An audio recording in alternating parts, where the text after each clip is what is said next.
Namaste. A very pleasant morning to each one of you present here. Before we commence with the day's proceedings, may I request everyone to mute their mobile phones. It's a pleasure to welcome our dignitaries. Padma Shri Dr. G.D. Yadav, Dr. Rajan Velukar, Shri Somaiya, Professor Dr. Mangesh Karad, Professor Dr. Rajshekharan Pillai, Dr. Vilas Saptal, and we welcome you to the dais.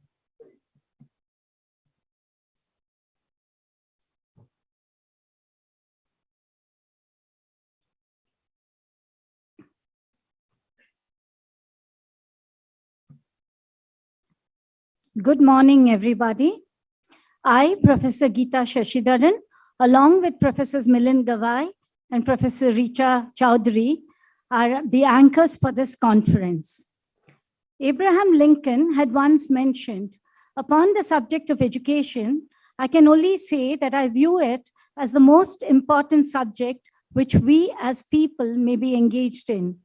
Today, at the National Conference on National Education Policy Implementation in Maharashtra, Opportunities and Challenges, we are here to engage in some very meaningful discussions and deliberations on the implementation of the national education policy. On the occasion of the inaugural ceremony of the National Conference, it is indeed my pleasure to welcome our distinguished dignitaries on the dais, Padma Shri Dr. G.D. Yadav and Dr. Rajan Velukar, members of NEP 2020 Implementation Task Force Committee, President Somaiya Vidyavihar University, Shri Somaiya, Professor Dr. Mangesh Karad, President Pera Pune, and Executive President MIT ADT University, Vice Chancellor, Professor Dr. Rajshekharan Pillai, Dr. Vilas Saptal, Vice Chancellor, MGM University, Aurangabad,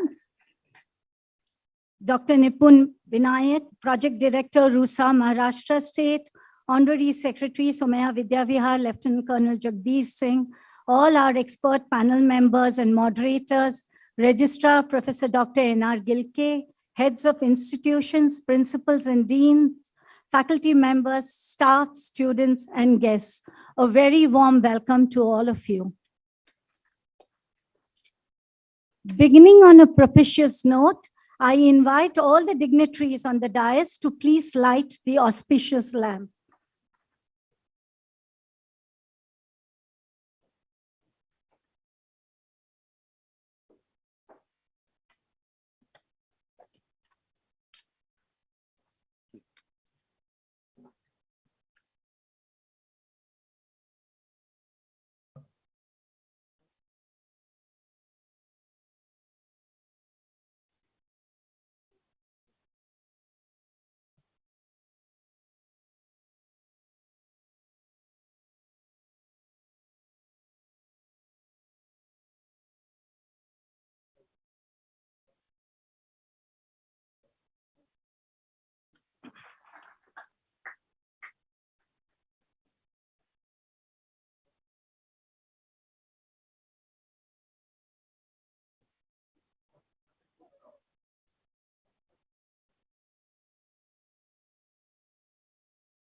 Thank you, dignitaries.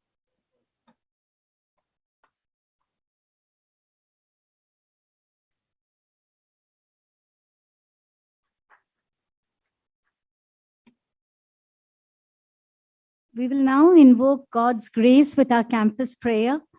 Ms. Savita Moge, Vice Principal KJ Somaiya Junior College of Science and Commerce and Advisor Maya Somaiya School of Music and Fine Arts will recite the prayer. May I request everyone to please rise for the prayer.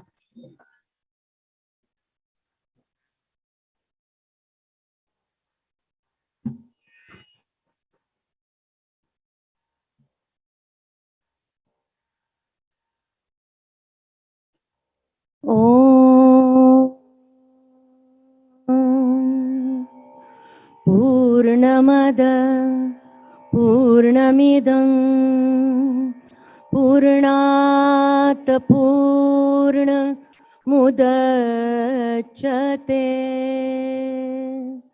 Purnasya Purnamadaya Purnameva Vashishyate. Om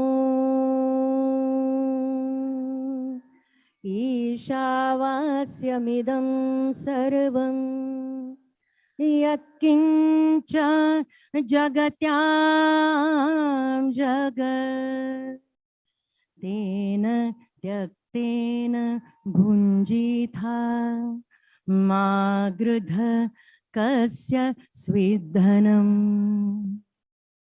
Mukam karoti vachalam Pangum langhayate girim Yatkrupa tamaham Vande Paramananda Madhavam.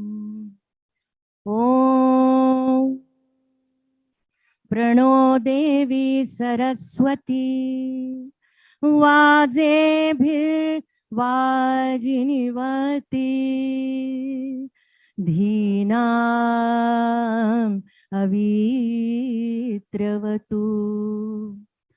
Om Chodayetri Sunrutana Chetanti Sumati Nam Yajnam Dadhe Saraswati. Om Asatoma Sadgamaya Tamasoma Jyotirgamaya Mrutyormam Amrutang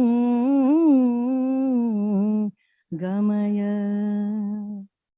Om Sahana Vavatu Sahano Bhunaktu Sahaviryam Karavavahai Tejasvinam Vaditamastu Ma Vidvishavahai. Sarvaitra Sukhina Santu Sarve Santu Niramaya Sarve Bhadrani Pashyantu Ma Kaschit Dukkha Ma Apnuyat. Om Shanti Shanti Shanti.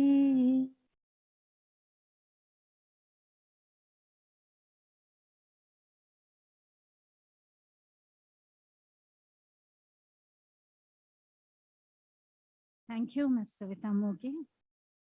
In the words of Dalai Lama, the roots of all goodness lie in the soil of appreciation, and it is now time to present our token of appreciation to all our esteemed dignitaries. May I request Sri Somaiya and Dr. Mangesh Karat to present Padma Shri Dr. G.D. Yadav with a small token of our appreciation.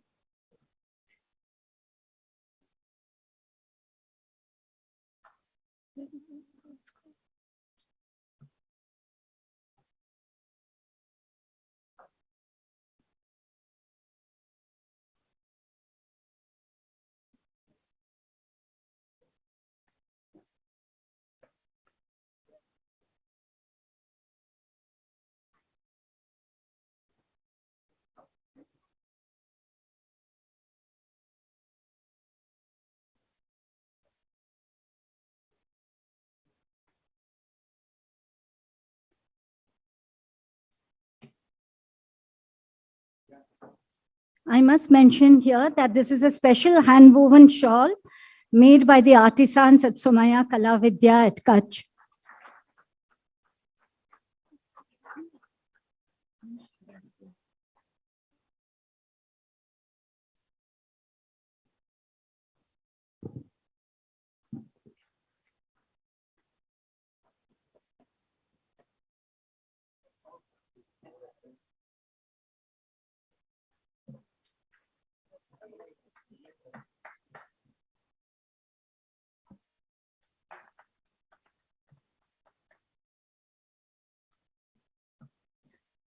We now request Professor Rajashekaran Pillai sir to welcome Professor Dr. Mangesh Karat, President of Preeminent Education and Research Association, with a token of our appreciation.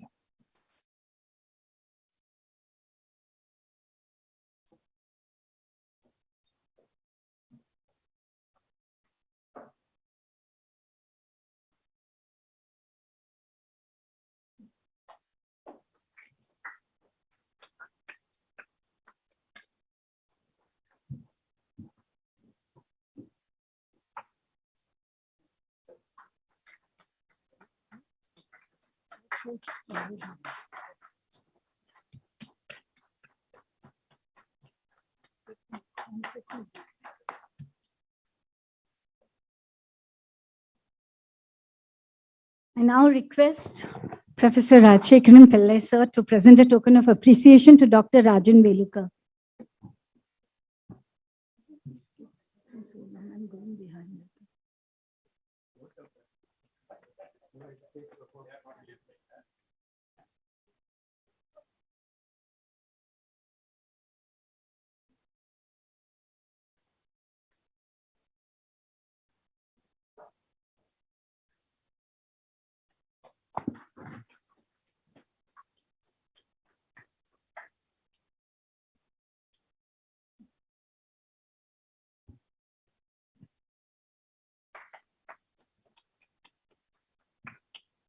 We request Rajashekaran Pillai sir to felicitate member of NEP 2020 Implementation Task Force, Dr. Vilas Sapkal.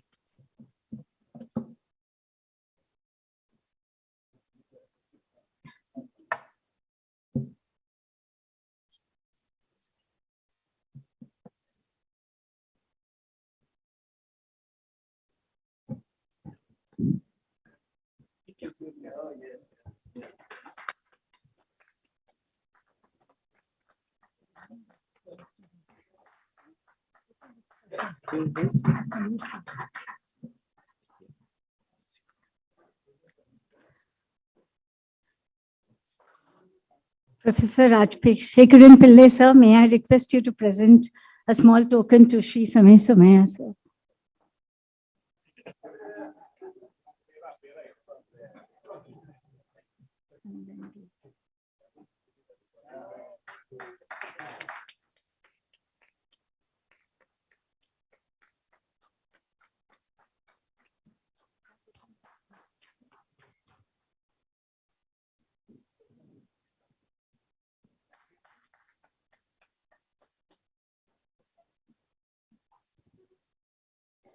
We request Professor N.R. Gilgie, Registrar of Somaiya Vidya Vihar University, to welcome Professor Rajashekaran Pillai.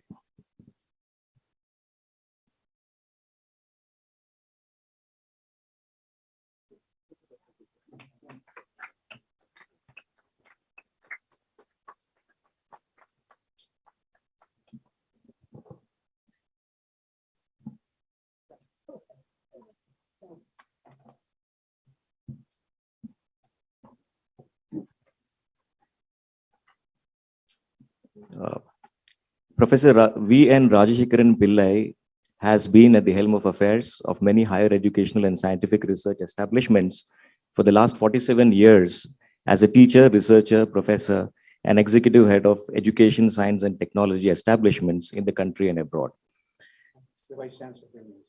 Okay, I request sir to please take over. Thank you very much. My colleagues, distinguished colleagues on the dais,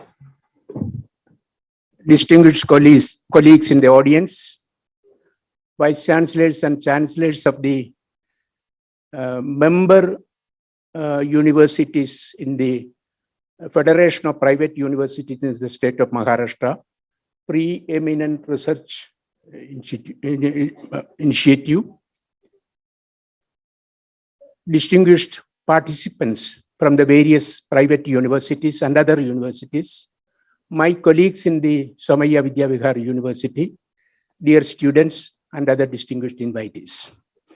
My job is to welcome all of you to this very important discussion meeting or conference to delineate pragmatic ways of implementation of the National Education Policy 2020 in the state of Maharashtra. This is organized by, as I mentioned, the Federation of the Private Universities in Maharashtra and hosted by the Somaiya Vidyavihar University, which is a member of this federation. The conference will be focusing on the role of the private universities in the implementation of the policy of the national government, National Education Policy 2020. For the last 2 years, probably you might have attended several meetings, several discussion meetings, several conferences, several seminars about National Education Policy. National Education Policy 2020 is the national policy which is coming after several years. 1986 was the pre-runner of this particular policy. 1986 and 1992, there was a program of action for the national education policy.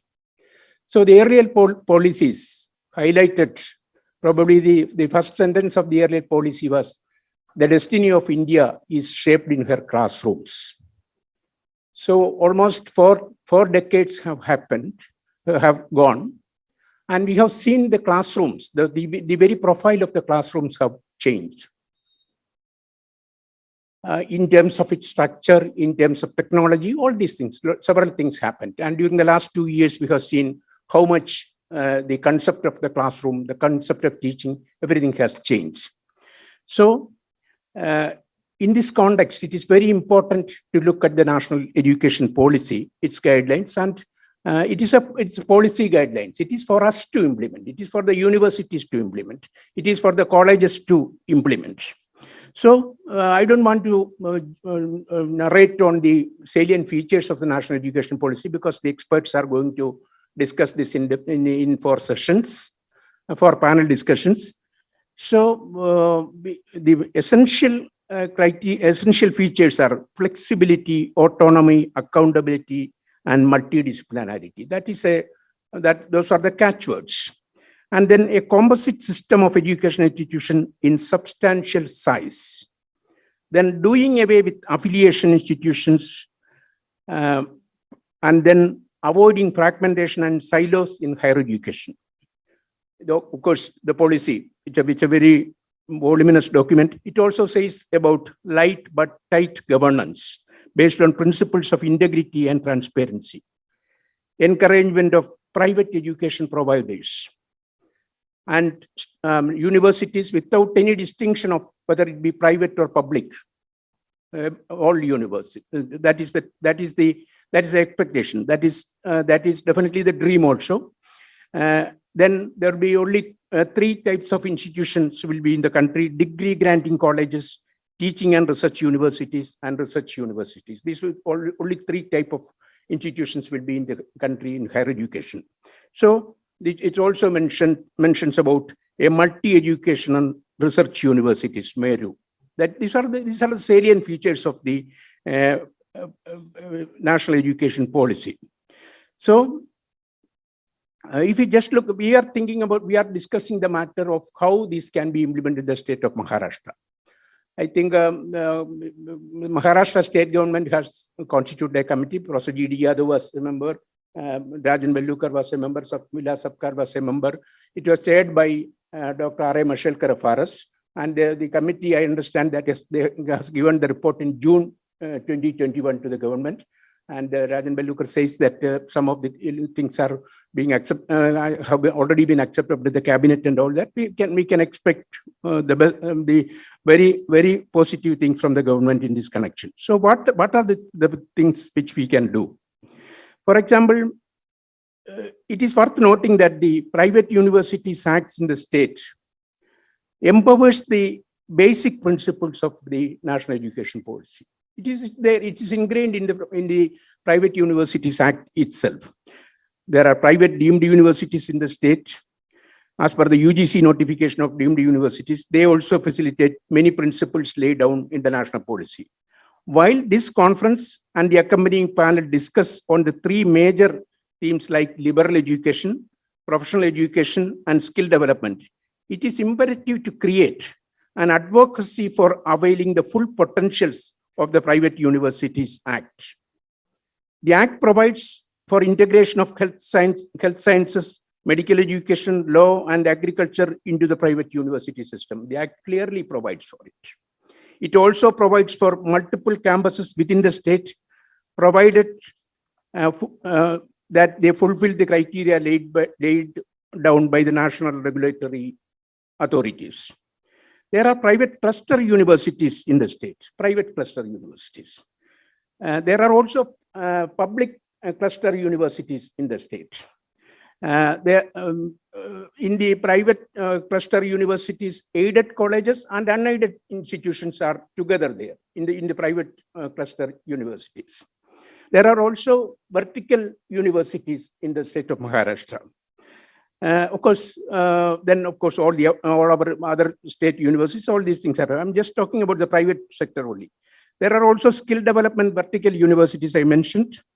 All these are positive development, promoting and encouraging credible private providers in higher education. There is also recommendation in the R.A. Mashelkar Committee report to invite private managements which are running aided private colleges for 50 years or so to form universities. There is a provision for inviting, and this has gone to the cabinet also, I'm told.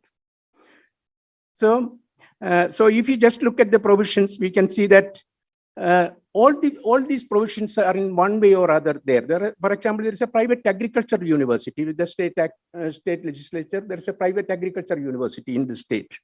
So if the deemed universities and cluster universities can have aided colleges in their fold, what is it that limiting the state private university to do so? I would definitely request the panel to discuss this particular point, because we were expecting the education minister also here, but he could not attend because of some, he had to travel outside Bombay.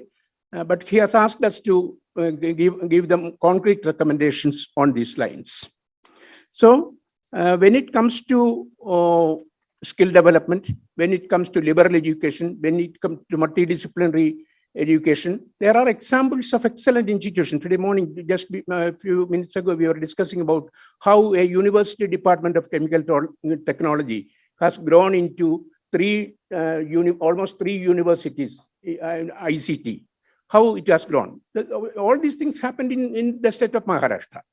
So it is very important that we should look at the provisions in a positive way and then try to facilitate some of these things. Of course, many things which we can do immediately. For example, 4-year degree program, all these credit transfer, academic bank of credits, all these things are possible. Probably what we have to do is to create an advocacy of looking at these possibilities, different possibilities, and then trying to bring the private universities to such a state that there are only universities in the country. Of course, when we say in the national education policy, it's not a criticism. if you just look at even after all these things are formed, you will see that there are different types of universities. For example, degree granting institutions, teaching and research universities, and then research universities. I think there can only be universities and universities only. They have to teach, they have to do research, they have to do community engagement, they have to do innovation, they have to do work with corporates. All these things are possible. In the university system, all these things are possible. The panel, the distinguished panel, discusses these possibilities, and particularly with regard to facilitation of the private universities to include more, more institutions into its fold, more from the agriculture and medical sciences into the university system. All these things are priorities. I am aware of the fact that the Federation of Private Universities is working with the government to achieve this, and this recommendation from this panel, from this conference, would be of great relevance to the state government, and therefore we have to create an advocacy. My job is to just say something like this and then welcome all the dignitaries. Of course, we have welcomed on behalf of the Somaiya Vidyavihar University and on behalf of the PERA, we have welcomed all of you. Professor G.D. Yadav, because he knows our institution and all the member institutions of the PERA, he knows them very well. He's a very distinguished scientist, chemical engineer, and an institution builder. And let me welcome Professor G.D. Yadav to our midst. Of course, the Honorable Minister, in his absence, definitely we welcome him also. Professor Sabkal, who was in the government for all his the previous years, now he is with the private university. In the day before yesterday, we had our meeting in Pune. Somebody was looking at the audience, almost 50-60% of the people are from the government system coming to the private university system. So there is nothing like private and public in the university and knowledge generation system. I am extremely glad that you are guiding a very famous MGA private university in the state. Let me welcome you to our midst. Of course, Professor Karad, he is really the host of this institution. It is our function together. We are working together for enhancing the quality of higher education in a very significant way in the country. Let me wish you the very best in your endeavor. And let me welcome all of you to this function. Our own Chancellor, Mr. Somaiya, of course, let me welcome on my personal behalf and on behalf of everyone. He's always with us for all new things, not only for the Somaiya Vidyavihar University, for the entire higher education system, and also setting an example how private universities can work with maximum sense of credibility and ethical concern. Let me welcome Mr. Somaiya to our midst. Dr. Rajan Velukar, of course, I think most of you know him. He was my predecessor here. He was Bombay University Vice Chancellor. He was also in the drafting committee for this recommendation for the state of Maharashtra to implement. He worked in the Open University system as Vice Chancellor. He worked in this, regular university. He has worked in 2 private universities. I know him for maybe almost 3 decades. I know him. And thank you very much, Dr. Rajan Velukar, for being with us. And let me welcome also the Vice Chancellors of the various other private Vice Chancellors and Chancellors of the various other private universities who are now members. For example, Sri Ankush Rao Kadam, Chancellor of MG University Aurangabad, he is in our advisory committee. Professor Sanjay Patil, President D.Y. Patil, AT University, Kolhapur. Dr. Rahul Karad, Dr. Sandeep Jha, President Sandeep University, Nashik. Dr. Vijay Patil, President D.Y. Patil University, Ambi, Pune. Dr. Swati Majumdar, Pro-Chancellor, SSP University. They are all in the advisory board. Probably they may be attending some of the sessions in the forthcoming sessions. For Swati Majumdar, Dr. Ajinkaya Patil, Dr. Sanjay Godawat, Dr. Sanjay Padode, Mr. Isras Lakra, President, Spicer Adventist University, Dr. Siddharth Yadvade, Vice Chancellor, Vishwakarma University, Pune. Vilas Sapkal, of course, here, Prabhat Ranjan, Vice Chancellor of D.Y. Patil Indian University, Pune. Dr. Ravi Kumar Chitnis, Dr. Rajendra Sinha, Dr. Shaili Gankar, Vice Chancellor, D.Y. Patil University, Pune. Dr. Ashwini Kumar Sharma, Vice Chancellor, SSP University, Pune. Dr. Hridesh Deshpande, Vice Chancellor, Ajinkya D.Y. Patil University, Pune. Dr. Arun Patil, Vice Chancellor, Sanjay Godawat University, Kolhapur. Dr. Ashish Chattopadhyaya, Vice Chancellor, Vijay Bhumi University. Dr. Sanjeev Arsut, Vice Chancellor, Spicer Adventist University, Pune. Vice Chancellor and Chancellor of Flame University. Dr. Anil Kumar Gupta, Executive Director, D.Y. Patil, AT University, Kolhapur, and all the distinguished panelists. We have also Dr. Vibhun Vinayak, who is the Director of RUSA. He is also chairing a panel. He will be coming only in the afternoon. And also, let me welcome all the delegates from our member universities. They have come, maybe 8 to 10 people from all the universities have come. Let me welcome all of them. Let me welcome the chairpersons of the panels. Let me welcome my colleagues in the university. Let me also welcome the students. Ultimately, you should know what are the things the governments and institution planners are doing. And it is a knowledge about such things will probably empower you to ask for such quality education delivery from our institutions. I am glad that large number of students are participating in this event. Let me welcome our Secretary, General Jagbir Singh, our principal of the KJ Somaiya Institute of Information Technology, who was also helping in the drafting of this. He is also here. Let me welcome each and every one of you. And let me also welcome all the deans of our universities. Because if I say names, it will take a lot of time. Let me welcome each and every one of you. And let me welcome the registrar of the university and Dr. Pawar, who were, and their colleagues who were running all these 2 weeks for making this event a big success, for organizing all these events. Let me welcome each and every one of you. Thank you very much. I have taken a little bit more time because it is a participatory event, and therefore it is very important that we acknowledge the presence of all the universities which were participating in the event. Thank you very much.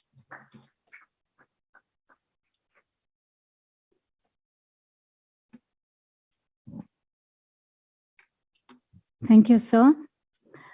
It is an absolute honor to have with us today Professor Dr. Mangesh Karat, President PERA Pune and Executive President and Vice Chancellor, MIT EDT University, Pune.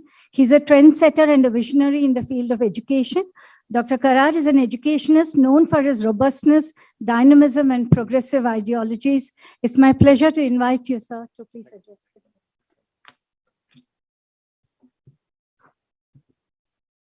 Good morning to one and all. Chief guest of today's program, preeminent educationist, academician, Dr. G.D. Yadav. Other preeminent educationist, Dr. Rajan Velukar ji, Dr. Sapkal ji. The host for the program, Dr.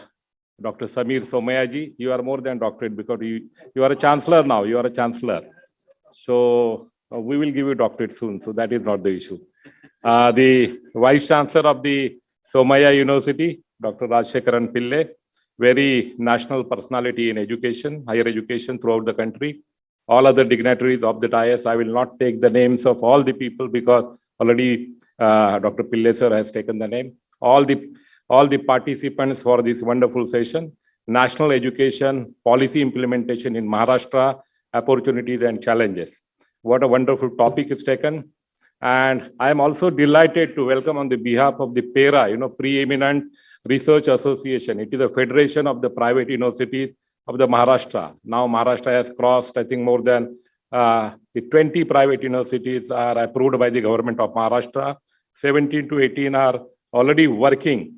And this number is going to grow bigger and bigger soon. So on the behalf of this federation, this is a first public program we are holding awareness about higher education, the enrichment of higher education. With that objective, this program is organized. I'm thankful to Shri Samir Somaiya ji and Dr. Rajshekaran Pillai ji for organizing open-heartedly, with enthusiasm, this seminar at Mumbai. So I'm very thankful on the behalf of all the members of the PERA, all the participating universities of the PERA.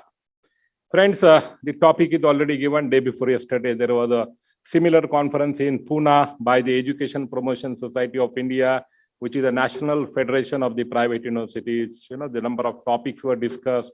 It was a very good discussion. Dr. Pillai sir was there. I think we all know the national education policy is launched by the Prime Minister Modi on 29th of July 2020. And since we are discussing, as said by Dr. Pillai ji, since last 1.5 years, we are discussing about the policy, and all the aspects of the policy are better known to the participants. You might have read the different aspects. So I will not talk about the policy. Now issue is the implementation of the policy. That is the real issue, and for that thing I think we are gathered here. But prior to that, we have to take the review of the global changes, what are happening at a global level, at a education level. We have to think, and then we can consider the relevance of the implementation of this national education policy. Without knowing that, I think we cannot implement with the same spirit by which it is written by the Government of India. Dr. Kasturi Rangan, very renowned educationist, researcher, and his team has written this national education policy. My friends, we have seen we are globalizing very fast. Technologies have changed the canvas of the world. Nowadays, everything is online, and this corona pandemic has really pushed us into the online world. Now all businesses, right from everything is online. Only I think we are not just on the lighter note. We are not eating online. Eating is not possible online. Otherwise, everything has done online. Governments are running online. On that background, I think throughout the world, industry is changing, the technologies are changing. So the skill sets which are required by the industry, they are changing. Gig economy is coming. Jobs are very, very temporary jobs. Global recruiters are recruiting people from anywhere from the world.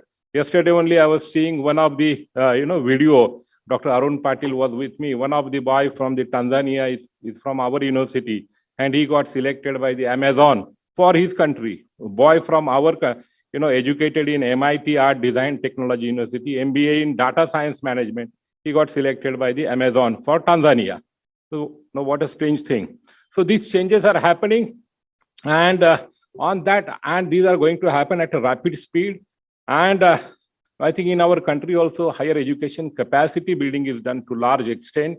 Now there is no dearth of colleges, higher education colleges, no dearth. Number of engineering colleges are there, number of other colleges are there.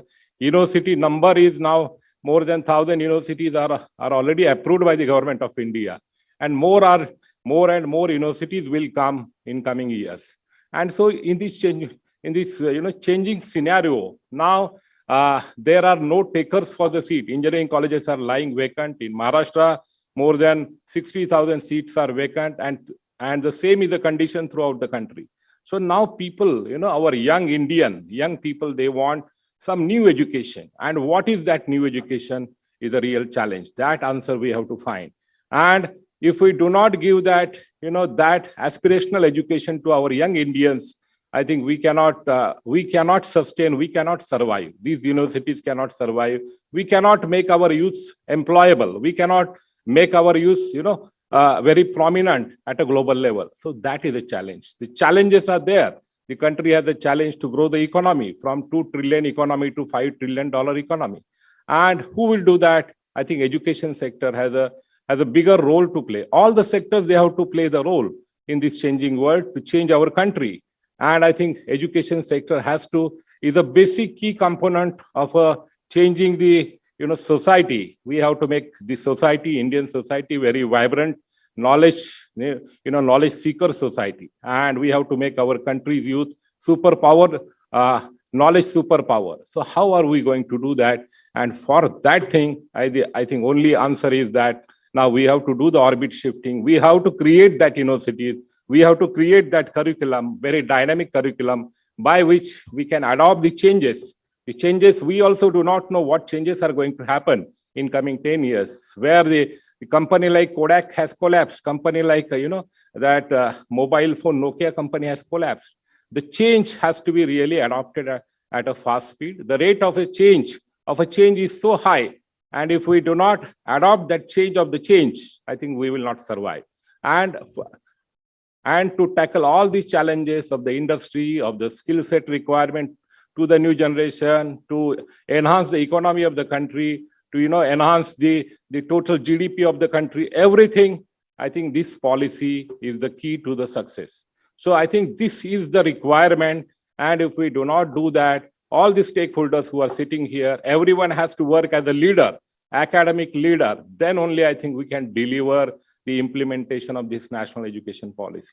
And this national education policy, in my opinion, if we consider it as a necklace, the pendant of that necklace is about the research, innovation, and entrepreneurship. We have to fulfill the aspiration of the young Indian. Now our young Indian, they want to become the leading entrepreneurs of the country, unicorns of the country. In last 2 years, 65 Indian unicorns we have created. Indian unicorns, they have taken the birth. So this is a new aspiration. This is a new India. And to create the ecosystem to flourish them is our mandate. Universities now, majority of in Maharashtra, private universities are started a bit late. But our mandate is not to just produce graduates, not to just give the degrees. Our mandate is to be future-ready universities. How are we going to tackle the challenges of the society? It can be the challenge of developing the vaccine on some disease, or it can be the challenge on developing some new product, which will enhance the employment in our country. So these are the challenges. And so the pendant is research, innovation, entrepreneurship of our country, to make the holistic development of our students, to make them globally employable. They have to be given the exposure of the multicultures, multi-languages, so that they can go, they can fly anywhere. And the whole, everything is the key, is the national education policy, which is written very, very, very clearly. And if we implement the policy in a true spirit, I think all our universities can be global players in coming 10 years, 15 years. Our universities can flash in the list of the first 500 universities of the world in ranking or different rankings. So this is the requirement. And now if we do not do this orbit shifting change, I think we cannot survive. The colleges, now sellers market has gone. Now the buyers market has come. Industry can pick up the boy from anywhere. So it is not necessary they will come to particular university like a Somaiya or like a MIT or like a, they can go anywhere, and the companies are changing the norms. Without degrees also they are, appointing the people. The Google company is appointing, only skills they are seeing. How are we going to impart the skills? So these are the challenges. And I think these challenges, we have to take up the challenge. The onus lies upon us. And how to do that is a real, the stimulating question. And for that, I think all the leaders, how the leadership, our minds has to be open mind. We have to accept this policy like open mind. Our mind has to be like a parachute. If it opens, then only it will help us. If the parachute doesn't open at a time, that is a great disaster will happen. So it is like that. We have to open up our mind, and with an open mind, we have to make the change happen. We have to do the change management. And for that thing, the very important part is how to create that leadership in a university, in college, vice chancellor, all the deans, directors. They have to replicate the leaders like them, and they can carry forward the change. So that is a real success. There are n number of parameters. So this is a real challenge. And with that, mandate, this conference is organized. Maharashtra used to be the leader in higher education in 1983 till 2000. But now I think in last 20 years, we have lost our leadership. We have to occupy. We have to again reestablish our leadership in higher education, not only in our country, but at a global level. Our universities should compete with the global universities. It should be the preferred higher education destination. So that has to be the ambition of every leader, every dean, director. And with that, I think we have to go ahead. The liberal education, all the aspects has to be incorporated. That is, so our passion should be, what impact are we going to create in the society? How many entrepreneurs are we going to create? What new knowledge we are creating? So that has to be the, our assessment of the university's higher education. With that hope, with that open mind, this policy is to be read, and how I can implement it. We have to keep the purpose above personality. Then only the success of the implementation of the policy will come through. So this is, with this small objective, once again, I welcome all the delegates, all the leaders. I'm saying you are not only delegates, you are the leaders. You have to make it happen in all the universities. Similarly, we have to remember other universities in the country, they are working very hard. Few universities, they have gone ahead. We have full autonomy. We don't need any mandate or any guidelines from the government. Dr. Pillai sir has already said, our act has given the enough autonomy. We have to, create different mechanisms, multiple exit, multiple entries, how the credits can be earned from the different institutions. So many things are there. And so that has to be read, and we have to work with a collaboration. Then only we can implement the policy. So this is the real purpose for which PERA, we requested Dr. Pillai sir to organize the conference. He took the lead with the help of the Dr. Saili Gankar, Dr. Prabhat Ranjan, Dr. Virendra Sharma ji is there, Dr. Arun Patil, Vice Chancellor of the S.G. Godawat University is there. Everyone is taking interest with the passion to change the face of the private universities, we can say, in the Maharashtra. So my friends, I am really glad to see you here, and I will be happy to, to listen to the deliberations and to come out with the concrete action plan, which we can implement at least through our member universities. So that is our hope, that is our dream. Thank you once again. Thank you to one and all.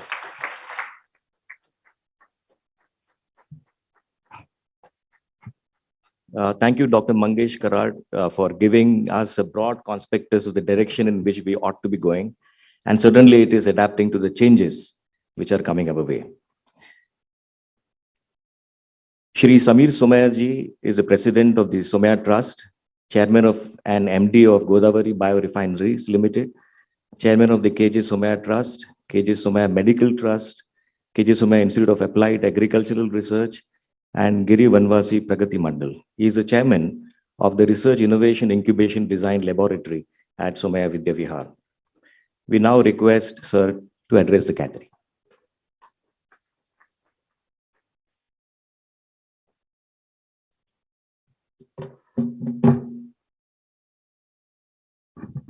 Good morning to you all.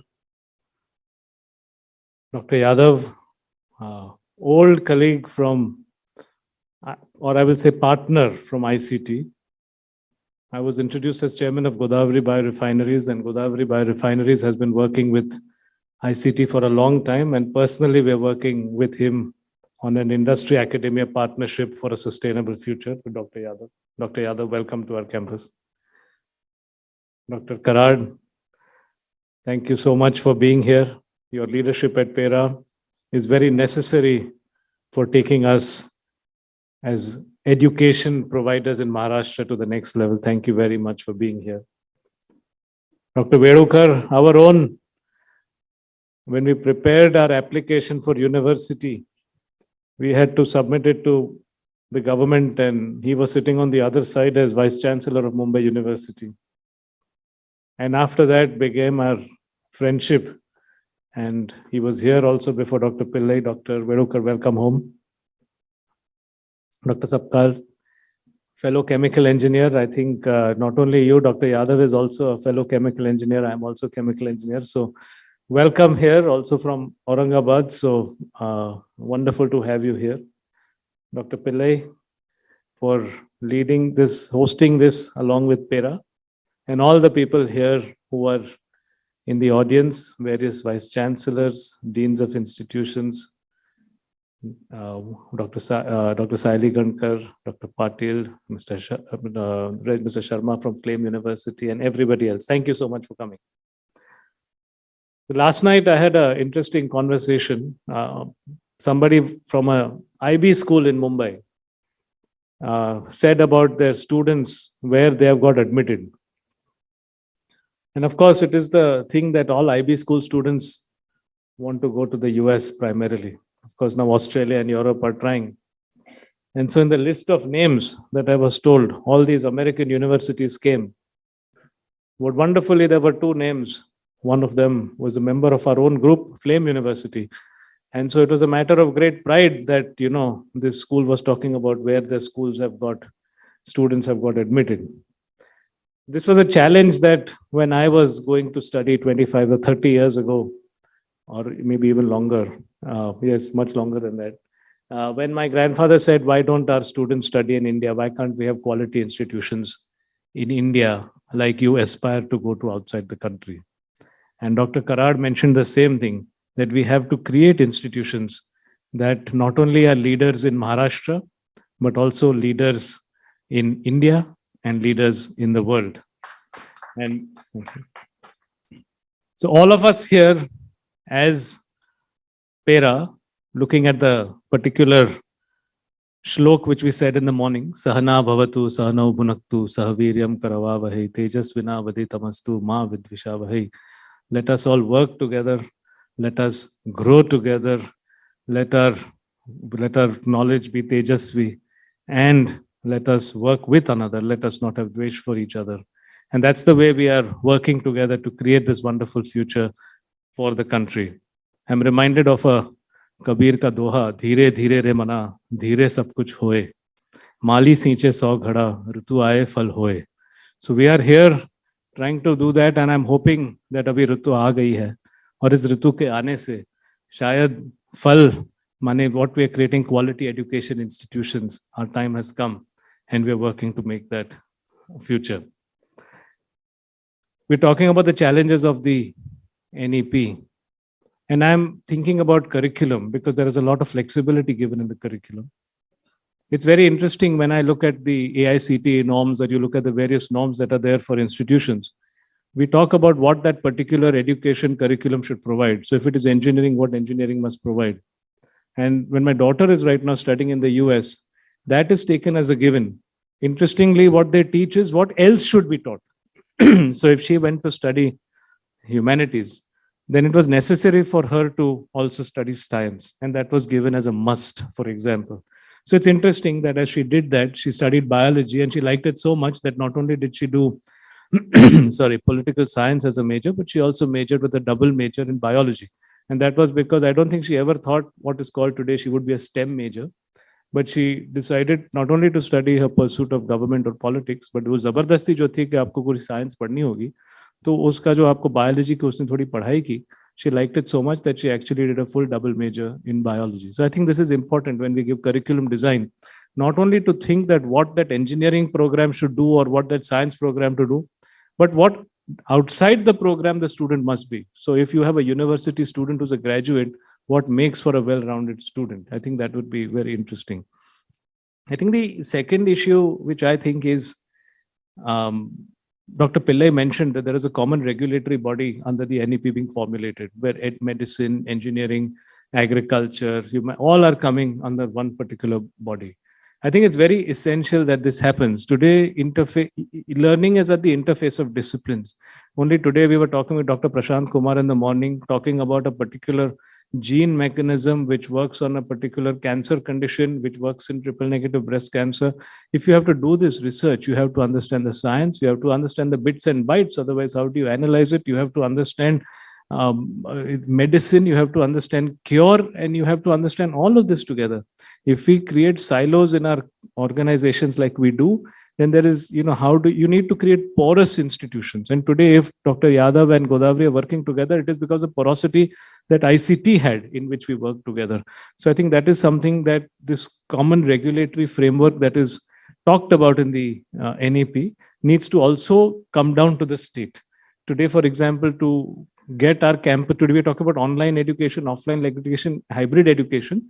Maharashtra has to innovate to so allow campuses to have multi-campuses today, which they currently don't, and also allow agriculture, medicine in these aspects. I think the committee, which was chaired by Dr. Mashelkar, probably has made these. I have not seen it, but I'm hoping that Maharashtra takes the lead and making that forward. The other thing which I think is very important is the bringing vocational education also to a different power. We gave our guests work done by our karigars from Kutch. These are master designers, master craftsmen. You can't teach them design. Their design sense is fantastic. What we can teach them is entrepreneurship, innovation, or maybe adapting the product to the current day. I was delighted to hear from Dr. Sapkal about what they are doing about the Paithani and how they are. So how do you work these things? And, if education, because one thing that you see is many of these families say that we want to join a college to do a BCom, BSc, BA, because what is there? There is also status that needs to be given to the people who create. So I think that is a wonderful thing of the NEP. And my last point is there is a talk about mother tongues and other tongues in the NEP. I think it's important that we define language as a enabler and not as a barrier. And how do we innovate to our curriculum? We run a lot of village schools. We have Kannada medium, Gujarati medium, and Marathi medium schools. They're brilliant students there. So how do we make sure that these students also are enabled with our curriculum? Because genius is in content knowledge. Genius is not necessarily in the language knowledge. So how do you bring proficiency in the language? English is necessary, but also how do you make sure that genius, and I saw that because I used to be a member of the Cornell University Council, how they went after talent and they didn't look at proficiency in English as a cause as a determinant of talent. So I think we need to look at that. And fundamentally, I think India is a multilingual country. And with a multilingual country, do we want to follow a monolingual model? And I think these are experiments but being universities now, we have tremendous freedom to play with this opportunity that we have. So I will end here. I will end once again with Kabir for what I just talked about patience in my first Kabir Doha. Now to tell the government of Maharashtra, I will say the opposite, that kal kare so aaj kar, aaj kare so ab, pal mein parle hoegi, bahuri karega kab. So let us say that to them. Welcome here. Thank you.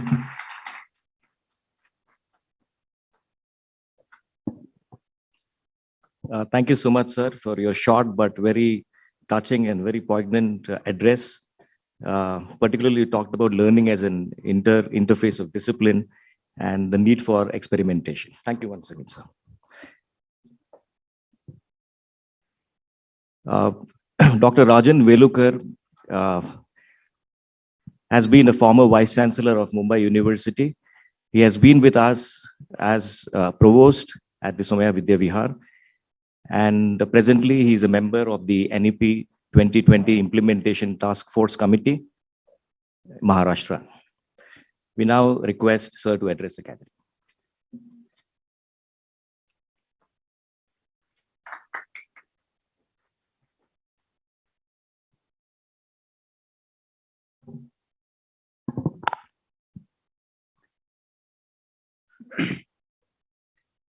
Good morning, everyone. The Honorable President of the inaugural function and the President of Somaiya Vidya Vihar University, Shri Samir Somaiya ji,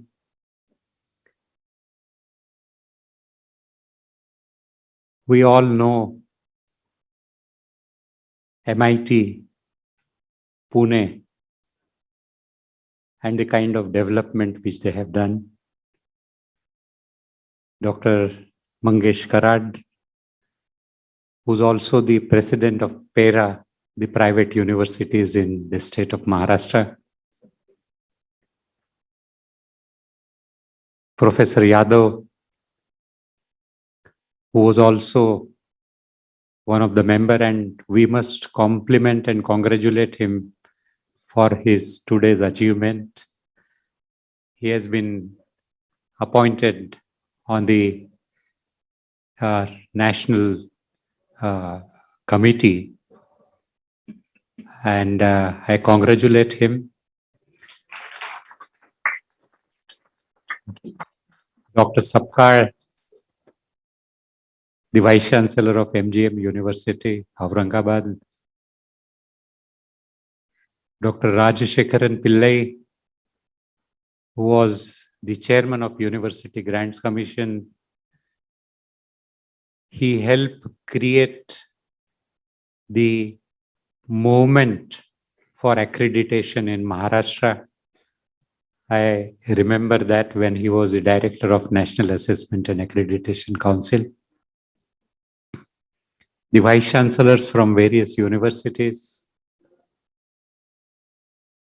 deans, teachers, and my dear friends.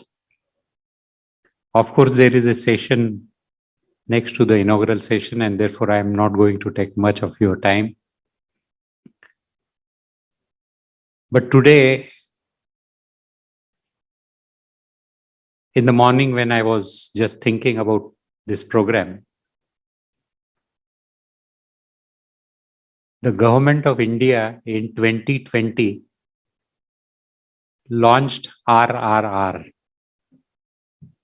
On television, we see this RRR movie, who made 223 crores on first day.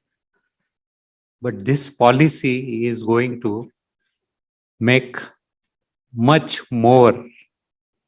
It is going to create intangible assets in the form of RRR, provided we understand what RRR is. Now, what is the opportunity for us this new education policy is going to give it to us is, first R is rethink. What we were doing earlier, we need to rethink. The second R is reimagine. And the third R is reinvest. So I look at the new education policy as an opportunity. There are some challenges which were there earlier also, and those challenges also will be there in future. And therefore, while working on the committee, we all, under the chairmanship of Dr. Mashelkar,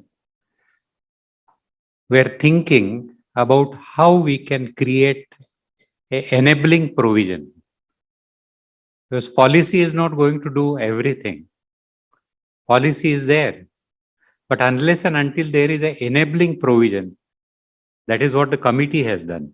I don't know what the government has to do. It is, I am telling about the committee. But we tried and created the enabling provisions in that document which has been submitted to the government of Maharashtra.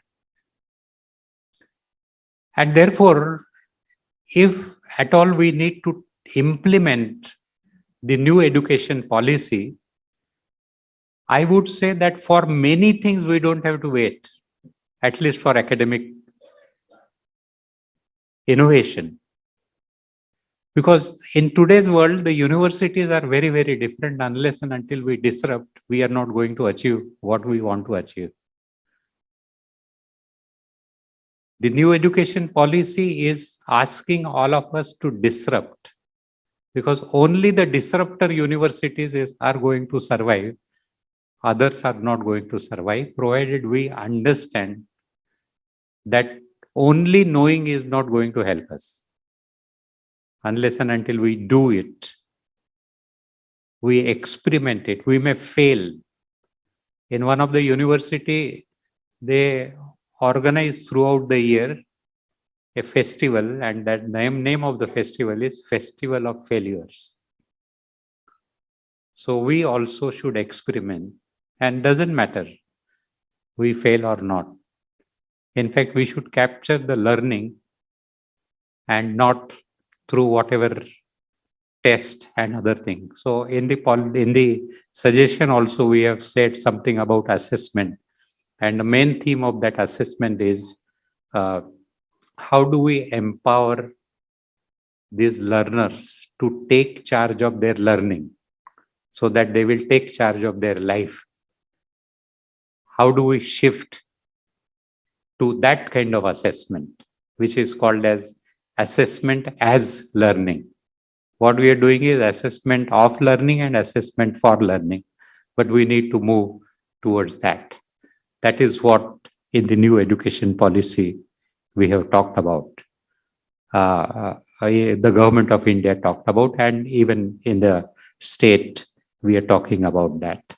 And therefore, we need to understand is earlier there were classical universities and they were defined by unity of research and teaching. The modern universities came, and then the modern universities were defined as research, teaching, and practical applications. But today, post-COVID situation, we need the disruptor universities. And those disruptor universities will be the unity of teaching, research, and praxis of transformation of society and self.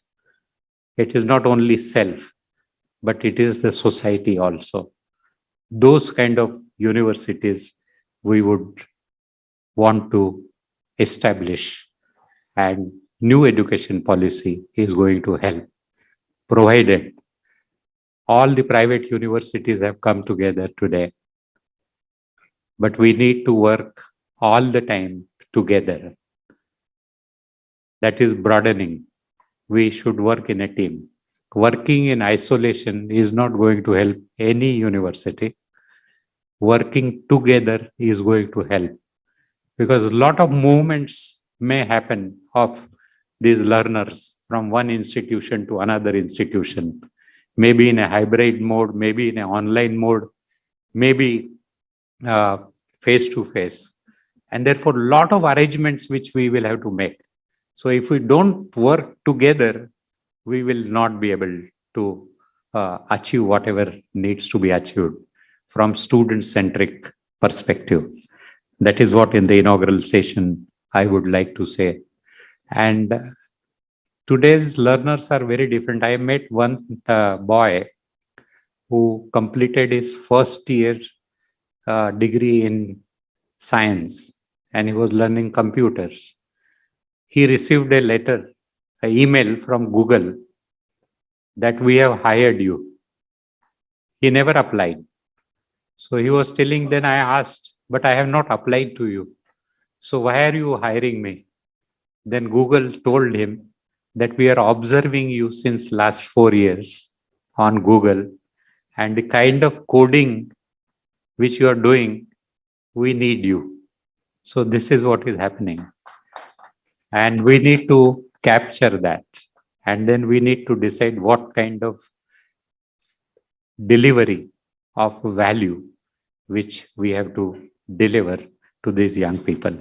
So this is a great opportunity for me also and to all of us to interact with each other and find out what are the opportunities and what are the challenges. But if we look at the opportunities, then challenges will be invisible. That is what I would like to say. So thank you very much for giving me an opportunity to come here and meet all of you. And I thank all of you for listening to me or hearing to me, whatever you have done. Thank you. Thank you very much.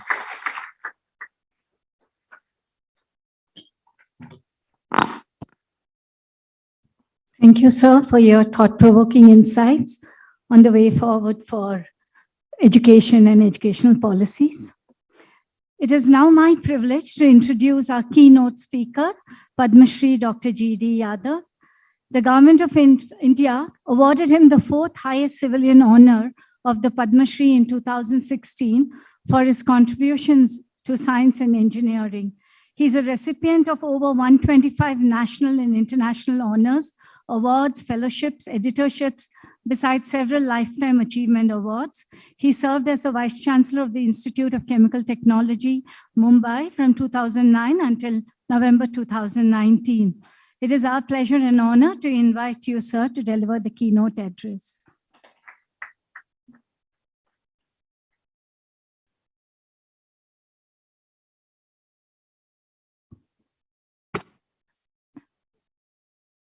Good morning to all of you.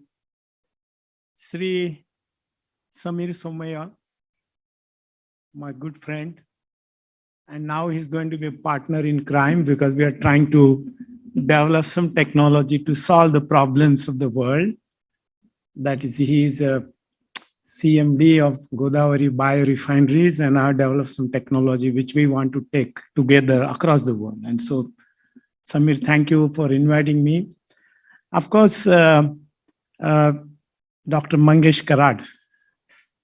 I have visited his university, MIT. I met his uncle, and you know what he has been doing. And I was also on the Senate of Pune University, a chancellor's nominee. So I know him since then. And who will forget Dr. Rajan Velukar? He was in constant news when he was Mumbai University Vice Chancellor. So he was there. He was an academician, 4 different universities, and a very important member of this committee. And I also worked with him in one particular section, and I was also the chairman of the professional courses section in this implementation. And, Professor Vilas Sapkar, I know him for a number of years because he's a fellow chemical engineer, but also I was associated with him when he was Vice Chancellor of Nagpur University. And very recently, this Azadi Ka Amrit Mahotsav program by the Ministry of Culture. There was a lecture in Aurangabad where I went. And in fact, I visited MGM here in Mumbai also, met his chancellor and all. And not to be forgotten, Professor Pillai. I know him for a number of years. He was a very important member of UGC. I think during his time, it was decided to have this NAC. And not only that, he became the chairman of NAC, and I have interacted and we have participated in some of these programs. So luckily, I'm connected with all the members on this dais. So I'm very happy. And something which the title says National Education Policy Implementation in Maharashtra, particularly opportunities and challenges. What is the new Trinity? The Trinity is not Brahma, Vishnu, Mahesh, or Father, Son, and Holy Spirit, as the Christians would call it. It is change, challenge, and opportunities. Remember the word challenge. There is the spelling of that contains change also. We are constantly changing. The national education policy is a reflection of that change, and we must change for survival. That, we said, Darwin said, survival of the fittest. So we have to survive in today's highly competitive world. And very interestingly, we do not know what is in store for us. Nobody imagined in January that there will be a war of Russia and Ukraine, and it will create so many problems for us, particularly of energy. And since you are a businessman and I deal with the industries as a consultant and a member of some of these boards, that energy has become so important. It has changed everything. It has changed everything. We were just talking about, wheat. Russia and Ukraine are the major producers of wheat. So the entire world is facing that problem, right? So, and this was not anticipated. Even a couple of years ago, we did not anticipate that Corona will disrupt everything. And then we became, glued to the screen all the time. I did not leave my home for 2 years. I used to go practically every week to Delhi or some other place. My wife was very happy that I was found at home. But then you glue and you come to know the other part. So that means it is going to be some sort of blended learning in future. Okay, that is what it taught. The Corona taught us a good lesson. And opportunities. So when there is change, challenge, the opportunity is thrown at you. So what is this NEP which has given you that opportunity? Of course, we talked about multidisciplinarity, we talked about autonomy and everything else. But what matters most, according to me, is the leadership of the university. And who is going to take the decisions and implement them? Maharashtra government appointed this committee. We made a very beautiful report. We got extension also by 6 months, and they submitted on June 30th, 2021. And still, it is not implemented. My personal belief is that government wants status quo. And I'm talking about change, challenge, and opportunity. Where is you see why it was not implemented, why it is not accepted? We only hear that it is accepted by the cabinet, then why it is not implemented? So what is the meaning of that? The meaning is that I'm happy that you have got this para. तुम्ही चांगलं ज्ञान पेरा आता.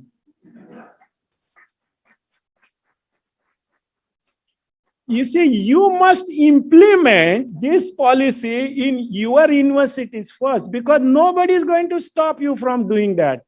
Who is going to stop you? Right? You know, see, because you're autonomous, even otherwise, you're autonomous. And one of the things, you know, ICT was mentioned here time and again. So I must tell you, ICT was a small department of Mumbai University established on 1st October 1933. But we were, for 10 years, we were in that Institute of Science. That time, Royal Institute of Science. In 1943, we moved to Matunga campus. The whole thing changed. We always remained aloof from the university. We had hardly any equations with the university, except that there was a vice chancellor and there was a senate and they used to give us degrees. Nothing beyond that. So we were physically away and we were connected only. The organ was that. The Mumbai University is our mother university. That was the organ, but we were physically away from that. And also I must compliment Mumbai University. They gave us autonomy, partial autonomy in 1985, which you are talking about now. 1995, Professor Reddy of UGC Commission chairman, he came and he declared that UDCT will be, autonomous. And only when TechWhip gave us the full autonomy with a separate board in 2004, I must thank also Maharashtra government, because they said, okay, you go ahead. And we within a couple of years, and in 2008, we got deemed university status. And I must tell you, on a lighter note, I wrote about autonomy in Marathi newspaper in 1990s. I was given a memo for writing autonomy. And what I said ICT should be autonomous institute. And it became, and I became the first vice chancellor. I had not imagined that I would be becoming that, but yes, I became. I'm a founding vice chancellor. But I talked about autonomy, and what did I say? I said, unless we allow our educational institutes to be autonomous, they should choose their own courses, they should choose their own administrative methods, they should choose how to connect with industry, then only there is a future. What is this education policy talking about, NEP? I have participated in the programs of vice chancellors in Delhi, made many, many suggestions, and I personally believe autonomy is not enjoyed particularly by faculty, because they think there will be more load on them. They will have to correct papers and all. And the affiliated system gives them, relaxation mood. And somebody from some college, particularly engineering colleges, somebody else's notes are shared by everybody else. The best teacher from one engineering college, he gets a lot of demand. And that is how they get degrees. And that is what is wrong with the Indian system. So in this system, in NEP, there will be many, many autonomous colleges. Now the affiliating universities are worried that they are going to lose their income. And what is going to happen for their survival? Because just last week, I was in Karnataka as the chairman of NAC committee for VTU. And I talked to the minister there because he's supposed to be the pro-chancellor. So I said, the pro-chancellor, I want to talk to him. Okay, and they allowed me to talk. So I'm telling, he said, we are liberating. And they are the first state in the country to implement NEP. They have implemented NEP. Maharashtra is far behind. And there he said that they are giving complete freedom and there will not be any interference with any university. It's a very good news. If they are doing it, why not Maharashtra? So I was just inquiring this morning, Honorable Uday Samant is not there. Why is not there? Again, my question as an academic. They said he's busy with something else. That means government's priority is not higher education.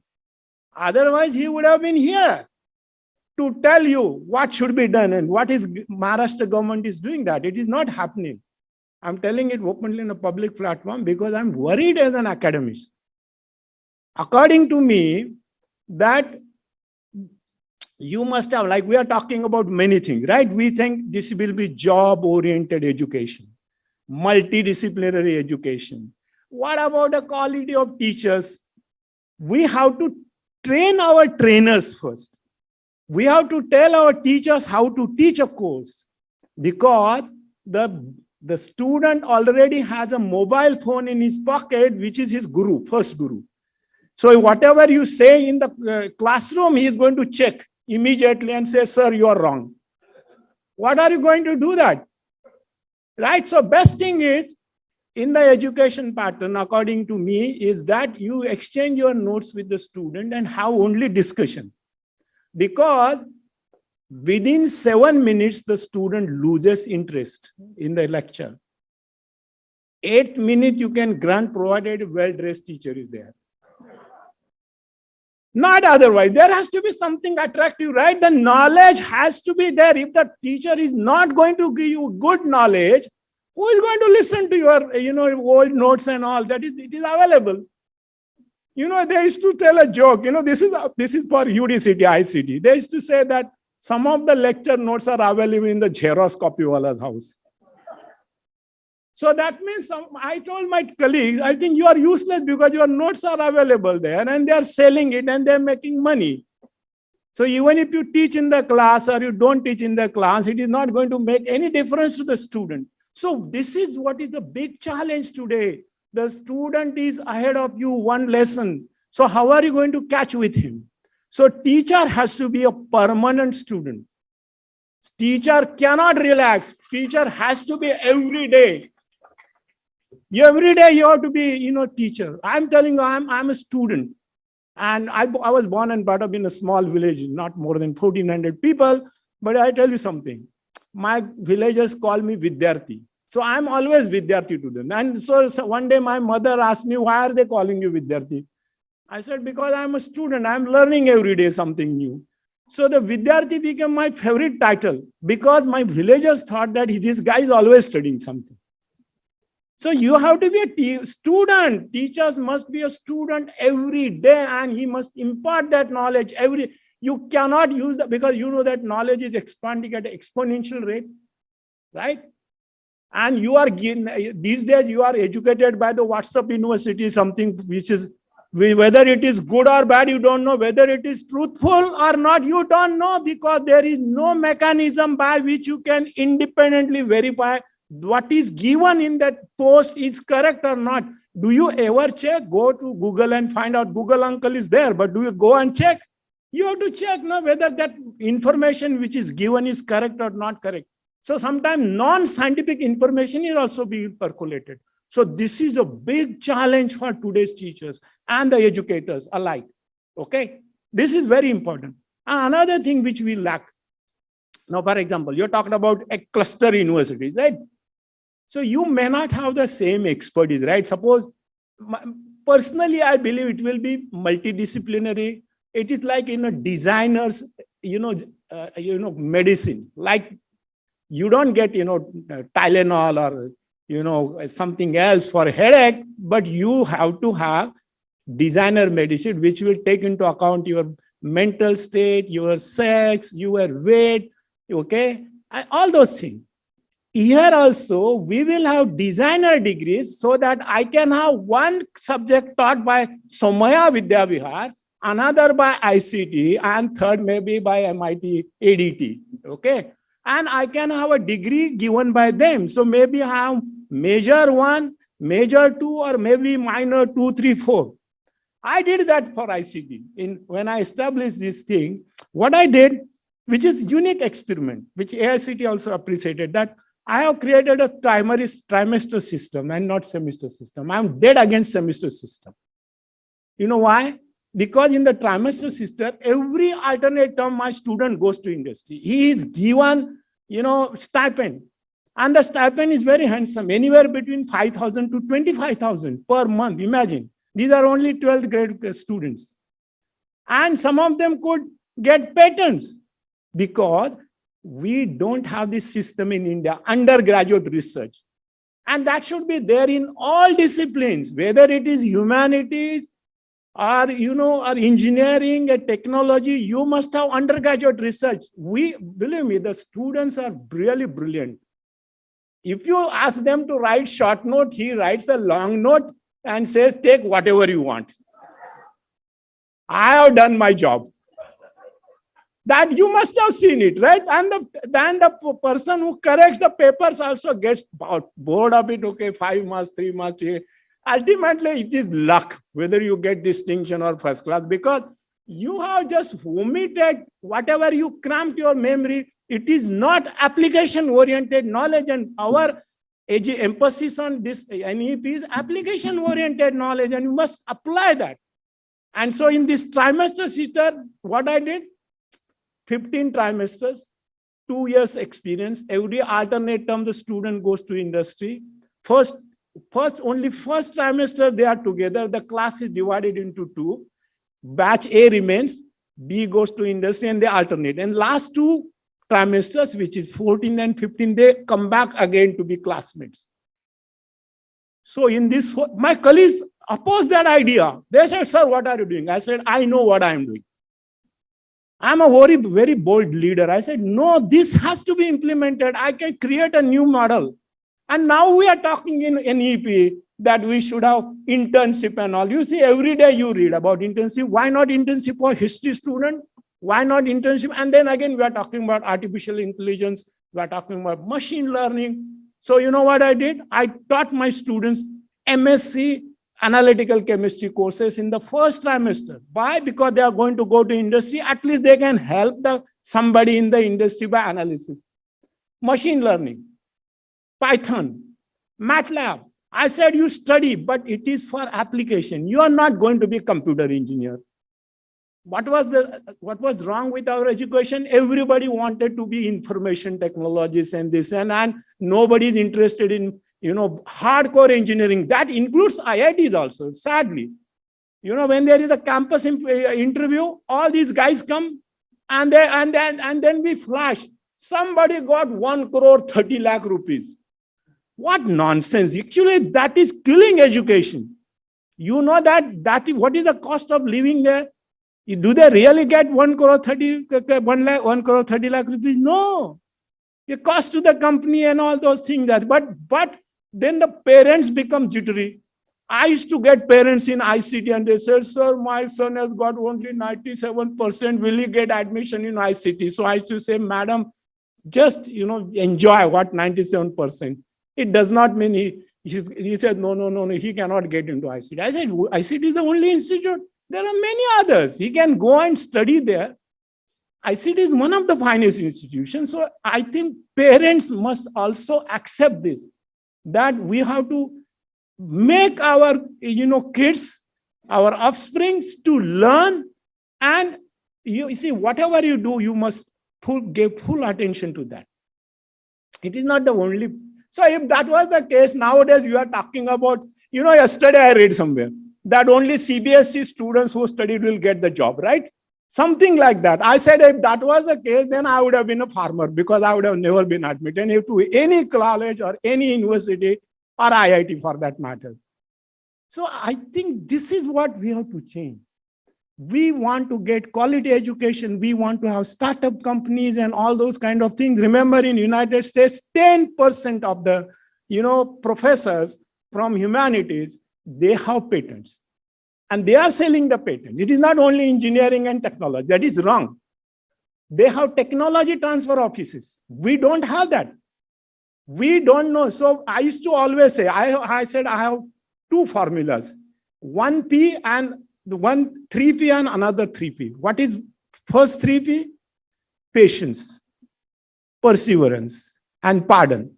You must have immense patience to educate your students, to learn. You will be frustrated. And so many times, failure is success, they say. Failure, but once you are successful, it is autocatalytic. Once you are successful, you get all the time you get success because your confidence is boosted. So we need, nice counselors in all university and colleges to teach our students. Particularly, they should counsel the professors first. Then the students, because professors are making the students bad. They say you are bad, useless. Everybody is a useful individual. The equity is mentioned, accommodation is mentioned, and that is what. And one important thing I must tell you also, in this so-called United Nations 17 goals of sustainable development, Very first he's saying, we will remove hunger. Then we will bring everybody above poverty line by 2030. Their goal number 9 is industry, infrastructure, innovation. Are we innovating? We are talking about water. We are talking about health. And all these things have become part of curriculum. And there is a gender equality. Gender equality. If there is a girl, our people used to say, "Are तुझं लग्न होणार आहे, कशाला तुला शिकवायला पाहिजे? तू दुसऱ्या परक्या घरचीच होणार आहेस. You will be given in marriage, so why should we educate you? If your in-laws are interested, they will educate you." This is wrong philosophy. I tell you, my personal belief, I have been saying this. In fact, I told you 3 central education ministers, HRD ministers in private one-to-one. I said, "Sir, make girls' education free till PhD, till PhD." I clap at least one of you. Why did I say that? My sisters could not go to even beyond 4th standard because there was no school in our village. They were brilliant. They could have been professors. Secondly, why free? Because it does not mean every girl will become PhD. They will have an option to go to college, maybe bachelor's, maybe master's, maybe PhD, but because they are also the best ones will go for, but it is free education. Including, this will be given, including the Mukesh Ambani's daughter also, for example. It does not mean, and if you want to pay. What will happen? Because the girl is not stopped from getting education, their marriageable age will also go up. And an educated mother will never like to have her son or daughter a bandicoot or some smuggler. She will always educate. There will be population control, there will be enlightened society, and 50% of the population will be under so-called reservation, okay, if you want to call it. That means girls must be taught. And in the national education policy, in the recommendation in my report, I have written that girls' education must be made free by Maharashtra government. I don't know whether they will do. They will. Why I said that? Because according to me, girls are the real backbone of society. And they should be taught. So that is one of the recommendations, which apart from this trimester system, which I said, girls' education is very, very important. So patience, perseverance, you have to persevere, otherwise you cannot achieve, right? And pardon. Because in this whole system, we have a blame game. We never pardon people. We think that we are only right. In academicians, vice chancellors think he is always right. He doesn't give credit to his young colleagues. And a chair makes you arrogant also, right? Sometimes it makes arrogant. So it is, if you pardon people, then the person who has done the crime, he is restless. You can sleep nicely. He is restless. He thinks, why did he pardon me? I did this crime. I abused him publicly, but he's calm and quiet. That is the best formula of success. We pardon people. That fellow becomes, restless. And the other 3 I said is patent, publish, and prosper. That is, you must patent your idea. Then you can patent ideas, not only whatever you do. Sometimes, I must tell you, Professor Velukar, in 1992, I applied for a patent. In Mumbai University did not give me permission for 1 year. They said 35 copies of that. Gives details of what you are going to patent. I was really frustrated. Ultimately, I went to DST and TIFAC gave me the patent. They helped me after 1 year. When I became Vice Chancellor, I used to give permission instantly. This is your application. Let the patent attorney and the patent examiner say that whether I am not expert in everything, right? Why should I stop you from patenting it? 410 patents were granted to ICT during my tenure. I myself got 115 patents, got it, not just. To maintain a patent requires a lot of money, but then you have to sell the patent also, right? So, and then only you can become prosperous. It is not that professors cannot become prosperous. Harvard University, George Whitesides is a billionaire professor. He created 27 companies out of his research. Bob Langer of MIT, professor of chemical engineering. had 800 patents, created multi-billionaire companies. This COVID thing, okay, that one of the drugs is from Bob Langer's lab. So we can see that professors can also become multi-billionaires. So in the new education policy, this freedom is given to you. Please make use of that freedom. And as he said, like mother tongue, use of mother tongue, they have a value system. I fully agree with that. If a person doesn't know his mother tongue, he doesn't know anybody else's language also. If the person cannot read and write, suppose I am a Marathi student and I don't write it, that means I can't speak good English as well. So that is true. So mother tongue education is very, very important. But English is a vehicle to go abroad and meeting the world, and therefore it should be taught as a language. And because you are communicating with English and all the literature is available, that is true. But learning mother tongue is very, very important. Sometimes people take pride in saying that, oh, my boy doesn't know Marathi, only English. What do you say? It is inferiority complex. So anyway, ladies and gentlemen, I came here and I must tell on a lighter note. Many times the minister is chief guest and I have become, guest of honor, and ultimately I become the chief guest. Thank you very much.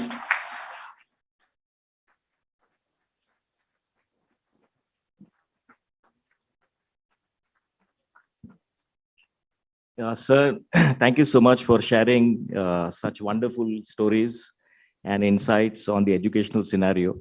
And we will always remember the statement that you have made, particularly to all of us who are in the teaching field, that a teacher has to be a permanent student. Thank you once again, sir. Our distinguished chief guest, Shri Uday Samant, Honorable Minister, was supposed to join us online. However, due to his urgent engagements, he is not able to join us. And hence, we have a message from him. Professor Hanuman Pawar, Chief Executive Officer of Preeminent Education and Research Association, will read a message from Shri Uday Samant. May I request Shri Uday Samant, may I request Shri Hanuman Pawar to come here, please.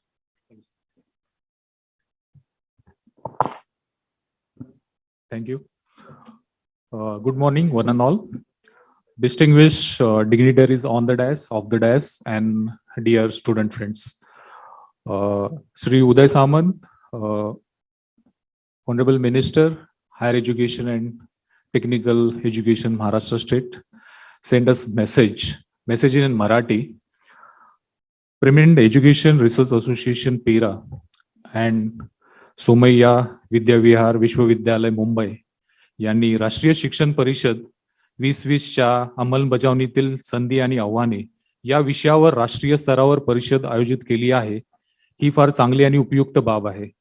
Bharat सरकारने शैक्षणिक धोरण 2020 जाहीर केल्यानंतर त्यातील अंमलबजावणी करण्याबाबत स्तरावर येणाऱ्या अडचणी तसेच प्रचलित व्यवस्थेला सध्या परिस्थितीत लागू असलेल्या शिक्षण पद्धतीनुसार काम करण्याची सवय लागलेली आहे.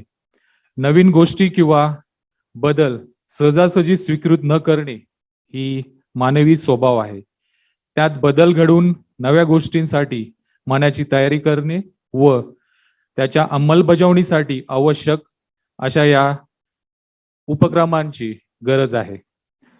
विद्यार्थ्यांमध्ये तांत्रिक विचार आणि त्यावर कृती करण्याची क्षमता निर्माण करणे, विद्यार्थ्यांच्या वैशिष्ट्यपूर्ण क्षमता शोधणे आणि त्या विकसित करण्यासाठी प्रयत्न करणे, बहुशाखीय व समग्र शिक्षणाचा विकास करणे, विद्यार्थ्यांमध्ये नैतिकता, मानवी आणि घटनात्मक मूल्ये रुजू करणे, शिक्षणांमध्ये तंत्रज्ञानावर भर देणे, उत्कृष्ट दर्जाचे संशोधन अशी अनेक तत्वे नवीन शैक्षणिक धोरणात सांगितलेली आहेत. नवीन शैक्षणिक धोरणातील तत्वे प्राध्यापक, विद्यार्थी आणि संपूर्ण समाजाला सामावून सांगण्याची गरज आहे आणि त्यासाठी अशा परिषदांची आवश्यकता आहे. शैक्षणिक धोरणावर राष्ट्रीय स्तरावर ही परिषद आयोजित केल्याबद्दल पेराचे अध्यक्ष डॉक्टर मंगेश कराड तसेच सोमय्या विद्याविहार विश्वविद्यालयाचे प्रेसिडेंट श्री समीर सोमय्या व उपस्थित सर्वच शिक्षण क्षेत्रातील मान्यवर यांचे मी अभिनंदन करतो आणि इच्छा असूनही या कार्यक्रमाला उपस्थित राहू न शकल्यामुळे मी दिलगिरी व्यक्त करतो. धन्यवाद.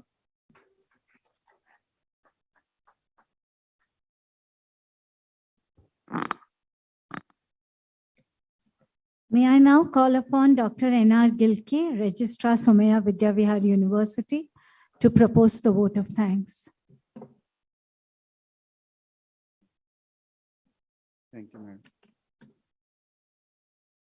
It is my pleasure to propose the vote of thanks on the occasion of this inaugural of the National Conference on National Education Policy Implementation in Maharashtra, Opportunities and Challenges. It is with a deep sense of gratitude that I thank our chief guest, Shri Uday Samanji. Mr. Hanumant Pawar actually just read his address. So I would like to thank him to actually recognize this particular event, and although he was not present, I wish to convey my gratitude to Padma Shri Dr. G.D. Yadav for his presence, and of course a very inspiring keynote address. I'm thankful to Professor Dr. Mangesh Karat for being amongst us on this occasion, and for every support extended and for partnering with Somaiya Vidya Vihar University in organizing this national conference. Thank you for your motivating address, sir. I would like to express our deepest gratitude and thanks to our Honorable Chancellor, Shri Samir Somaiya ji, for his presence and constant support for us. I'm very grateful to our Honorable Vice Chancellor, Professor Dr. Rajashekaran Pillai, for his continuous support and gratitude. I'm grateful to Dr. Rajan Velukar for his presence and inspiring address, sir. Thank you, Dr. Vilas Sapkar, for being amongst us on this occasion. I wish to convey my heartfelt thanks to Honorable Secretary Somaiya Trust, Lieutenant General Jagbir Singh, for being with us on this occasion. I convey my heartfelt thanks to all participating institutions. Your presence has made this inaugural function a success. I wish to convey my deep sense of appreciation to PERA, CEO Mr. Hanumant Pawar and his team, all the Vice Chancellors, the HOIs and Deans of Somaiya Vidya Vihar University and Somaiya Vidya Vihar, the faculty members, staff for their presence and support.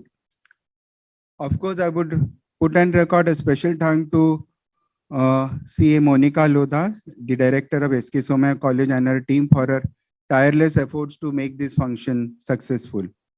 A special word of thanks to the people who have been backbone of this function. Of course, our IT team and PR team. Thank you all, the students, volunteers, and the participants once again. Thank you one and all for making this inaugural a grand success. Thank you.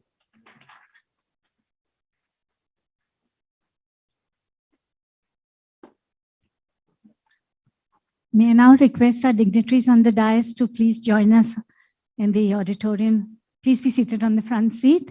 We'll now begin our first panel discussion session. I request the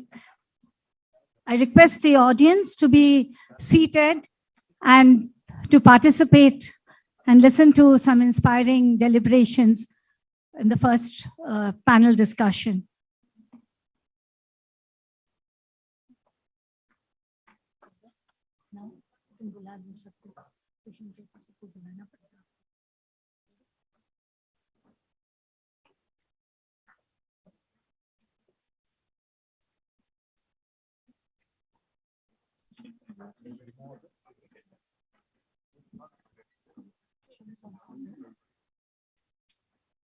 Yadav sir, Velukar sir, sir, Sharma madam, Chetan.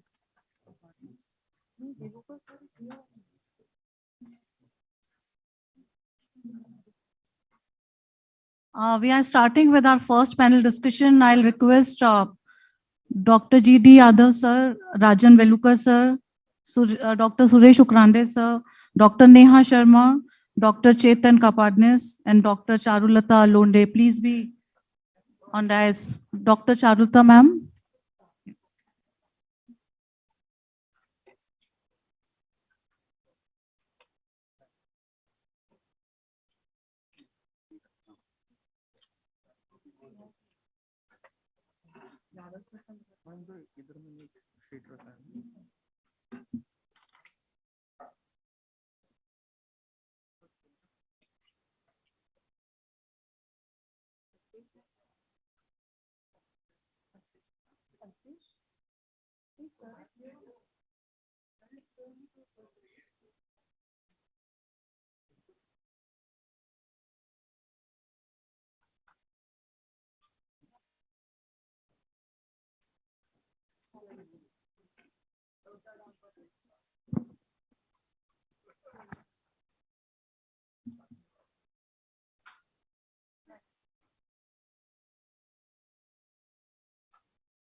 We are starting our panel discussion in 2 minutes. Please be seated.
उनको बोल सकते हैं switch off, अभी वहां पे बात होगा ना।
Aparna ma'am.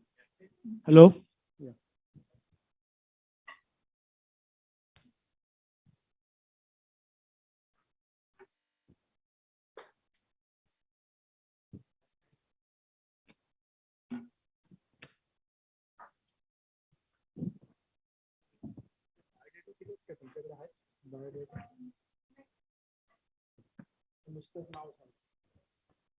Okay.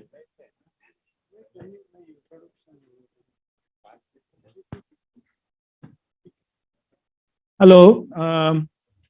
Yes, sir. Yeah. Can we start? the Yeah, session? yeah. Good afternoon all, and sorry sir, this tea is just coming in 2 minutes and we'll have then chai pe charcha. Good afternoon everyone. This is our first panel discussion for today's conference. Educational system as we find it today has undergone a sea change over the millennia. Learning is as old as mankind and would continue eternally into the future. Formal educational system is having a long history of evolution.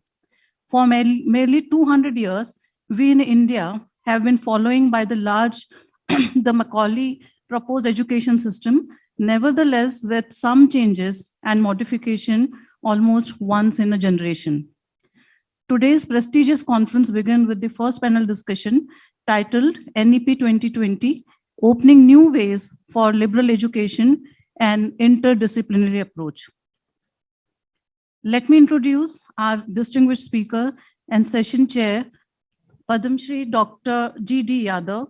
He is member NEP 2020 Implementation Task Force Committee, Maharashtra, and former Vice Chancellor, Institute of Chemical Technology. He is known for his research on nanomaterial gas absorption with chemical reaction and phase transfer analysis. Dr. Yadav is a chemical engineer, inventor, and academician. We welcome you, sir. Now I'd like to introduce distinguished expert panel members for today's session. Dr. Rajan Velukar. He is member NEP 2020 Implementation Task Force Committee, Maharashtra, and former Vice Chancellor, Mumbai University. Dr. Suresh Ukrande, sir, Associate Dean, Mumbai University, Principal KJ Somaiya Institute of Engineering and Information Technology. His vast experience of 34 years. Dr. Neha Sharma. She has more than 22 years of experience and presently working with Tata Consultancy Services and is founder secretary of Society of Data Sciences. Dr. Neha has been instrumental in integrating teaching and current needs of the industry and steering students towards their bright future. We have Dr. Chetan Kapadnas, Director, IQSC, Vishwakarma University, Pune, and he is Dean for 3 disciplines, Humanities and Social Sciences, Interdisciplinary Studies, and Media and Communication. I will like to introduce our today's moderator, Dr. Charulata Lunde, Associate Professor, MIT ADT University. She has done her PhD in General Management and she has more than 19 years of experience. Now, forum is open for panel discussion. I will request Dr. Charulata to take over. Thank you so much. Thank you so much, ma'am. So with the permission of Honorable Session Chair, we would like to begin our first panel discussion. NEP 2020 has promoted a complete restructuring and re-engineering of education system. And we have been discussing the why part of it, why NEP. Now the time has come to discuss other WH question, that's who, when, what, where, and how. So we would like to start the opening remarks with Honorable Dr. Yadav, sir. Sir, you have already mentioned in your session, in your address before, that private universities should start immediately on implementation part. So we would like to really curiously, we would like to know what are the prerequisites of implementation for private universities? Oh, very good question. You know, if you want to start any interdisciplinary program, you must have corresponding faculty, right? And that must be trained faculty. It may not happen overnight, you have that faculty. So you have this mixed mode. You may have visiting faculty, adjunct professors, you know, professors from other universities, including foreign universities. I tell you, one of the best things which has happened, and which I mentioned about ICT, the trimester system, because in one trimester, I can have adjunct professors from foreign universities, because in America and Canada, it is only 9 months. There 3 months are free for the faculty members. So you can have those kind of faculty members coming to your university, and government has allowed now. So we have so many, non-resident Indians or people of Indian origin who are very big faculty members and researchers in many of these foreign countries. So you can definitely attract them. In fact, that is one of the requisites. I had 120 adjunct professors from all over the world. And they were our distinguished alumni, others, American professors, Canadian professors, Australian.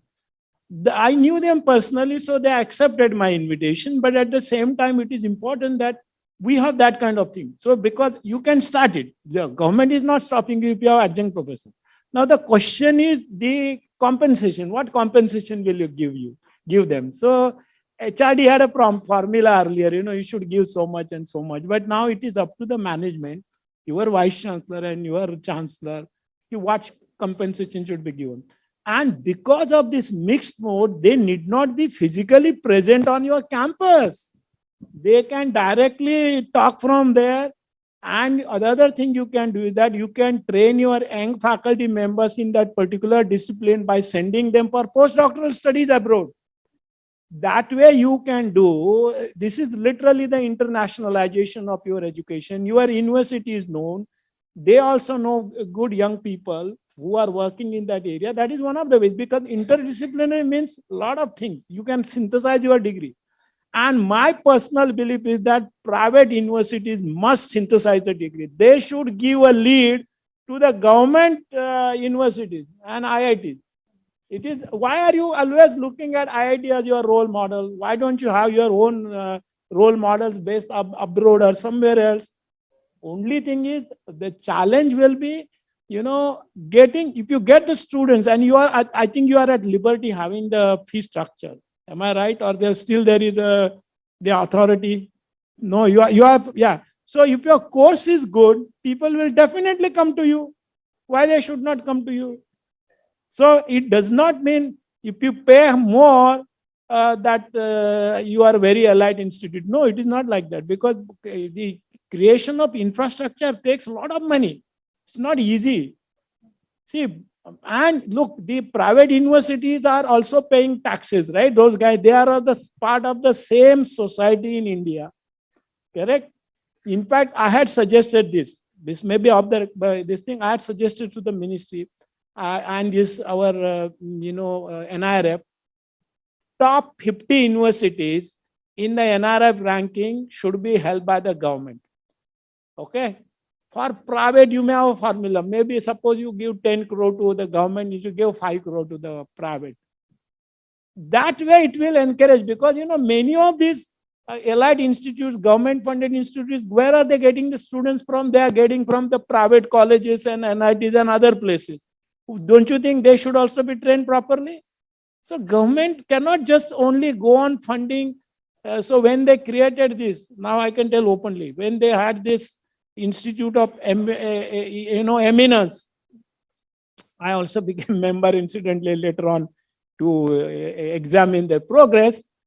They said, okay, 10 universities, private and 10 government, right? So I had asked that time the secretary, I said, are you going to give money to the same people? Then don't have it. You give them liberally, but don't have this pay 1 crore rupees, and fee, and then you declare you are ineligible. They did to ICT. We were selected and they said, you are deemed university. Therefore, we are not giving you. So I said, why did you take 1 crore rupees from me? 1 crore is a lot of money for a government institute. In fact, it is a lot of money for private also. So if this is what happens. So government, if the government wants quality education, they must treat all, like you said, all should be treated as universities and not private and government. That I strongly believe. That is so I think luckily you are now united. So at least in Maharashtra or across the state, entire India, you are united or not united? So you should go and meet the education minister and put forward your demands. Did I answer your question or it went off? Yes, sir, definitely. So definitely, sir, private universities can be game changer and game leader in this direction. So my next question would be Dr. Rajan, sir, that how this restructuring, how this continual, complete and continuous restructuring of curriculum, pedagogies and assessment methods would be implemented? How you look at it? See, the new education policy is talking about 3-year and 4-year degrees and the integrated degrees. Now, with the regulation which the UGC is coming out with, we will have no option. And therefore, in the state NEP suggestion, what we have said is looking at the infrastructure and human resources crunch, we have said those who can opt for 4-year degree program, they can go for it, provided they have the space and provided they have the human resources for 4-year degree program. Otherwise, they can have 3-year degree program. So that option we have given to the universities in the state of Maharashtra. But what we have said is, even if you have a 4-year degree program, and even if you don't have a space and human resources, you can innovate by adding internship.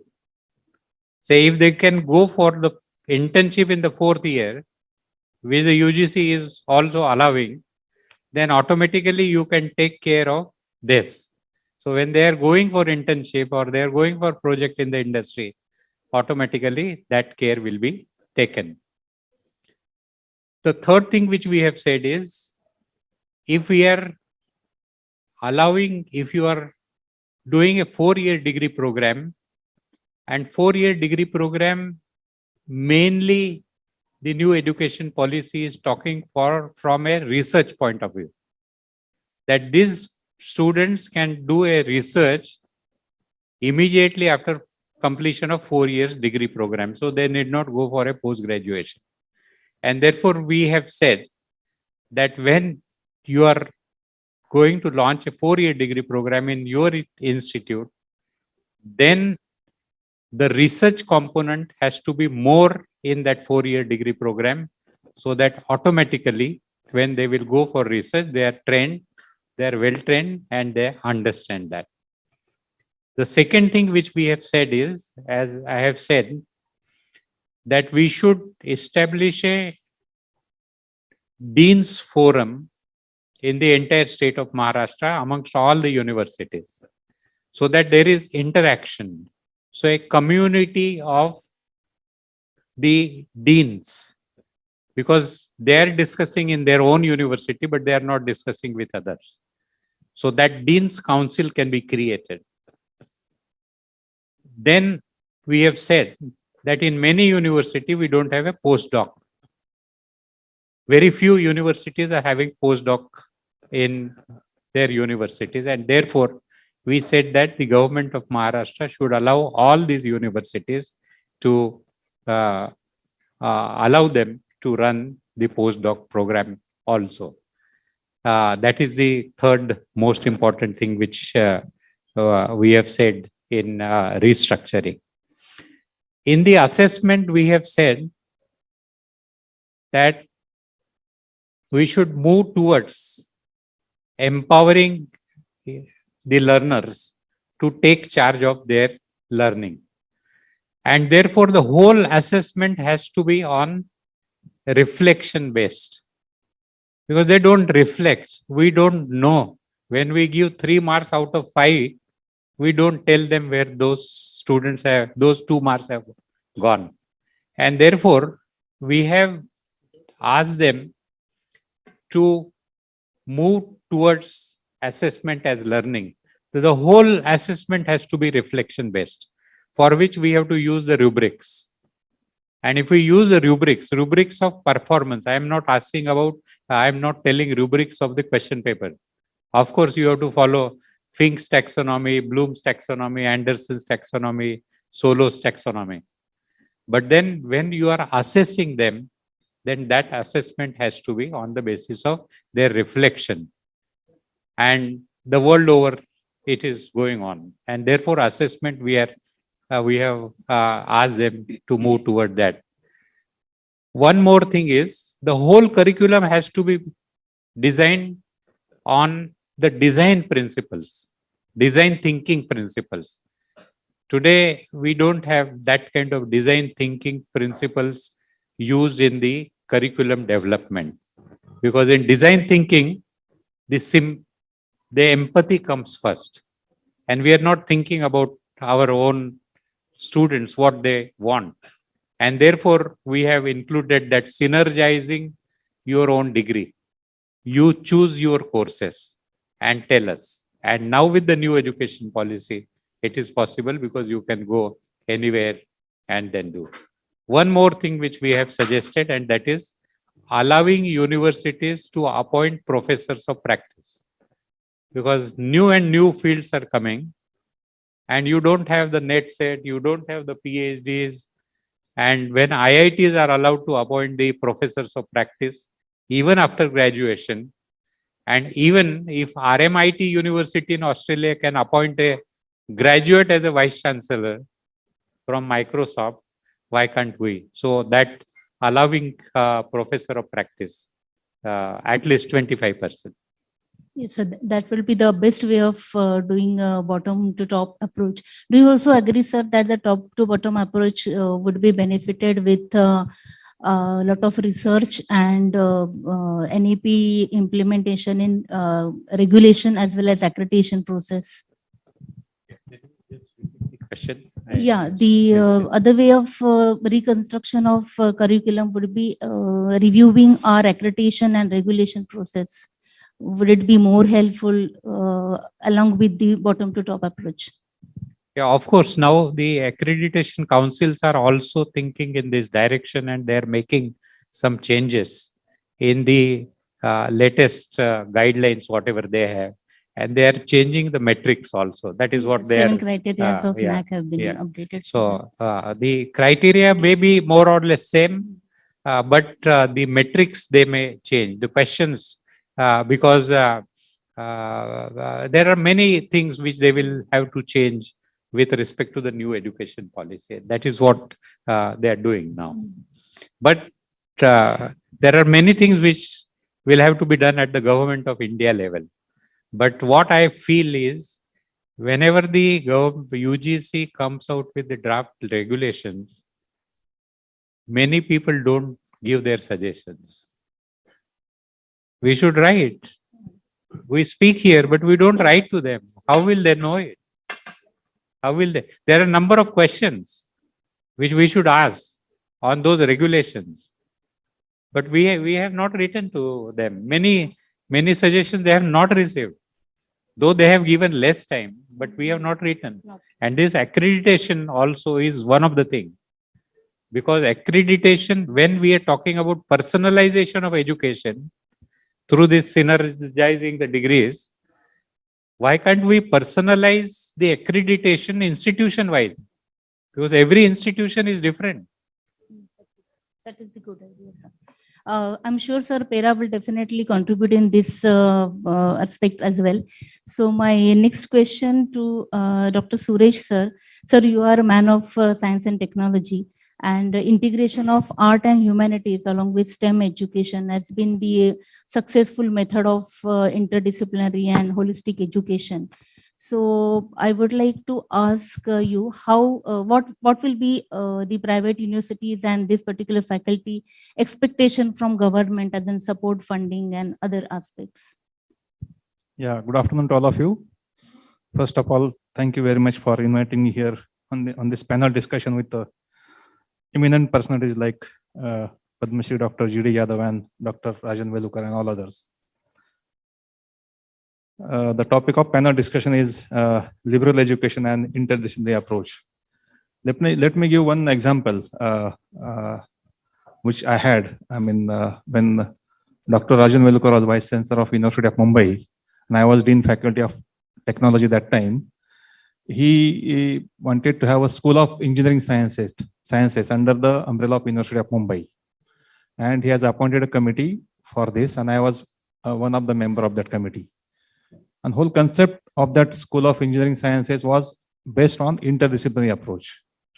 That is engineering, all disciplines together, science, all disciplines together, and a model of UG, PG, and PhD as a whole together, how it has to be implemented, sort of. And that concept was, I mean, thought in 2012, which was there in his mind, and accordingly, all the committee members have prepared a report and submitted. So, I mean, we cannot have any education in isolation. Maybe engineering, there are number of branches. We cannot have civil engineering separately, computer separately. There has to be interdisciplinary approach and even multidisciplinary approach along with the science and all other disciplines. That's what the thought process was, and the report was submitted accordingly. But there are, I mean, huge investment is required, space is required.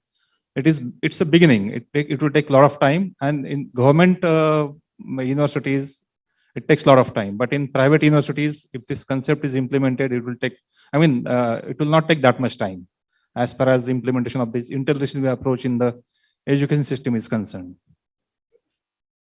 Yeah, thank you so much, sir, for that, throwing light on that. Neha ma'am, we all have experience in last 2 years that technology has changed the interface of all activities, all businesses at all operational level. Education industry has become the biggest IT-enabled service in India and across the world.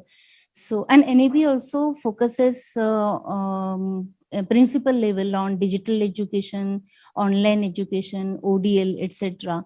So, being a part of TCS, one of the biggest ITS company, what is your way, how industry can be a partner or a contributor in this implementation process? Thank you, Dr. Charu. Good afternoon, everyone. So I'm the only odd woman out, I guess, in the panel. Like online education is not new. It had been there since decades, you know. We were having MOOCs courses, we were having online certification, but the difference is like we used to use those courses or MOOCs courses, whatever was available, only if we are interested, you know. It was not forced on us. If we are interested in particular topic, we used to choose them and we used to take up that just for our personal growth if we are interested. So it was self-motivated kind of thing. It's not that it was not there. We were preparing, like government was preparing the infrastructure and everything to bring it to a level where it can be seamlessly distributed, you know. But suddenly we met with pandemic and things changed overnight. And we landed up into the situation where we were not prepared, and thanks to the situation also, because we could realize what is the need of the hour, and we could do a lot in a faster moment to address that, you know. One survey was done by the Institute of Management Development and Research from Pune. They conducted a research to find out what challenges they faced while doing online classes, because suddenly during pandemic, everything went online. So they wanted to know what are the challenges they faced, you know, and the people to whom the survey was conducted were all college students who were undertaking these courses, online classes, attending online classes, right? So 60% of the students, they said like network and like availability of the internet are the biggest challenge. 60% of them said this, you know. I mean, fair enough. We all understand that our infrastructure is not built up to that level, and there's a reason we were facing those challenges, right? But the other few things which are related are like few subjects cannot be taught online, like mechanical engineering, like medicine. Likewise, there are so many subjects which has got its different impact when taught in the class, you know. The second part is like teachers may not be that impactful while they are teaching online. So these are few things we have to prepare ourselves to deliver to the best, to make the best utilization of the infrastructure or whatever is available to us. So we also have to get under some transformation. Like I have been a professor myself for many years, you know. So when you enter into the class and have that eye contact with the student, you have altogether different impact in the class, right? And nobody can deny that. So, and of course, the content which is available online has to be localized more, has to be more relevant. What are we going to do? What UK is doing? We might not be interested. We know what is happening in Mumbai and Pune, right? So content which is available online has to be made more relevant. A lot of work has to be done in that respect also. Of course, increase screen time, and then parent and teachers both have to understand what medium they are using. So all those things are already there. Now, coming to your second part of the question, Dr. Charu, is like how TCS is handling it, or how the companies like TCS should handle it, right?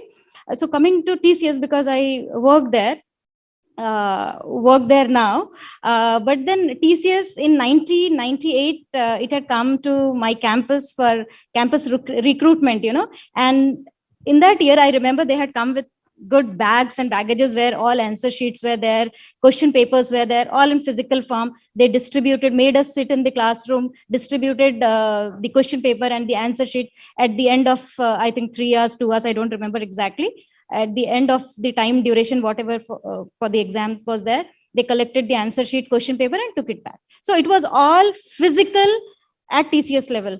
But maybe I think they realized it that this is not, this is not sustainable, you know. So they changed it. Maybe after a couple of years, they changed it.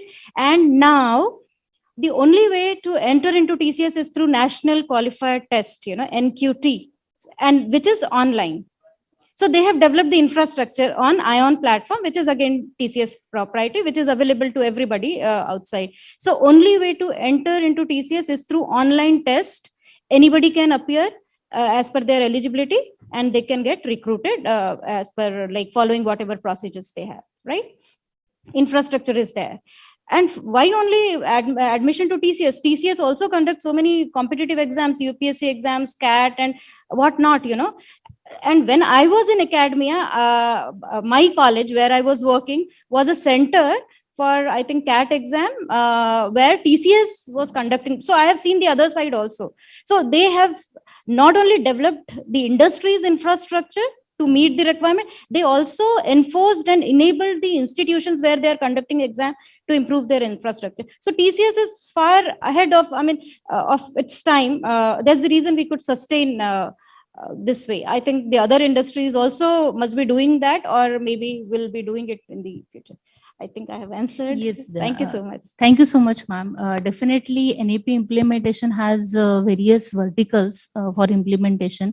Government is being very important vertical, and universities, whether it is public or private, and industry has a very important and significant role to play to establish digital infrastructure for digital education.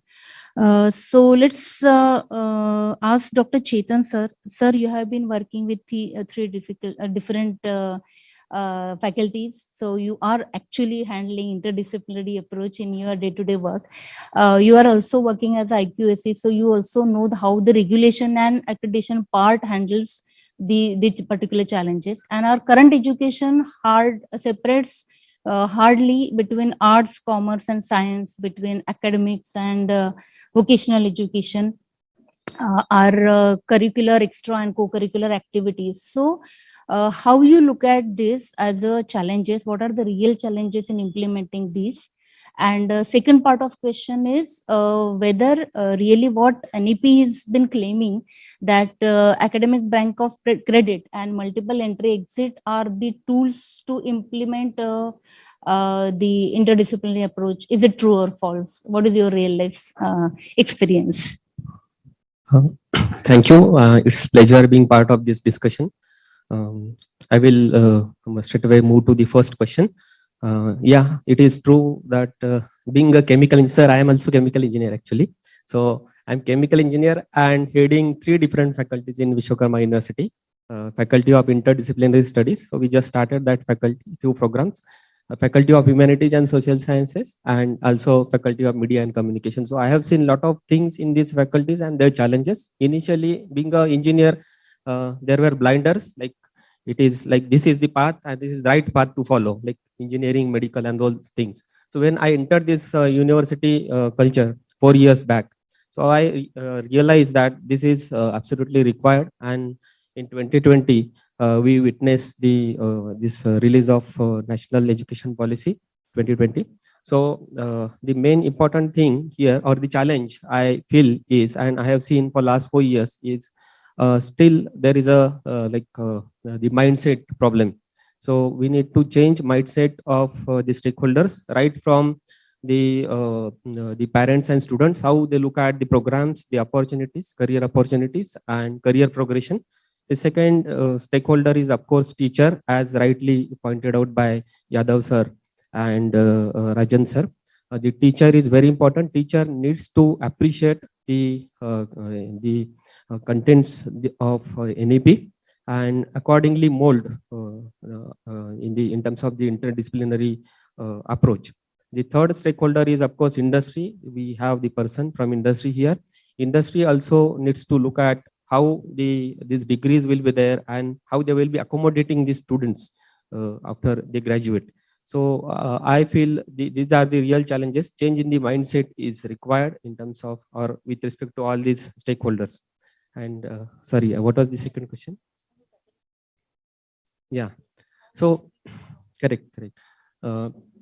ABC, of course, it will really help the small institutions because they might not have the infrastructure in terms of multidisciplinary education, because NEP, they demand formation of different departments, right, from the art, design, music, dance, drama, and all those, Indology, psychology, economics. So the disciplinary institutions right now, like they have only one discipline in place. So they might require pool of resources, pool of teachers to be appointed in the institutions. So that will be challenge, but of course ABC will cater that, because the multidisciplinary institutions, those who are contributing towards ABC, they might help the students in those institutions which are unidisciplinary. This is what I feel. Thank you. Thank you so much, sir. Same question, I would like inputs from Dr. Rajan sir also.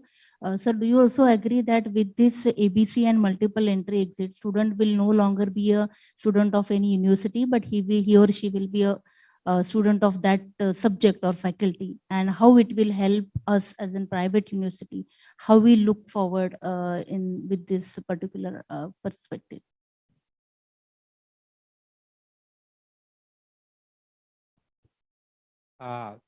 This multiple entry, multiple exit, and the choices which students have to do one course from one institute and another course from another institute, and aggregating all the courses and getting a degree.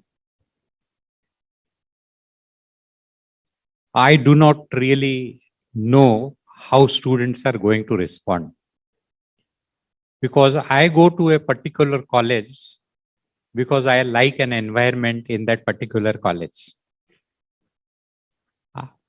I am going to a particular college because the cultural activities are promoted more than anything, and therefore I have joined that particular college. I am just giving you an example. When I met the young people and I discussed with them about all these things, I personally feel that a lot of migration is not going to happen except in online. Number one. Number two, if those institutions are within the premises, then that is going to happen. Third is, 5 to 10% of the students are very, very serious about what they want to do in their life. Even if they are choosing the liberal arts in Ashoka University or Flame University, they are a different league. whereas more number of students do not understand what we are talking about. So all these facilities will be used by 10 to 20% of the students. And therefore, what we should do, say for example, UGC came out with a regulation that these are the life skills which you should teach your students. They have given the draft and now they will finalize. And they have defined these are the life skills which you have to, and then they have given the credits also. 4 courses they have defined. The competencies of life skills. Now, every private university in the state of Maharashtra, if they are going to offer this life skills in every university, you will need those many human resources. Can you not come together and offer that life skills with some support in the institution or the university by hiring best of the best people in the world to offer them those courses, so that you save money, you get a quality teacher, and at the same time, the counseling, the personal guidance and counseling, and rather than counseling and guidance, now there is a word is coaching. Now we need the coaches, individual personalized coaches. So we can have that. So this is how we can come together, but I don't know how students are going to respond. Because this discussion we also had. Say, I am a poor person.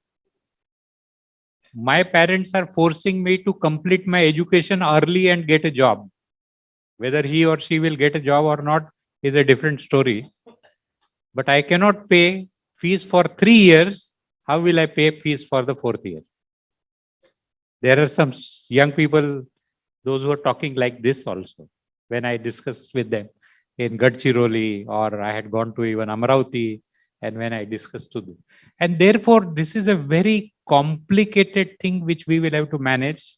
Unless and until we innovate, we will not be able to. And online learning, though everybody was online during COVID, but I don't know whether it was dynamic or not, whether it was vibrant or not, because engagement is the most important thing. The teacher, those who are unable to engage students in the classroom, it was difficult for them to engage them online also. Training is missing, and therefore in this policy we have said that every university must have a center of excellence in teaching and learning.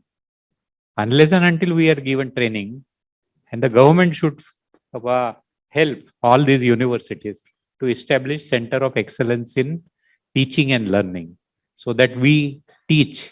Online teaching is not just easy. It is the engagement, whether we are able to engage them or not. If we are not able to engage them, then nothing is going to happen. So engagement is very important. And therefore, in this area at least, all the private universities can come together and get the help of some of the best institutes in US, those who have this center of excellence in teaching and learning, and learn from them. Yes, sir, definitely. And also, sir, what I feel is a lot of national as well as international standardization of universities is required if we want to really create effective ABC and multiple entry exit. Otherwise, it will be a challenge for students also, as you have We don't need a standardization only. We need a standardization of innovation. Okay. Otherwise, standardization doesn't help really. Standardization of innovation, which Japan has followed in 2005. Yes, definitely. That will be a great case study to learn for standardization and innovation. I would like to ask the next question to Dr. Suresh, sir. Sir, holistic education claims development of student in all aspects of including mental, social, physical, intellectual, and spiritual. So how, as Dr. Mangesh Karar sir has just now mentioned that research has been a gurumani of that mala. So research is a key solution towards it. So how NRF will help us to implement, because it is going to be really a explosion of all possibilities for effective implementation.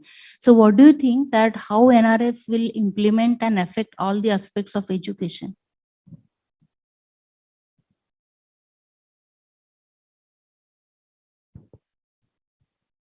As you know, in this national education policy, it is 3 types of universities, like teaching intensive universities, research intensive universities, and academic colleges are very well defined.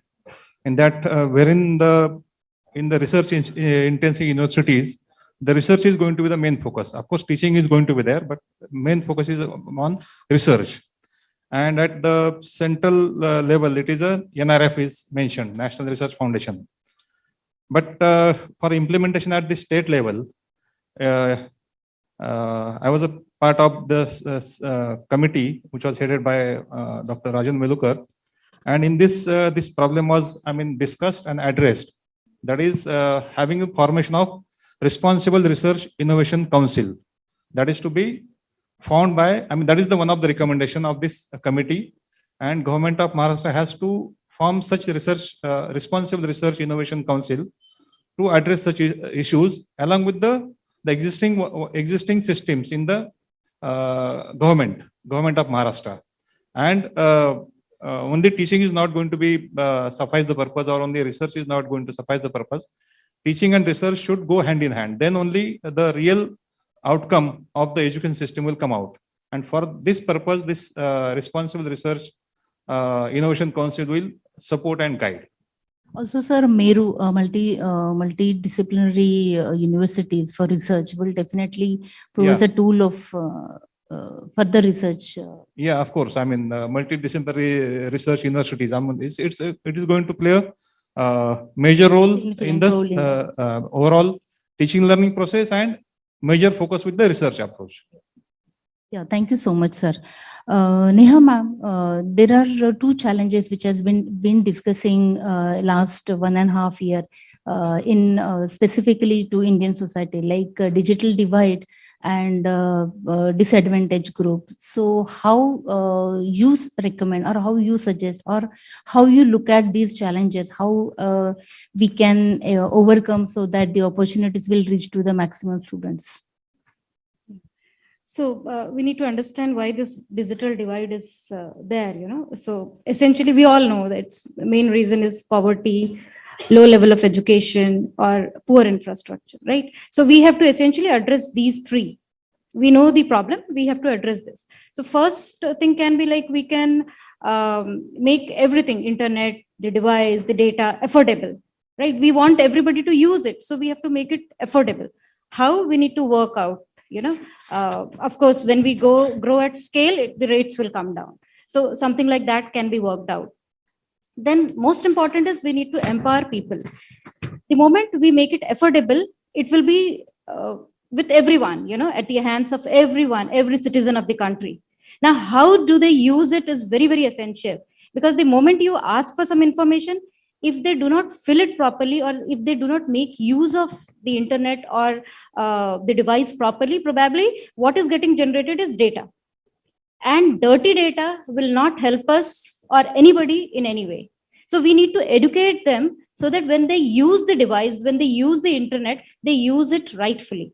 That is most important, And of course, I already said, like, content on the internet has to be, we have to work very, very in a focused manner to make the content relevant to the local population. It has to be that way, and we have to work a lot. It is not in that shape right now, right? Of course, internet infrastructure has to be strengthened a lot. And there is a research where it is shown that the percentage of ladies or girls who are using internet is quite low in comparison to male members. So that also has to be addressed. Probably again, education, bringing ladies to front foot, educating them, making them aware that Of course, this can help in whatever they are doing, can be few of these solutions. Thank you. Yeah, thank you so much, ma'am, and thank you, everyone. I would like to invite Honorable Dr. Ganapati Yadav, sir, for your concluding remarks. Thank you. Dr. Rajan Velukar mentioned about the taxonomy and other things.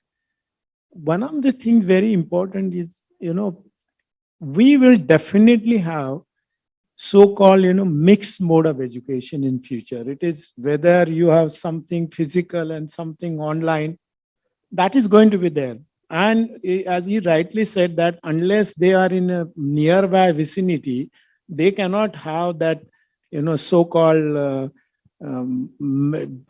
the designer's degree, if they want to really do that. That is going to happen. Another issue is that industries have to participate in this, which is not discussed. Industries must participate, come forward, because they are going to use the produce, okay, from these educational institutions. So how they can participate? One of the things which I had mentioned to Niti Aayog when I was invited, I said, right now we have corporate social responsibility, CSR, which is 2%. And it is meant for certain specific things. My personal belief is that the governments of the future will not invest in higher education, and it will be the public which will invest. So 3% CSR, in that 1% is given to higher education, whether they are IITs or the so-called centrally funded institutions or private, that has to be there, because the CSR has helped so many colleges and universities. I know it. I have been a beneficiary of that. So I think CSR participation in research and innovation by the higher educational institutions is very, very important. Okay. What we recommended in our report, because professional thing which I mentioned, because I chaired that committee, I said, like we have at center, with the help of CII, the Confederation of Indian Industries, Prime Minister's Fellowship. That Prime Minister's Fellowship now is 92,000 rupees, of which Department of Science and Technology gives 50%, and the 50% comes from the industry, which is not more than 5 lakh rupees for them. And they can make it part of CSR, whatever. So with that, you get best of the candidates, and the objective, they must develop technology. And that can be taken up to 5 years. I have 6 students working that way, but they are all supported by industry. That can be done in every sector. We recommended that there should be Chief Minister's Fellowship, okay, like Prime Minister's Fellowship. And we are given a ways of how to do it. Because, I tell you, our budget, Maharashtra government's budget on higher education is peanuts. There is nothing in that budget. And they have to manage these 19 universities and things like that. And even the salaries don't come on time. Yeah, Professor Sapkal will agree with me that I had to worry every month whether I will have money to pay to them. And never I faltered. All my staff and teachers and everybody used to get their fellowship. But I had to work very hard. And so I think that is not good. And the government of India has decided now to raise the 6% of GDP will be spent on education. Let us hope something comes to higher education in that. And CSR is the best means by which, companies can definitely afford it. So we can have centers of excellence, like whether you want to have teachers training or something else, or center of excellence in specific subject, maybe economics, or maybe, psychology or whatever. That can be funded by these people. The other issue is creation of endowment positions, which, I've stayed in USA, in Canada and UK. I can tell you that people are very charitable there. In our country, we want to keep all our money for our children, grandchildren, great-grandchildren. We never think of society. We are a highly selfish society. India is a highly selfish society. I can tell you that. Why? Because yeah, and you know, one of my friends, a billionaire friend, I said, you give some money to the institute. He said, oh, we are not made money. So I said, you are not going to take your money to heaven. Give something. The society will remember you. Give money for girls' education, poor students' education. I created so many scholarships and all, ranging from 25,000 to 1,50,000. But they were willing to give. People were willing to give. So we have to create that culture. In USA, I was in Purdue University. Every student was getting some funding from the alumni. So alumni is a very big part in these universities, and every university must have a strong alumni association, whether it is a private or government, semi-government, whatever. The alumni are your brand ambassadors. They are your brand ambassadors. Then they say that, like somebody said this morning, like I think Dr. Karat said, you know, somebody in Nigeria or somewhere, his students got Amazon. So they are your brand ambassadors. I did that every December 3rd Saturday. I used to call all my alumni. 10 years, decennial jubilee, silver jubilee. And I used to give them a task, generate money for ICT. Not for me. I don't need anything. And they used to generate. So the Alumni Association plays a very important role. Perhaps you do not know, ICT's graduates generate 8% of GDP for India. Can you believe that? 8% of GDP is by one single institute. But I used to approach them. I used to say, help this cause, help that cause. And they were willingly giving. They used to say in Marathi, you know, Denarache hata hazaro dubli maji zodi. So it is like that. You have to approach with a proper objective, but everything has to be properly. They give for a cause. You cannot just go, oh, give money and we will have festival. No, sorry. Nobody will give you that. So you have to have these endowment positions where you invite people, no? Like I mentioned about adjunct professors. Invite them for 3 months under endowment, and the endowment can be of two types. I will give you some tricks of my secret, okay? Secret success, okay? What is that? If you have an endowment, use only 50% of the interest. The remaining interest should be plowed back into the corpus so that the corpus grows, because time value of money goes down. Every 3 or 5 years, you have to revise it. So that is one story. And, you know, you private universities can invest in stock market and make more money. Government institutes cannot do that. They have, that instrument is not available. You have to invest in only the, you know, which the banks, which are, you know, government, big banks. Nobody, no private cooperative bank, out of question. Your money is also gone with them. So these are restrictions, but you can make these tricks. And ask somebody, you know, suppose somebody has become rich. You say that every year, you know, in America it is there. They give stock. They give stock, you know, they will give you, so many shares are given to my institute, and your value, and believe me, in USA, what is the best thing in USA? The banks don't give much interest, hardly 1%, maybe 2%. In India, we have also come down. But what they do, the finance officer of the university gets more money than the president of the university, because his job is to ensure that the university survives. So he has to invest properly in the stock market and all that is available in America and Canada and not in India. So we have to be really innovative. And you can have a professorship like that. Every year, the family gives money to you. They can invest. They can invest. I got some fellow professorship in ICT where the family every year gives money. I said, I don't want your endowment because I can't invest it. I will get hardly anything, maybe 3%. With the 6%, I will use only 3%. It is not going to be sufficient for the professorship. So you give every year that much money till the person is there. All right. So maybe 30 years, something like that. This is the trick which has to be used by all these private universities. Have lot of leverage available. You know, instead of giving advertisements on the television, you better invest that in your faculty and students. I think that is what is required.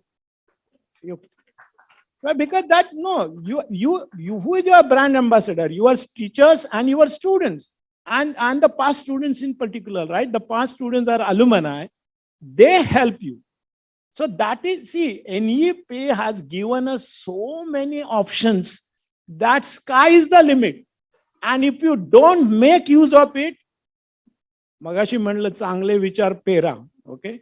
So you better use it. And why I'm saying this, because I've experienced it. As a scientist, as an engineer, as a consultant, an academician, I have seen everything. I have seen both sides of the world. And I believe that private institutions can do a much better job out of this NEP than the government institutions. This is my belief. Mark my words today with this date and time, and after 10 years, I'll be proven right. I'll be proven right because that is what is required. Incidentally, I'm a member of this World Bank's Committee on Tertiary Education, and we are thinking of something called MERIT, the program called MERIT, which is India specific, which the report will be coming sometime this year.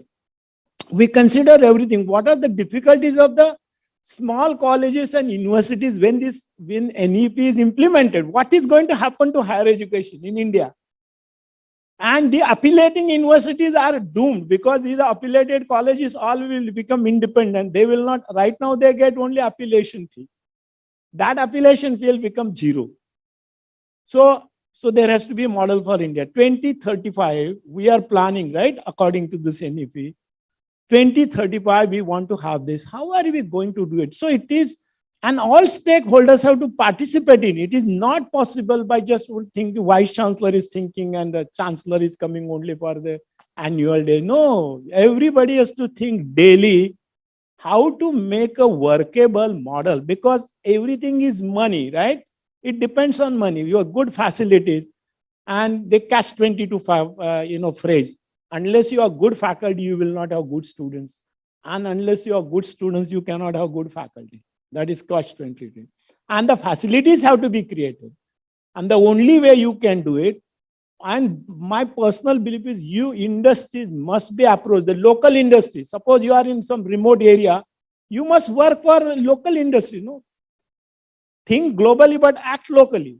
You must do that. Local industry, invite them as adjunct professors. Your professors, you can send them on sabbatical there. One of the things which, I was also chairman of the committee of this technical education, which was appointed in 2012 and submitted the report in 2013. There I had said, if 10% of the faculty from colleges where they do not have PhD should go to, some allied institutions, take their PhD. And my model was different, that they should do it, in the trimester system. Every trimester they go to alternate trimester, they come back and teach, so that they don't lose the connection with the institution. Otherwise, suppose you give 3 years leave under QIP, that guy is gone. That guy is gone. You may sign the contract, but he will not come back because he becomes smart. Then why should you stay with you? So these are some of the revolutionary ideas, and NEP has given that chance. So it is up to your association to come out with some white paper and give it to the government, because you are governed by the State Private Universities Act, and some may be deemed universities of the UGC. You have to praise the government. And if you don't do that, the NEP is not going to make anything for you. You will be only cribbing every year, having conferences in Somaiya Institute, some other institute, and have a cup of tea and lunch or dinner and forget about it. No.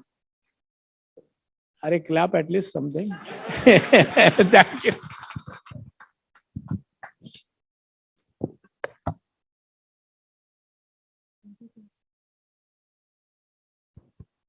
Thank you so much, sir. Over to you, ma'am.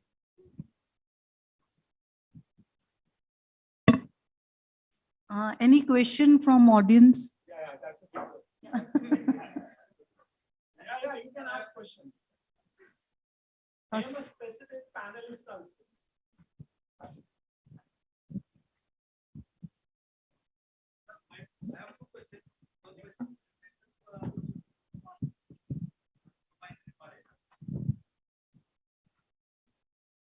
Is there?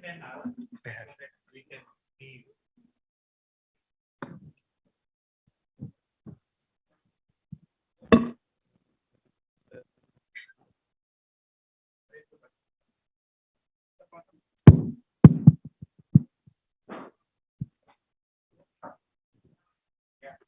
Myself, from my career of engineering. I have two questions. One question is to Yadav sir. Sir, please advise us to improve research, development, and innovation.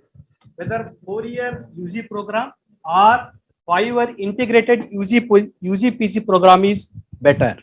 Well, I will tell you, I introduced a new course, which is integrated MTech degree, 5 year, 15 trimester. I told you that. Okay. So I just got major, minor, industry training, which is 2 years. They get stipend and all. That is a hugely successful program. And our first degree, the students will come out. I tell you why I'm saying that. The syllabus is vibrant.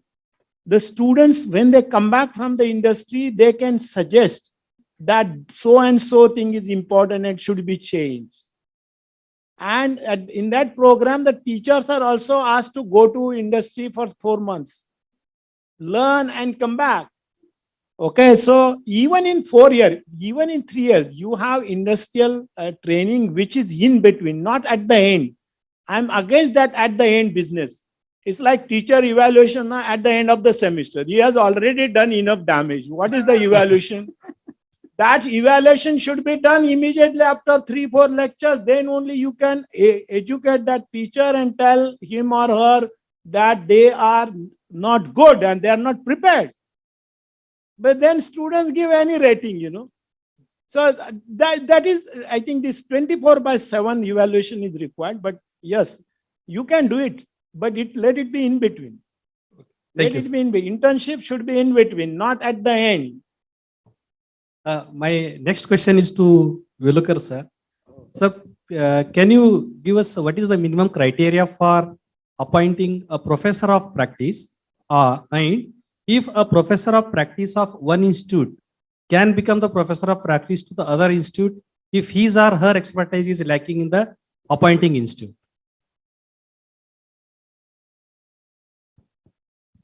The UGC chairman recently announced that in the newspaper, and they're coming out with a regulation on that. But what I understand and what discussion which I had, they will not need a PhD degree and not net set. Even the just post-graduation will be able to with the industry experience. So at least 7 to 8 years to 15 years experience in the industry at certain level you can appoint. And then once you are appointed in one institute, you can always move to another institute. There is no, I don't think there is any issue.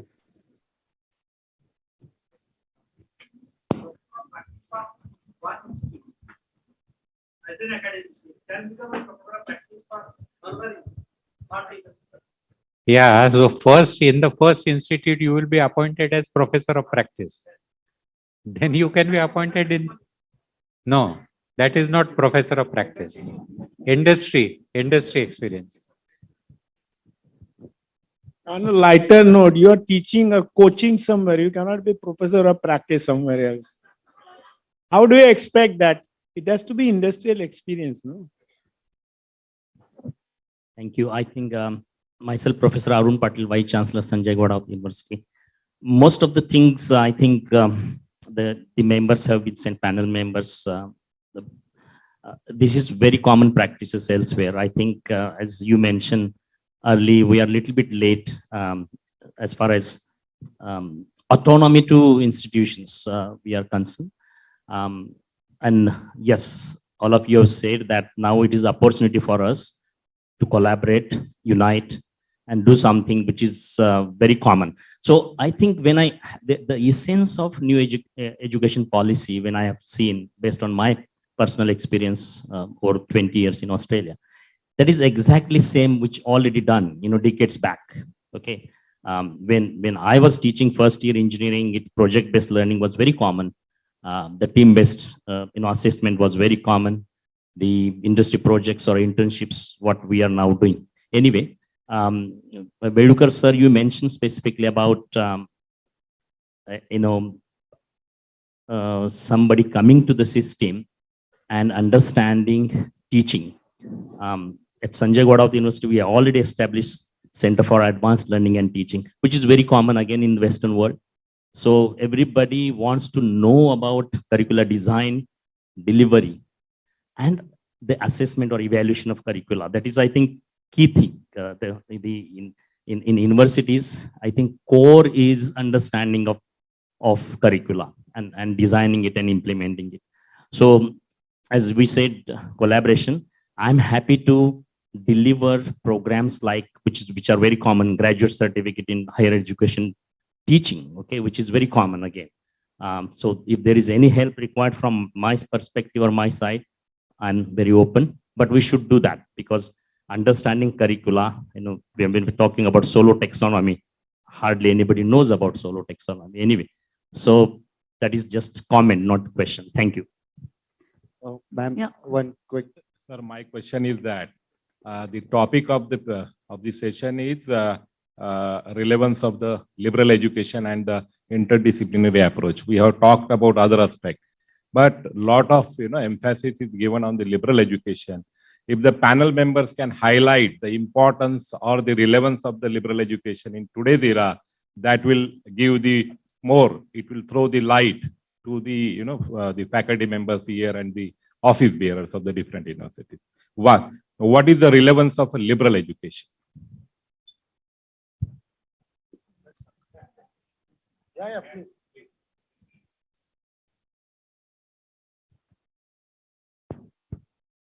So probably they will answer after me. Let me take this first. As a data scientist, I keep on telling that data is there everywhere, So now initially it was thought that data science is a part of computer science, engineering, and all that. But now gradually, slowly, we all know that data is there everywhere and it is a part of every business. No businesses without data, right? Now, when we teach data science, we are doing it for anywhere. We are doing it for climate, we are doing it for healthcare, we are doing it for air quality test. So, I mean, this is a live example. We name it liberal education, or we may not call it. I mean, we will start calling it in future maybe. But now what we are doing is, I feel it's a part of liberal education where you are bringing in multiple disciplines to solve a problem. It's data science, it's the domain, if suppose healthcare, so healthcare, maybe analytics, so statistics, so multiple disciplines are coming together to solve a problem. So we might have started to call it liberal education, but we are doing it since ages. We just have to formally name it.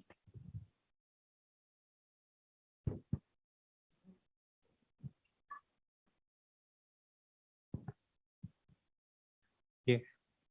So basically, the liberal education, see, you are learning what people have seen. Learning only technology is not helping the industries in developing AI and machine learning because they have forgotten the society. Okay. Now, liberal education is, in a simple word, if I say, it is a combination of academic and experience. Experience in understanding the solutions which they have to find of the people. So it is basically, say, for example, I want to be a very successful finance person. Without technology, I cannot be a successful finance person. Without understanding social intelligence, I cannot become a successful finance person. And therefore, you're going beyond your discipline and understanding the other disciplines which may be useful to this. That is what the liberal they are talking about. And therefore, you will find in this liberal education universities, like Ashoka, you are taking a computer and you are studying sociology, you are studying economics. So, yeah, thank you, Dr. Rajan Velukar. I just want to throw some highlight. Liberal education, liberal art and all the culture, languages, they are driving the economy of the 21st century. If you take the example of Apple company, Apple had, their first product was the music. They sold the music through technology, the combination of the liberal art, music as per the choice with the technology. So it is a combination. And in the globalization, if you learn the languages, culture, and if you go there, if some, if you are appointed in Germany, and if you know the language, culture there, then I think you can do much better. So we have to have the exposure of the languages, culture, all the performing art, creative art. Then I think we can, we can sell this, liberal art through technology. This is one of the examples. Facebook, all the graphic, these are arts. Nowadays, in the design field, user experience design, they are in a great demand. This is a, graphical interface with the computer. So I mean to say, because of this is all, music, any art, whatever, if you can write, good story, you can make a good picture. And that picture can be, if an engineer knows about literature, he can, create the better product, like a Harry Potter picture, that, created biggest, sell throughout the globe. So, and in India, there is so much of art, liberal art, Telugu art, Tamil art, there are so many things. If we can, with the help of this combination, engineers or the music, our artists, if they can sell this, throughout the world, that can be the good scope. And innovation is driven by the liberal education, by the liberal art. So this is the greatest requirement. So engineer cannot alone work in a standalone faculty, and not only in the interdisciplinary faculty, he has to work beyond that for the driving the innovation. So that is my analysis, small analysis. That can be number of other things. Thank you. Thank you, sir. Thank you so much. I have a question for Dr. Rajan, sir. So good afternoon, everyone. I am Yugantar Baldal from Ajinkya D.Y. Patil University, sir. Sir, in the morning you said that there should be a disruption in the curriculum, but with any kind of disruption, there is a adoption model, So if there is a disruption in curriculum, but the adoption is at a slow pace, so how do we maintain the, the admissions and the cash flow if the students are not really adopting to the disruptive curriculum model at a faster pace? So how do we maintain that two things? How do we get that two things together? First thing is you don't decide what he or she wants to learn. So when we decide that what they want to, the students wants to learn, then that will not happen. Disruption from their perspective, with their speed, with their interest. You're in private university? Yes, sir. Ajinkya D.Y. Patil University, Pune. So you have full autonomy within the number of credits which they have to earn for a graduate degree program. Okay, either they have to complete 120 if it is 3 years, and if it is 4 years, 160 credits minimum. Within that, you can decide with your own community. Community is including your teachers, students, and then decide the curriculum and then offer that curriculum. Nobody is going to stop you. You can take the decision in your board of studies. You can take the decision in your academic council and deliver it. Whether you have trimester or you have every month test or 24/7. My daughter did a postgraduate diploma in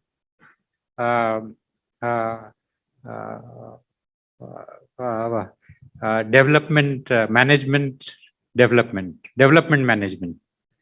And for a year, no examination, but every day they were asked to write reflections, and the classes used to happen from 9 o'clock to 9 o'clock in the night.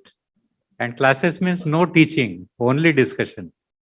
And after 5 days, on the 6th day, there used to be a discussion with the teacher. And after 6 months, there is a discussion with a team. And at the end of the final year, they will give you your competency mapping. And then they will ask you whether you agree with this or not.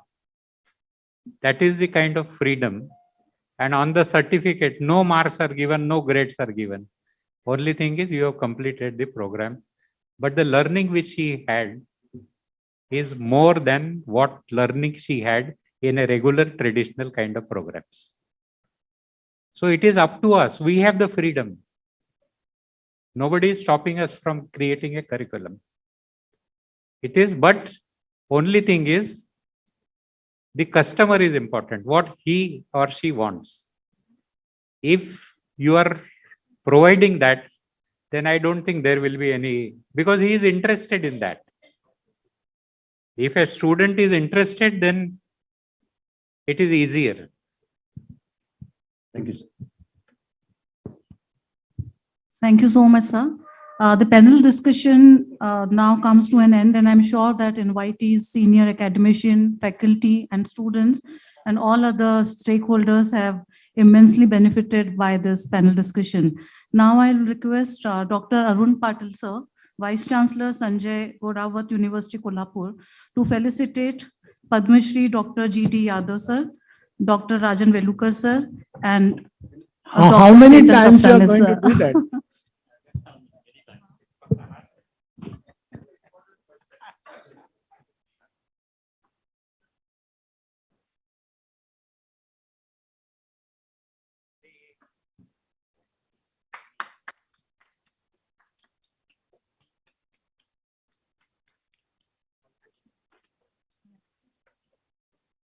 Now I'll request Dr. Prabhat Ranjan, sir, Vice Chancellor D.Y. Patil International University, Pune, to felicitate our expert panel members, Dr. Neha Sharma, Dr. Chetan Kaptanis, and Dr. Charulata Lonte, madam.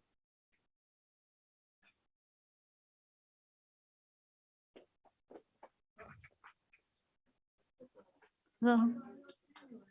Sir.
Thank you so much. Thank you so much, everyone.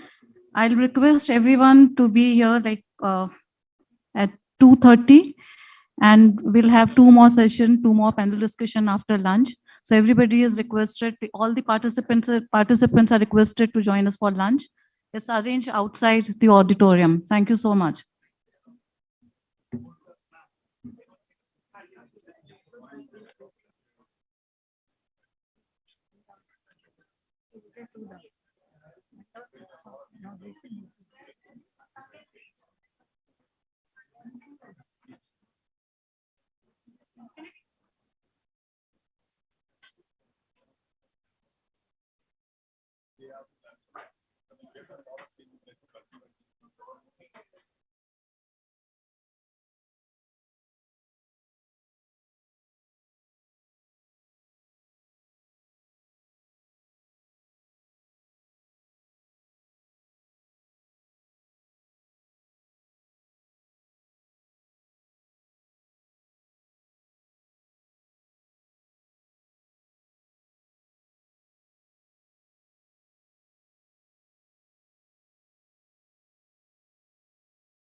Hello.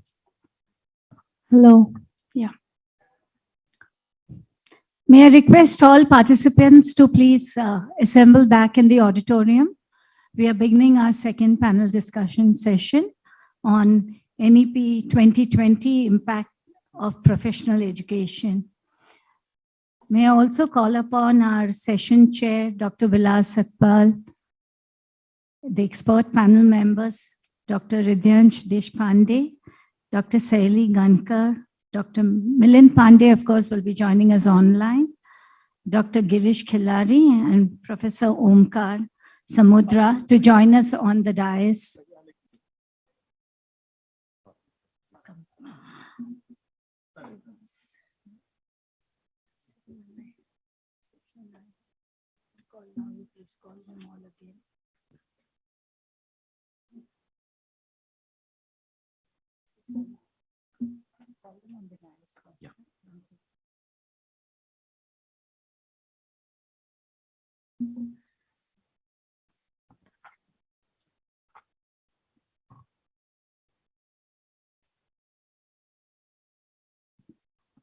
A very warm welcome to all of you. May we request the distinguished speakers for our panel 2, to grace the dais, please. We request the session chair, Dr. Vilas Sakpal, expert panel members, Dr. Hridayansh Deshpande, sir, Dr. Saili Gankar, Dr. Milind Pandey, Dr. Girish Khilare.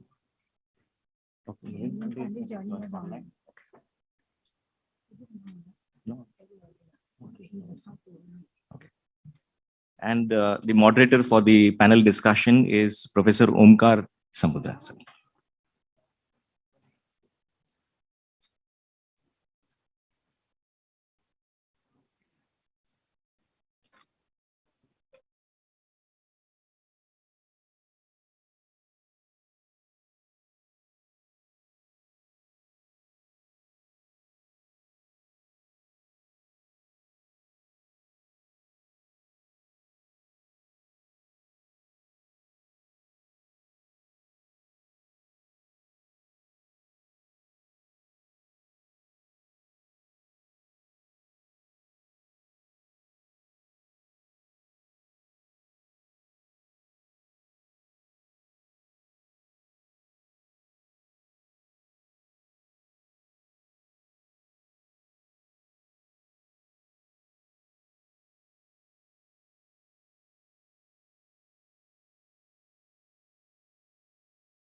may we request all the distinguished dignitaries and speakers to grace the dais, please.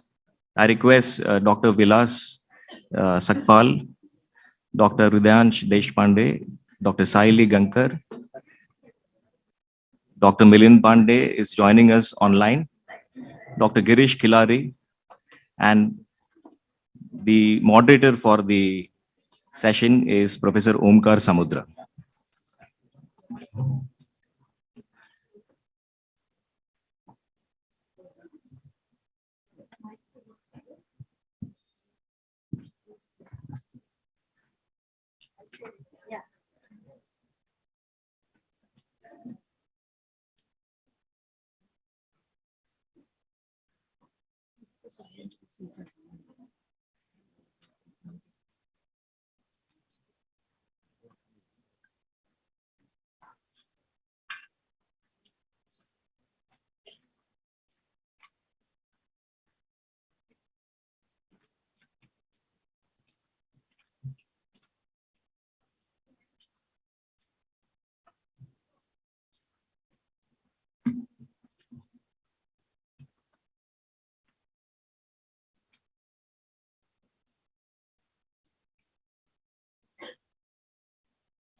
So very warm welcome once again to the National Conference on National Education Policy for Implementation in Maharashtra, Opportunities and Challenges, organized by Preeminent Education and Research Association in association with Somaiya Vidyavihar University. We witnessed a very insightful panel discussion in the morning on NEP 2020, opening new ways for liberal education and interdisciplinary approach. Now we move to the second panel discussion on NEP 2020, impact on professional education. The second panel discussion of today's conference is very pertinent to improve the rankings of India's overall quality of education system from the existing 30th rank in 2021 as per the World Population Review 2022 to more impressive rankings in the years ahead. We are confident that the panel discussion will provide us with all various initiatives that are envisaged in the NEP 2020, as well as the experts' views on improving the quality of teaching and learning, as well as the research in select professional courses. We have a galaxy of distinguished panelists, and I would like to introduce them to you. The session chair for this panel discussion is Dr. Vilas Sapkal, a distinguished academician.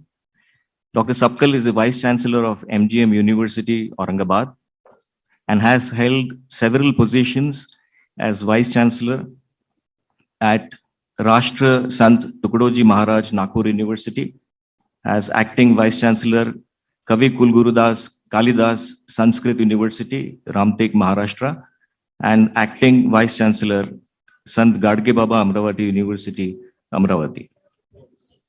Dr. Sapkal has traveled widely in countries like Germany, Australia, Singapore, France, Canada, Dubai, Japan for undertaking research and advanced training and attending conferences and exhibitions. Dr. Sapkal has about 150 publications and presentations in national and international journals and conferences, including invited talks and keynote addresses in the field of chemical engineering and technology. Dr. Sapkal has been a recipient of several distinguished awards. We warmly welcome Dr. Vilas Sapkal. The first panelist we have is Dr. Hridayansh Deshpande. He has been in the field of education for nearly 3 decades. He is a Vice Chancellor of Ajinkya D.Y. Patil University and a member of governing body and board of management of the university. He is the director of Ajinkya D.Y. Patil Group and Grand Port Hospital, Mumbai. Dr. Deshpande has been associated as a consultant advisor with the India Design Council, a national strategic body of Government of India established under the aegis of Department of Industrial Policy and Promotion. Dr. Deshpande has been an active member of CII National Committee on Design. He has worked on several committees on innovation and has assisted leading companies across a range of industries. We warmly welcome Dr. Hridayansh Deshpande. Our next panelist is Dr. Saili Gankar, having 3 decades of experience in academics and industry. Presently, she is the Vice Chancellor of Dr. D.Y. Patil University, Pune. She has been a Dean Academics and Director of 2 business schools at MIT, Pune. She has delivered plenary academic and research sessions in many countries and has several national and international publications to her credit. Dr. Saili is nominated on several professional bodies, and she has been honored with several distinguished awards.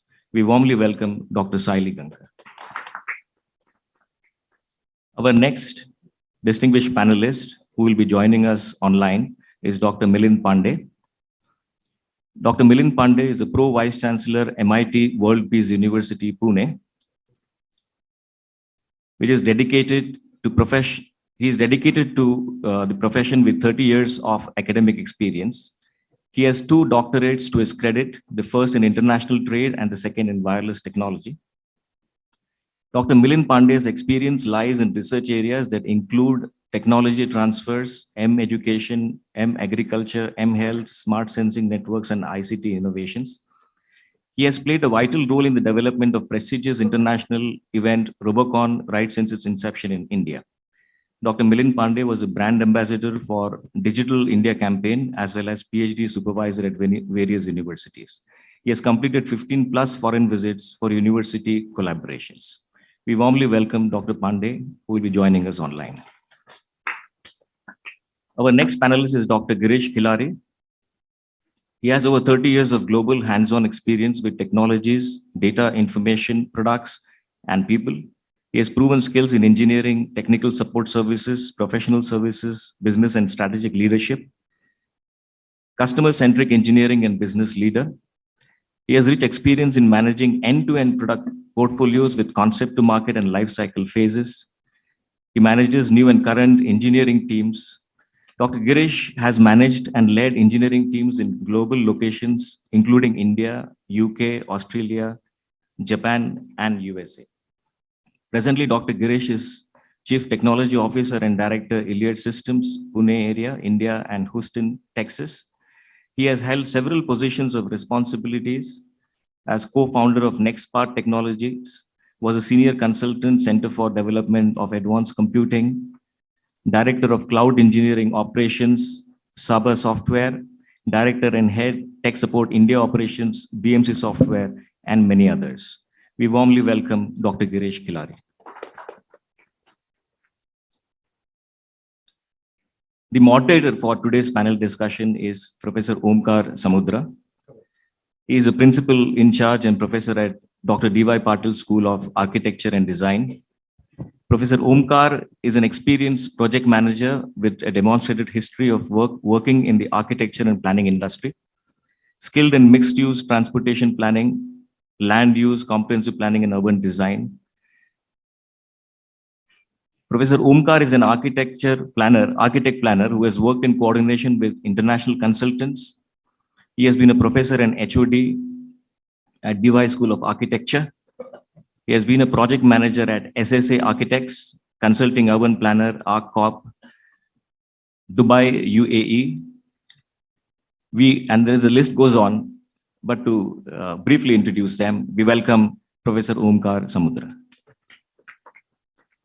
May we request Professor Omkar Samudra to take over for the panel discussion. Very good afternoon to all. Before I start, I would like to welcome Dr. Vilas Satpal, who's the Honorable Session Chair. And with his permission, I would like to take this session forward. It was an excellent session, a very interesting session that we had a while ago prior to lunch. And I guess this is going to be interesting as well. Now that we have a broad outline that has been laid for all, the education, the national education policy, I personally feel that we need to have a brainstorming session that is needed when we talk about the new policy. We have certain challenges in front of us, challenges in terms of getting over the gaps and lacunas from the past and setting new standards, not just for the present and the future generations, but also for those academicians who are a part of it. And I guess we can jointly work on this as universities and as academicians. Our esteemed session chair and expert panel members shall deliberate on the impact of national education policy on the professional education. So to start with, sir, I have a question for you. The national education policy is prepared by the HRD department, while the agriculture and medicine fields fall under different ministries and are not involved in preparation of the NEP 2020. In context to the private universities that will now be permitted to have educational programs concerning agriculture and medicine, integration to the mainstream will be a bigger challenge. What would you recommend in order to overcome such challenges? Thank you for the very interesting question. As you know that education cannot remain with particular ministry. It has to be inclusive to make in true sense interdisciplinary. In fact, whether it is agriculture education, agriculture engineering, agriculture education, law, and medical. If you see, I'll just give one example. AIMS Jodhpur and IIT Jodhpur, they have jointly designed a course called medical technology, which is again the true combination of branches coming from different disciplines. So no program that is called medical technology designed by AIMS Jodhpur and IIT Jodhpur. It was only 30 intake capacity and applications were 6,000. Basically, if you see the list of also engineering education approved by AICT, it is called agriculture engineering. It's part of now AICT approved program. And the most important is pharmaceutical tech. As you know that pharmaceutical sciences cannot remain as only manufacturing of drugs and designing medicine, but also it involves a lot of inputs from technology. And what Dr. Yadav said in the morning, he comes from ICT, and ICT has a very advanced program of pharmaceutical technology. So basically there need to be now the compartment has to be removed and all branches across the discipline should become a part of educational system. Then only a technology developed in any field becomes perfect. I remember in Germany, every once in 3 years, one exhibition is organized called ACHEMA, International Conference in Chemical Engineering, Biotechnology and Environmental Protection, where 5,000 stalls are displaying their technology. There, I have seen that the professor is up for his technology collaboration backed by the performance bank guarantee from the bankers, that his technology will work with the specification. Then that was way back in 2000. So they say that we develop any technology to develop the confidence level through task force based technology development. So the people across the discipline, experts coming from different disciplines, are only supported for development of technology which is perfected in all aspects and is the confidence level for commercialization is increased. Hence, we should become, as far as whether it is private university or this thing, we should be allowed to not only start, but offer the educational options to the students to learn as per his interest and talent and in true sense, interdisciplinary manner. Thank you. Thank you so much, sir. Well, actually, I had the second question for Dr. Milind Pandey, sir, but if he can, is he there online? Yeah, I'm very much online. I don't know whether I'm audible to you. Okay. Am I audible to you? We are talking about single faculty institutions that need to transform to multidisciplinary institutions. So institutional setups like IITs that are multi-educational research institutions, that is MERU, as stated in NEP, are the way ahead, is my personal opinion. So what are the challenges and how can we overcome such challenges is my question to Dr. Milind Pandey, sir. Yes, sir. Am I audible? Am I audible to audience? Hello? Yes, sir, you're audible. Yeah. Thank you and very good afternoon to every one of you. The question is, let me tell you, the professional education becomes the integral part of the overall higher education system. The stand-alone institutions or the universities, we just now we spoke about the agriculture universities, legal universities, health science universities, technical universities, and all those standalone institutions in other fields. They should aim to become the multidisciplinary institutions offering holistic and multidisciplinary education. The professional or general education will aim to organically evolve into institutions and clusters offering both seamlessly and in an integrated manner in next few years, in next 10 to 30 years. So challenge is how they can become the multidisciplinary universities or multidisciplinary institutions. Thank you. Okay. In fact, I would like to add, your focus was on Meru. Exactly, sir. Meru is the fourth level of new higher education architecture. You have college which will get converted into degree granting autonomous college, teaching intensive university, research intensive university, and Meru. That is multidisciplinary education and research institute, which has aim to have the global standards. Like IITs coming together to form, now IITs are offering medical education also. And so truly interdisciplinary, but they have to set the standards in order to find themselves into the top ranking globally. Hence, Meru is not generic. It is specific to create, for example, dedicated knowledge hub for development, maybe for new molecules. And that they will now stand alone, will gain the position which is recognized globally. I remember Nanyang Technological University in Singapore, just recently established, they have got independent 1960. I was there and I asked them why you are ranked 11 or 10th in the world. They then only explained that how the knowledge unite, they have integrated knowledge across the discipline and create the brand name. And also it is sustainable development. It is not at particular level that they have. Thank you, sir. Here, I would like to understand, like small institutions who have probably 1 or 2 programs running. So can we say that gradually they might not sustain the moment we talk about multidisciplinary, programs being coming together, and that's one way of looking at it as, we give a quality professional education, or we deliver quality professional education to the students and to the coming generations. So, no, it means I'm just adding to the same question. Okay, the question, sir. I'll tell you, this education policy, whether it has come in existence or without policy, there was great need to improve upon the structure. Like single standalone or domain-specific institutions need to really now have 3 options. One, become multidisciplinary by offering more academic programs. How will they do if they are affiliated to traditional university?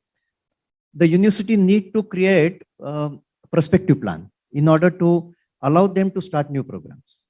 So educational, college level, university level, state government and central government, all 4 are involved in creating this structure. So single faculty colleges will become multidisciplinary by offering more subjects. They will align with other, become part of the cluster or knowledge hub, or they will get merge with or in association with the same management or with the mutually interested institution, and then they will become multidisciplinary. It is not whether they will get close or de-affiliation system needs to actually understood clearly that they need to really offer more and more programs to them and become large higher educational institutions. Already the kind of guidelines are being issued where they are saying that these kind of institutions, they can come under as a cluster and they can have their own academic council, they can have their own board of studies. So together the cluster and the colleges which are participating into it. So they'll have a separate vice chancellor who will be as a director on that committee.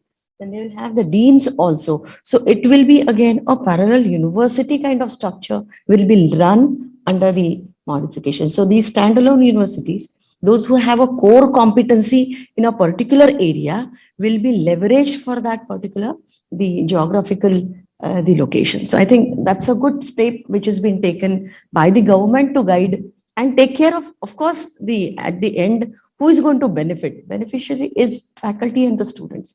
And that will be the more of a true multidisciplinary kind of education through the cluster format it's been organized. Thank you, sir. Thank you, ma'am. Ma'am, the next question is for you. For candidates to be industry ready, multidisciplinary skill sets are needed. Can institutional education and industry training alone cater to this requirement? And what would be your recommendations on this? I think morning session went very well, and where we started with the concept of professor of practice, right? And when you look at our own transformation of our education system, we started giving more focus on giving experience to the students, because fine, the knowledge is there, information is available, but unless and until we give them the exposure to the real life situation, it will be very difficult. Having said this, we have our own limitation as universities or institutions. The reason is we don't get the faculty coming from the industry.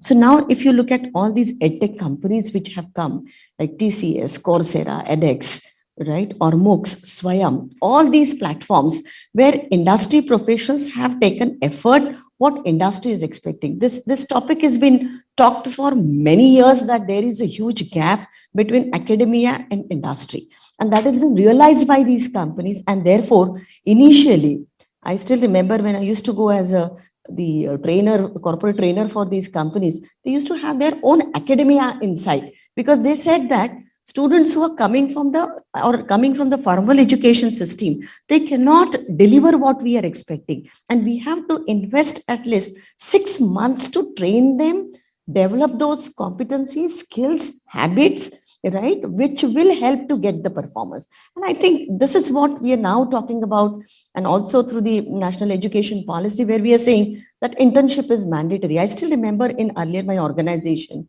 in 2013, when I took over, I said that my faculty has to go in the industry. And we said that 15 days, at least a month during summer vacation, they have to spend. And that's the learning which they have to bring it in the class, right? And if we are not able to do it, I think the world is now talking about more of collaboration. So these kind of collaborations will help us. TCS or Coursera, Simply Learn, NASCOM, right? Yesterday, I was talking to the NASCOM team, and they said that we are ready to give the internship to the students. They will come. They will have this Microsoft certification. They will have certification from Adobe, right? So when we are talking about user experiences or artificial intelligence. Now, IIT has also developed a wonderful program, and where Prashant Mishra is in touch with me. He said, I would like to conduct AR and VR program for your student, right? So I think it's wonderful. And here, now I think the government can also think about, can we change the ratio now of the faculty, rather than having typical 1:2, 2:4, or maybe 1:2 or 6, right? So rather than having that, let's have 1 professor, 2 associate professors, and 4 industry practitioners, right? And that combination can change the complete game or the business model of our education system. Because if we don't do it, it will become a problem for us, because now we are talking about international institutions and organizations coming in. So how are we going to gear up with those preparation, especially faculty training? And I think this kind of the concept which we are talking about is definitely will help the student and faculty at large, and they will be on their toes. That is what I always feel. So they have to pull their socks now. It's high time, right? Because what language, what vocabulary is being used by industry, our students are not able to deliver it in the classes. And therefore, I think this combination, we have to change it. And I'm sure government and private education institutions, we have that liberty. We can change our model. We can say that, fine, we'll have this, the number of faculty with us, and maximum faculty will have professors of practice coming in the classes. Thank you. Can I come in for a minute, Professor Samudra? Yeah. So I have certain views on this. Yes, sir, please. Let me tell you, the future will not be delivered to us, but made by us. Education and learning should equip all of us to play a part in that, unfolding the process of collaborative, creative exploration of the possibility. What I mean to say is, very categorically, when we speak about the knowledge, skills, and future of work, the complementary and mandatory part of every program from second year in every semester has to be mandatory if we would like to imbibe the skills. And integrating all skill related courses into curriculum, we are always talking about the industry, academy interaction and partnership, but newly defined courses, as per we are talking of education 4.0. So this technology led education, now particularly after the pandemic, the newly defined courses should be duly recognized by all government regulatory bodies like UGC, ICT, and it will as endorsed by industry bodies. What I mean to say, the universities or institutions should be creator of new knowledge in which credentials should be best. So they should all be based on credentials. And most important from the regulator's perspective is that government can incentivize industries for participating in curriculum development, providing mentorship, training, certification, and all FDPs and FDPs. So that is where we can build up the ecosystem. Thank you. I think in addition to this, if you look at it, the academic credit bank, right, which we're talking about, how are we going to evolve that? How are we going to develop it, right? So I think the mapping of the programs where the tenure of the student in campus is maybe 4 years, 5 years, or maybe 3 years, right? So how can we bring that industry, the component? When we talk about mapping, it means that core courses, right? Then we are talking about electives and we are talking about certification. So can we give the certificate, can we give credits to the certification? So automatically students will start working on it. That is what we have done it in the campus, right? So we said that the students, those who are getting certifications, they will appear, and rather than having midterm examination, we will have certification as a component of our syllabus. So automatically student will get that get that certification, get that value, added the information, knowledge, and of course the experience. And I think that will definitely help us to bridge the gap what we are talking about. But then this is the opportunity for private institutions. Of course, the government institutions or the state universities, they can also do that. And that is what we have done it in the campus earlier in the management program. So we have that autonomy and we can change it, and that we have to do it. And unless we do it, again, I would like to reiterate it here, that we have to change our approaches. It's not only pedagogy. So right from syllabus to delivery, and then the complete outcome has to be mapped by the course teacher. And if the course teacher is not able to deliver it, what Dr. Pandey has said, we have to make the future of who is going to make it. So teachers who are in the classes, their responsibility is to really understand what is happening in the industry and deliver it with the help of such certification programs or the collaborations which are available with these edtech companies. Thank you. Thank you. Thank you, ma'am. Thank you, sir. Well, actually, even I have noticed that, a few of the universities have already started taking initiatives in this particular matter, even while they are designing the course structure. The esteemed BOS members have played a very vital role in this, wherein they have incorporated trainings probably at least once in a year. So if it's a 4 years program, a training session for a month is sandwiched in between the 2 years or either 2 semesters. So I guess most of the universities have already started working in these lines. Okay, my next question is to Dr. Deshpande. Sir, norms that are needed to be set by the regulatory bodies and private universities to improvise or elevate the quality of professional education. If they are to be set, what would you say, what would be your take on this? So it's like this, that the NEP is like a big apple, and the accrediting body is like a beer bottle and they expect us to put that apple into that bottle. That's a big problem. NEP is a great document. Before I compliment NEP, I must say most of the private education institutions, including ours, were doing many things which have been envisaged, documented, and accumulated within the NEP document. And Dr. Patil said in the morning as well that what is there has been there for quite some time. Recently, there is a NECQF draft document in circulation in which the definition of credit is there. And I am happy. I just wonder, this term credit came up in 1910 as a Carnegie unit.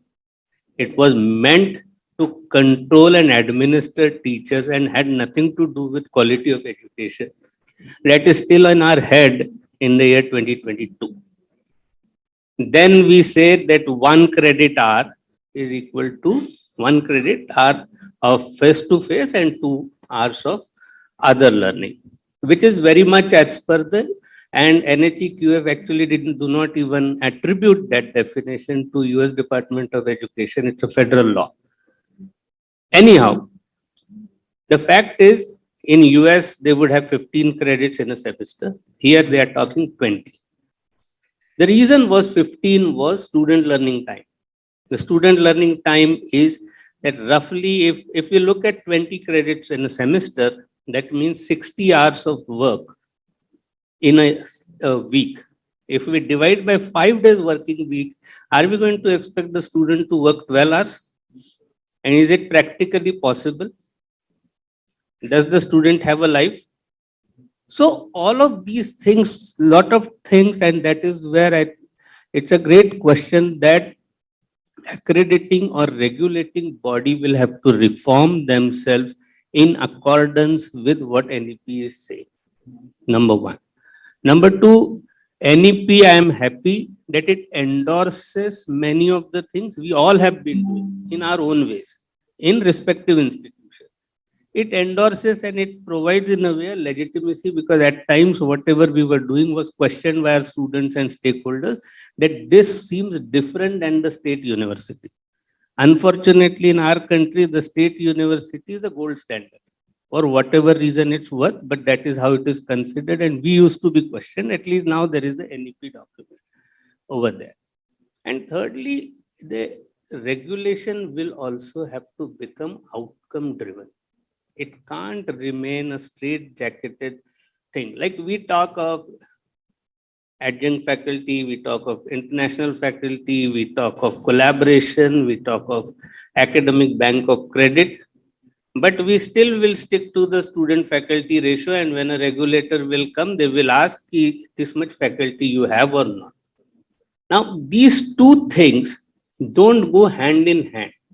And unfortunately, this is the part we hope that there's some wisdom will dawn upon, like in some form at least NECQF document has come. Otherwise, there was no parameter to the definition of credit. Now at least there is a national parameter to that level of courses. Very simple concept, but there is a parameter now. So hopefully there will be a few more things that would happen.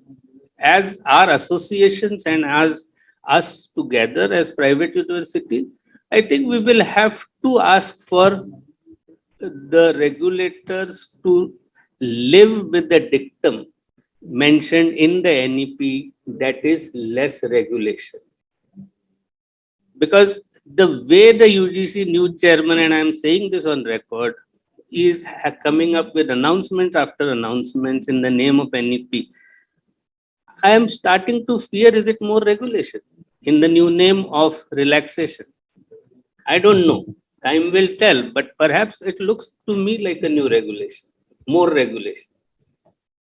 But don't you think jointly the private universities have a bigger role to play? Means the moment we talk about regulatory authorities, probably what we talk about PERA. Now, if all the universities, the private universities, autonomous institutions, if they are coming together, so I'm of the opinion probably they have a bigger role to play when it comes to setting these norms as well. Yes, I'll give you an example. Getting it across with the its governing bodies, yeah, it's. Our Honorable President of PERA is here. He has been untiringly making efforts to make the state government sees a few things our way. And while we all agree, but unfortunately, collectively, we have been unsuccessful at that. We hope that there will be light at the end of the day. Simple things like appointment of president of the university, I think we had to make a lot of effort. And the committees that came our way were headed or led by people who were not having much relationship with the private education world. Now, these are the kind of dichotomies. So we, as private bodies, I think we are, on one hand, there is a hill and other side there is a ditch. And we are treading on a very thin road. And in fact, our work is more challenging than any of the state educators because we have to deal with both sides. We have to manage the stakeholder aspirations. At the same time, we have to manage all these roadblocks which come our way and still have to reach in time at the destination. Thank you, sir. I have the next question for Dr. Girish. I would like to I would like to take support of a statement that was made by Mrs. Sudha Murthy, wherein she states that Infosys conducts intensive training programs upon selection of candidates to make them specific industry ready. So can we achieve such client specific requirements while candidates are still at the institutions and deliver appropriate candidates to particular industry? And can the education be industry specific to a minute level? Now, your experience being into national and international industry and into the in the professional field, what would you say about this? Good afternoon. First of all, for this opportunity, I am really thankful to PERA especially. And though I'm not from academics, few of the terms are really going Zoom like this for me. And apart from CTO and Director of Iliad Systems, I am also a chair IEEE Pune section. I have a few colleagues here. Our Vice Chair, Dr. Pradeep Mane, is going to be there in the next panel. Then Neha Sharma, Dr. Neha Sharma, she was in the first panel. And so your question is like related to how can we make our students more appropriate for industries, right? That is that is when we actually want people from the profession. Correct. To also be a part of the academics. Absolutely. So there are two things to it. So as ma'am mentioned, there are two set of subjects, right? Core subjects and electives. Okay. There is a bucket of electives, like 7, 8 electives that students really need to choose from of the set of whatever electives that they have. So my first thing is that if they also select domain with that, okay, meaning when they select the first elective, there itself they should select the domain. May it be agriculture, may it be healthcare, may it be hospitality, whatever of their choice, and they should stick to that domain till they finish their course. At least what happens, like they will learn in light of that domain, and they could relate problems that stakeholders or customers or end users in that domain kind of facing, and then they can create solutions, they can create products so that it will suit to the end users. Okay, that is one thing. Another thing is that I think with private universities coming together, we should also create platforms for domain experts. For example, age group 60 to 75. Okay, so they are like getting retired from whatever 30, 40 years of service in a particular domain, and they are kind of free after 60. So if we can create platform in each of such universities or in institutes, and we can kind of morning Rajan sir coined a word called coach, right, which is very relevant. And if they become coach for our students, and then they if they really take them through that particular domain, like whatever domain that they retired from.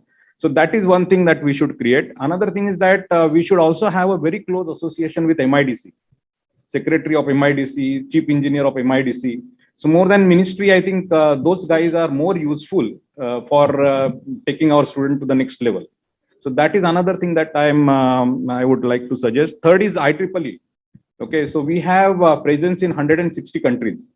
Okay, so and there are 350 sections like Pune section. Bombay section is also there. Pune section is there. Then we have Gujarat.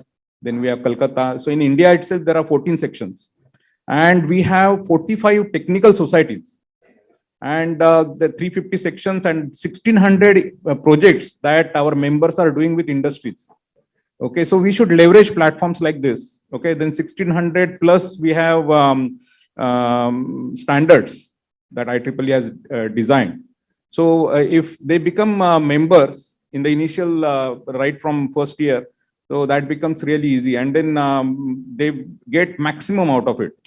Okay, so there are 3-4 things that if we really try and do, definitely students will get benefited. Another thing that we can do is like we can have a company like structure for mini projects and final year projects. Okay, what is happening is like after they come out after their engineering, and if they join some company, the company think that they are zero. Actually, they don't know really how to gather requirements, how to write sprints, how to write stories, how do we really do test-driven development. They don't have anything of that sort. So with this 1920 private universities, if we can create a company-like structure for mini projects and final year projects, then definitely, because we cannot burden industry with our students, because only 5% students are really of that quality. But if we really take them or take them through processes, what industry practices, what industry is really looking for, and with that company-like structure, may it be a small company, may it be a mid-sized company, and then you can retain that IP, intellectual property, and you can make products out of it, and then you can sell it in the market, right?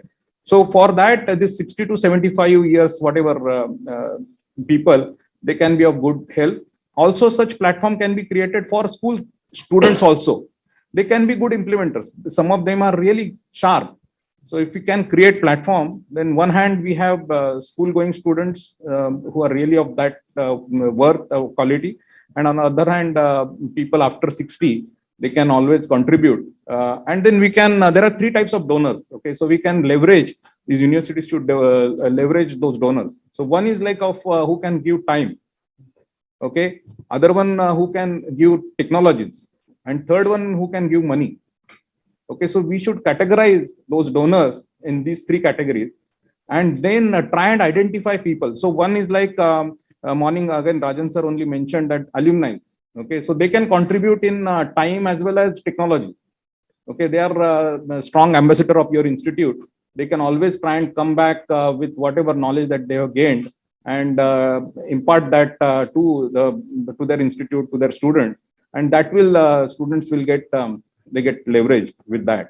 Other thing is that they can, obviously we shouldn't burden them with money, but there are donors who can give money also. So we should categorize them as well. So these 3 buckets, I think we should try and identify, and then I think that will be I think of great help to students, because I keep hiring a lot of students from institutes, and I had to go through a lot of process and then sweating, literally. Okay, so I think we shouldn't burden industry. We keep talking academy, industry, academy, industry, academy, industry, but I think that will not solve the problem. You should also look from industry point of view, what they are facing really. Yeah. I have a small objection over here, and I'm sorry to raise it. We always are the punching bag that students are not industry ready. I'll give you a small example. In US, there is Association of Computing Machinery, ACM.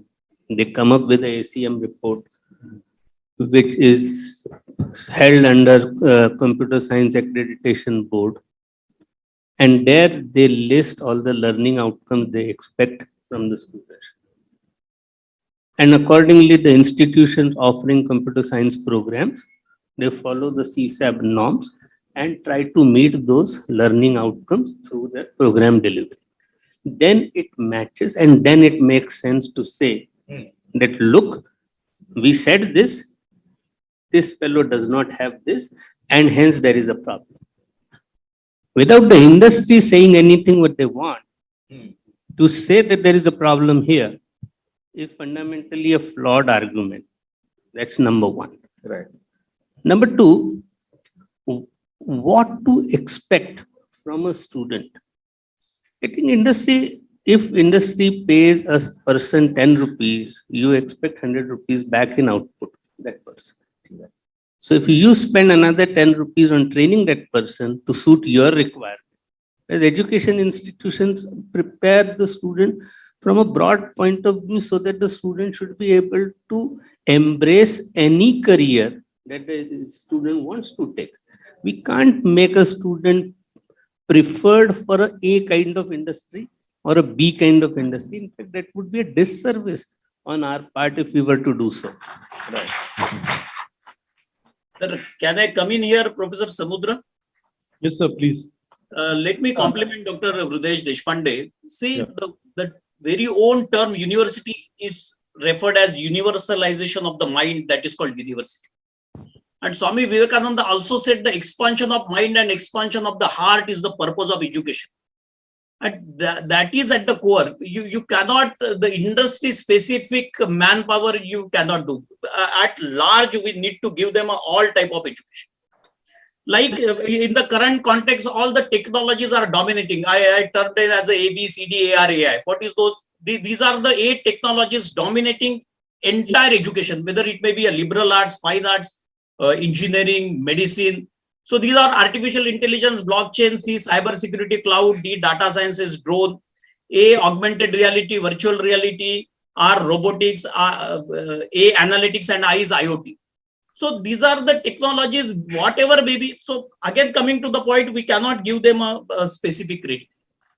I remember Dr. Mangesh Karad is here. He is also promoting what Dr. Girish has said. The small kind of a setup, the technology business incubator is a concept launched by the government, AI, Atal Incubation Center, AIC, AIM, so things.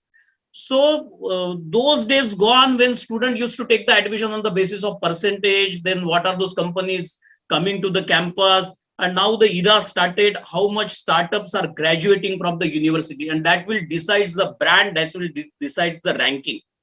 So these startup incubators has to promote, the startup nursery has to come. I remember PM Modi also said the IT plus IT is equal to IT. The meaning is that the first IT is the information technology or innovation technology plus Indian talent is equal to India tomorrow. So this is what we need to give them. Universalization of mind is the basic of education. Pandey sir, I agree with your point. My only point is that I'm not asking to reduce any elective or any subject. Okay, core subjects also need to be taught. Then their electives also need to be taught. Only thing that they should be taught in light of some domain. Okay, I agree. Because what is happening is like I'm hiring a team for a agri-tech company just now, and I met with their president who was in Pune few days back. Okay, so I met him. He said that I'm really looking for people from agriculture domain who can be part of our L2 support. Okay, L2++ kind of support, so that they can talk to customers, they can solve technology problems, minor problems, they're not major problems, no code change or anything, but they want to fix few things for customers, and they should interact quite, meaning it is not that expected that they should talk in that accent or anything, but their English should be fair.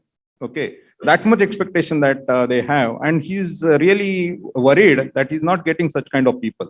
So he said, why don't we design a course for agriculture students, agri-tech or BSc agri students, of basic technology. We can taught them basic technology for 6 to 8 weeks so that I can hire them. I'm not saying that they will be job ready on day one. I still have to groom them for next 3 to 4 months, but at least they will of some quality. Okay, such things should be considered. That's the only point I want to carry. Correct, sir. Yeah. Just complimenting to you, these innovation hackathons which are taking place. So that is there, sir. The ideas coming to the students, that is paper to product and mind to market. So even in agriculture, it's all the applied knowledge given to you. Are correct, sir. That can be through the elective subjects. But nowadays, the 360-degree knowledge system, the ecosystem, they are promoting this kind of a startups, the mechanical engineering into telecom. Then mechanical engineering students is also contributing into the telecom, and the electronics engineering students also contributing into the agriculture. So that is happening, sir. Right. True.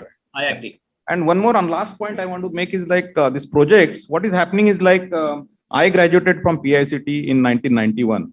Okay, now we are in 2022. Every year students come, final year students, they do some project and they go to some industry or something. Again, next year students come, they don't carry forward that work. Okay, or the work that has happened in 2000, which may be on non-cloud kind of platform, and now everything is moving to AWS, everything is moving to Amazon, Azure and things like that.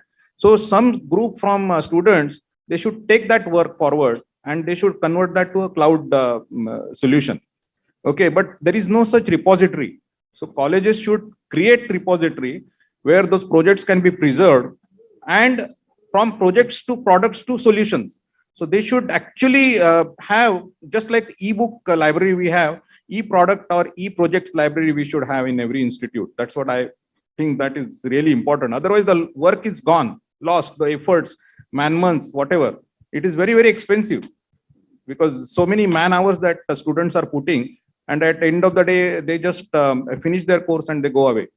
So that should be preserved, repositories should be created, and those libraries should be given to the next batch of students. Okay, that is another thing I think we should do, and that will help immensely. Yes, sir. Yes, sir. Digital India has taken care of it, sir. Shodhganga.com and so many things. You are correct. You are in line, sir. Thank you. Thank you so much. So you would like to add something? No, please go ahead. Okay. Okay, I have the next question for Dr. Saili Gantar. India is known for delivering quality education. With the national education policy in place, how could we enhance the quality of education with its relevance to attract international students? I think, again, we are talking about this since from the morning, we are saying the same thing, right? That what do you mean by quality education? So I think what CTO sir is talking about, that are your students ready to work in companies, right? So if this is the question which is right now we are answering, it means that we need to really work very hard on these areas.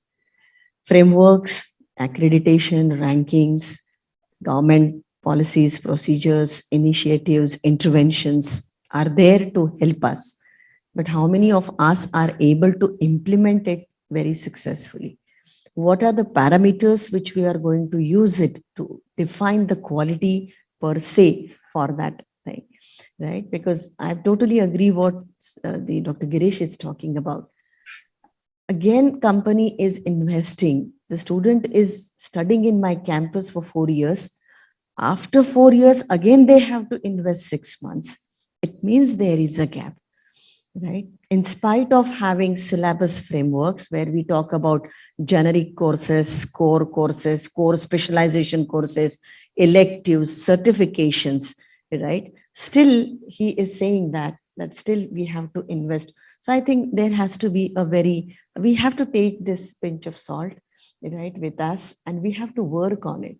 The reason is our students, when they go, let's ask question to ourselves, that after doing the internship or the projects with the companies, how many students are getting pre-placement offer? Just go back to your own 10 years experiences back I'm talking about, right? So hardly we have few people where we say it very proudly that my student got the pre-placement offer. The reason is the internship activity came into existence, that the student will get an opportunity to work in company. He will work on the problems. He will work with very closely with the internal guide of that the industry guide of the company, who will work as a mentor or as a coach, right? He works with him. In case of engineering, twice, thrice, we give them the internship programs. But then how many students are getting those opportunities? How many students are ready, right? So I think we have to really work on it. So quality, it means that need-based education, their components of the syllabuses, delivery, project evaluation practices, right? How do we evaluate? I think that's again a question, right? Because if you look at it, last 2 years, we are doing it on MCQ basis. We are doing it with the small, short answers. So I'm sure that the student, those who are coming in classes, they are saying that we don't want the online, we don't want offline examination. We have lost our practices to write. Is this the answer? Are we going to take it? I think this is the question to all of us, right? Is that the quality we are talking about? Is that what he's expecting from us? Are we talking about incubation? Are we talking about all? I have a doubt, right? And I think that's what the answer is of the quality education. So the institutions, those who are really good, they're able to do it. But what about the institutions, those who do not have that infrastructure? Could be resources like IT infrastructure, could be not having the industry connect. Who is going to make them ready? Then it is our responsibility that we have to design the curriculum. Faculty members have to really take efforts that how we can invest that time which is spending it with us in the classroom. If we are not able to give it, then we have to really work on the quality education. And then if we are doing it, the example when we are having one student placed in Amazon, right? So how many people we can do it like that? I think we have to double, triple this number to get the international student coming in, right? Are we really ready to cater their needs? How many faculties knows that what is happening in the outside world, what kind of norms, culture, economic, the environment that country has? So ask this question to our legal faculties, economic faculties, technology faculties, right? Have they studied those?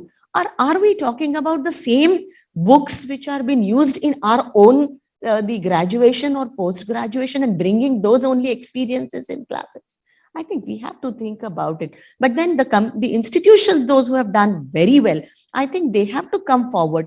They have to share their experiences, that how they are mapping this, and then the whole ecosystem, what we are talking about. Because every time we talk about ecosystem. So what is ecosystem? I think sharing of experiences, sharing of practices, sharing of our own, the network is required to be done. And it's not only for one group of people, it should be across the country. Then we can do the quality education. Then the international student will discuss. Then again, my question is, how many students are getting connected with the international institutions or the international student?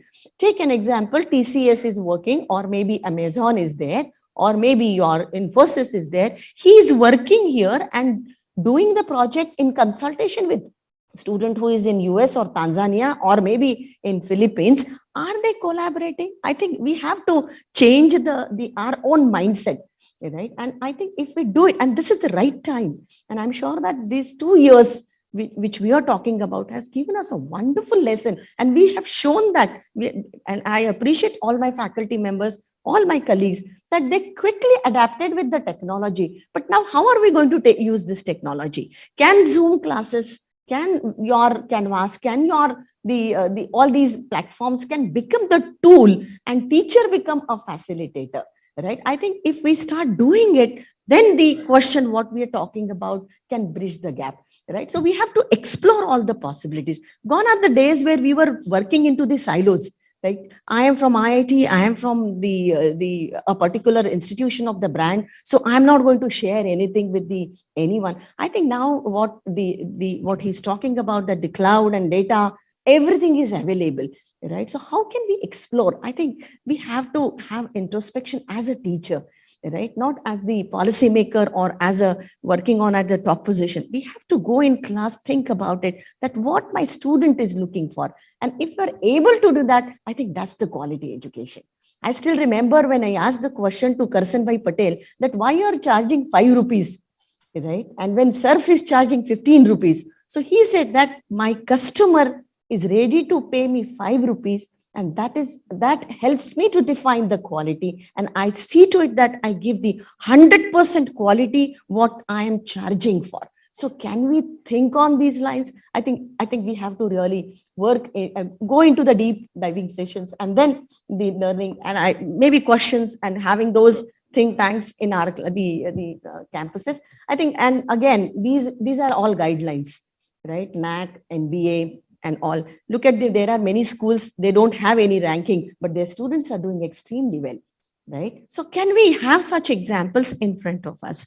And I think that will, yeah, absolutely. One more appeal I want to make here. There are incubation centers are there with every institutes now, right? Every university, every institute. What is happening is like out of those 100, 95 companies are not going ahead. Okay. So we are only talking about startups, incubations, and new companies, new ideas. So how can we create a platform for program like accelerators? Okay. The company that is 2 years old, but due to some whatever reason, that company cannot move ahead or proceed further. So can we have another kind of platform just to accelerate them and take them to next level? We know that idea is really work and it is really useful for end users or for it will solve societal problem. So we should also create accelerators for them actually. So that is another appeal that I would like to make on this. So I would like to come in here for a minute, Professor Samudra. Yes, sir. So I would like to compliment both the views, what Dr. Gankar said and what Dr. Girish said. See, this I is very, very important. You spoke about the quality education and whether international students can come. That was the question you asked. Yeah. So this solution is innovation, incubation, and invention. So that is why the NEP speaks about the NRF. The idea is that we need to make NRF functional as early as possible. And it should function in a decentralized way. The government and private institutions should be treated at par for any kind of funding. That is the basis, which is not happening right now. All the funds, they are going to the government, so they should treat it equally, and that is why the NRF and that is why the policy of UGC now. So this research and innovation, and rightly said, the quality education, this can happen only with the hands-on training, with all the research projects, collaborative projects, the mindset to have the research and teaching oriented faculty. The incentives has to be given for the good research. And there has to be a flexible move between the teaching intensive and research intensive. These are all will pass on to the students for creating that quality framework. So this is what important, and to me also the various collaborations between the technology institutions and individuals has to be promoted. So optimizing the resources through inter and intra-institutional collaborations to improve the accessibility, that is not only accessibility but affordability also. So we spoke about the various edtech companies, the international collaborations, the industries are coming in. And best part is the panelists, my colleagues, they spoke about the internship into the industry, but the mandatory faculty development through the MOUs between industry and university with funding support from the institution or government and continuously introducing the innovative pedagogy, that is what something can contribute in defining the quality framework. Thank you. Yeah, okay. Thank you, sir. In addition to this, I'd like to mention here that every year around 200,000 students, graduate students from India go to US or other countries for higher education. And typically, if you see in US MS class, 80% students are from India and China, and faculty is also Indian. It is only located in USA. So basically, it is the program that is designed by that faculty and how it is executed. MS, as you know, that it is 6 to 9 in the evening classes, one credit, and now, as you know, that one subject, 2 subjects for 2 months, and additional 2 subjects for another 2 months, making 4. It's one. In India, study in India is the program also launched by India, and if you see 30,000 students, foreign students, international students are in India, out of which maybe 20,000 alone in Pune. So basically, Study India is the program. It's okay, but now we have the competency to design the program of national standard to attract international students and also retain our own students, so that the level of education, what they are aiming at, and of course, followed by opportunity. If you see, most of the MS second year projects are sponsored by industry. So if we also integrate, create the innovative programs designed by, of course, the faculty, experienced faculty for international students, definitely we can really attract Because India has already established as a preferred destination for manufacturing, innovation hubs, and now it should be education hub. Thank you. Thank you, sir. I guess we are running short of time, so I would have to cut it down. But there's one last question in order to conclude. That if institutions are ready, of course, we did discuss about it, but if we have to just conclude on a single, with a single sentence, that if institutions are ready for NEP 2020 implementation, in one sentence, what is the way ahead? In just one sentence, because we already described it to a great extent. We did have a detailed discussion on this, but just if you have to just mention it in a sentence, how would you? Every one of us will say one sentence. Yeah, just one sentence. Yeah, I think we all are ready, but then again in the morning it has been said that the patience has to be there. It will take some time. Change cannot be implemented in a quick time, right? So we have to really work, show the patience, and then definitely we can implement it. Thank you. Thank you. One more sentence from me. We are glad that what we have been doing has been documented in the name of NEP. So we will continue to do that. Right. So I think student exchange program and faculty exchange program, we have, as I mentioned, there are 350 sections that we have, IEEE. And recently we had a meeting with, he was in Pune, New Jersey chapter chair, and he's ready to exchange students between Pune and New Jersey. And then again, faculty development also, he is ready because he has a lot of funds there. It's the largest, and it is very close to our headquarters, IEEE headquarters. So that I think we should leverage. With that, automatically people get awareness, exposure. Another thing I just would like to mention, we have our IEEE Education Society Vice Chair from Pune section, and there is a education week that we are celebrating between 4th and 8th April. Okay, and a lot of activities are happening. So I would encourage students to be part of it, so that automatically they get international exposure. Yeah, Pandey sir. Yes. So in one line, we live in a world in which the capacity to innovate will be more important than ever. Okay. And this NEP, sustained innovation comes from creative communities of passionate and committed teacher. Capacity building of the teacher is the only key. Okay. Thank you, sir. Now the last sentence. As you know that NEP has been in talk for last 1.5 years.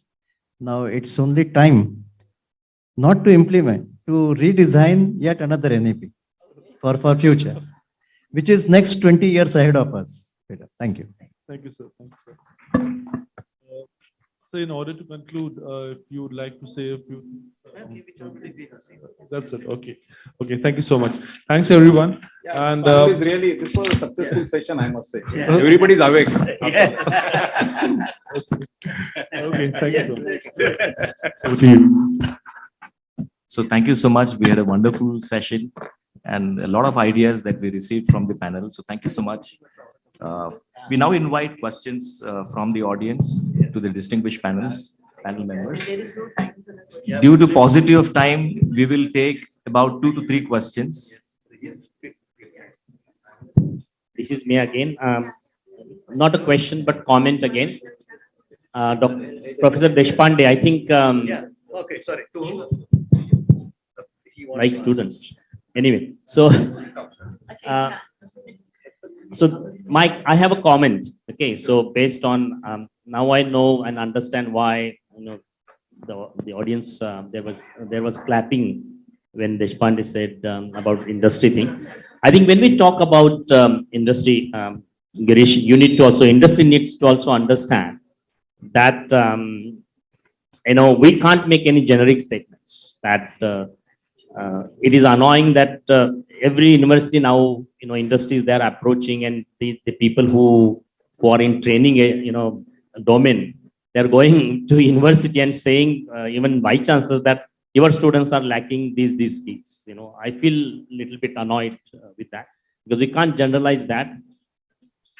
Is there any documentation? Is there any evidence? And when we say that industry expects certain skills, okay, that has to be done, whatever, by survey, whether you have longitudinal survey or whether you have like Business Council of Australia. Every year, 3 years, they publish these are the future skills for next 3 years. Okay, we required in business professions. And then accordingly, that document is given to higher education and government. So government pushes that these are the skills.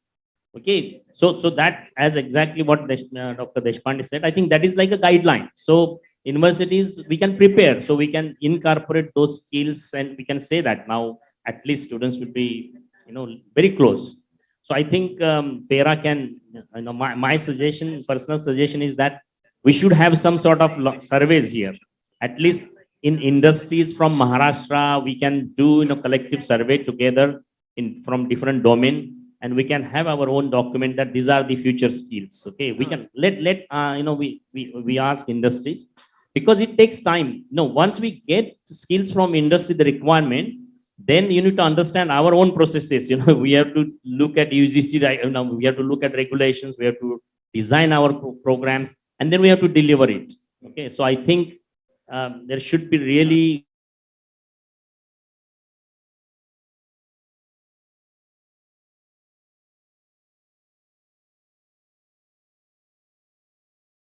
body has been there for yeoman years and has done commendable service to the world of academia and industry.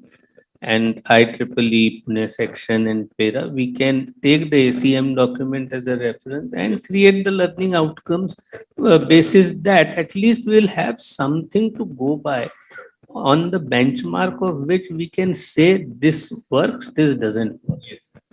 So that could be a beginning. That is what I could propose. Since your Pune section chair is here, we must take this opportunity to do that. Any question? Dr. Girish, I have one question. Yeah. Can I? Yeah. Dr. Girish, I have one question, because you have been experiencing the current professional education system right till now. You have also seen now the proposed NEP. Right. Do you think that as an industry, you are more satisfied with this, or this is going to be just a replication of what we are doing in the past? So I actually have only academic knowledge of this NEP 2020. I have went through it, okay, a couple of times, though I haven't really studied word to word. But I think this is definitely better than what it was earlier. A lot of flexibility is there. You can select subjects, you can select courses, then you can have internships in between, you can break, then come back, and things like that. I think this will be more towards industry, I must say. So this is offering more a better platform for us to have industry institute interactions and bridge the gap in between two. Certainly. I think so. Thanks a lot. So. Yeah, this is really, absolutely. I will take only 1 minute. I am Abhijit Kurpe, Vice Chair, IEEE Pune Section, Education Society. In line with whatever Sir has proposed, we have already initiated the process, and PERA CEO, Professor Hanman Pawar, we have already handed over the concept note, where we have mentioned 8 various initiatives, from conducting various activities, project exchange, faculty exchange, student exchange, okay, and conducting various aspects of activities, including conference, where we have also mentioned that we will select top 5 research papers from each conference, and will try to convert those base papers into products or startups or innovations. That is already in process, and if Pawar sir is there, he can add more to this. Thank you. We are very close to signing the MOU, right? Yes, sir. Yes, sir. Definitely. We'll take a last question, probably. So basically, in any credit bank is mentioned at any point of time, one can leave and again he can join. But whether that credit bank will be valid, maybe after 5 years, if someone want to join, because now we are focusing on skill, and skill cannot be again 5 years. If someone is learning some software, then how again after 5 years he can join and go ahead. So whether some bridge courses are there for that. Second thing, whether credit bank, what we are talking of, such arrangement is already made so that credits can be transferred nationally, and then he can join in some other institute. Yes, this has already come in existence. Many registered institutions have made their registration with this bank, and only the students of this higher education institute through their institution can deposit their credits. It will be validated and it will be reused. A redemption can be done, but the deposit is for 3 years. After that, it gets either you have to redeposit or something. So there is a gazette published giving very clear provisions about academic bank of credit. So please go through it. It is very clearly mentioned, and many institutions have already become the members. Thank you. Thank you. So thank you so much, everybody. Thank you to our distinguished panelists. The session chair, Dr. Vilas Sakkal, expert panel member, Dr. Hridayansh Deshpande, Dr. Saili Gankar, Dr. Milind Pandey, who joined us online, Dr. Girish Kilari, and our moderator for the day, Professor Omkar Samudra. We request Dr. Nipun Vinayak, IAS Project Director, RUSA, Maharashtra State, to please felicitate the panel members.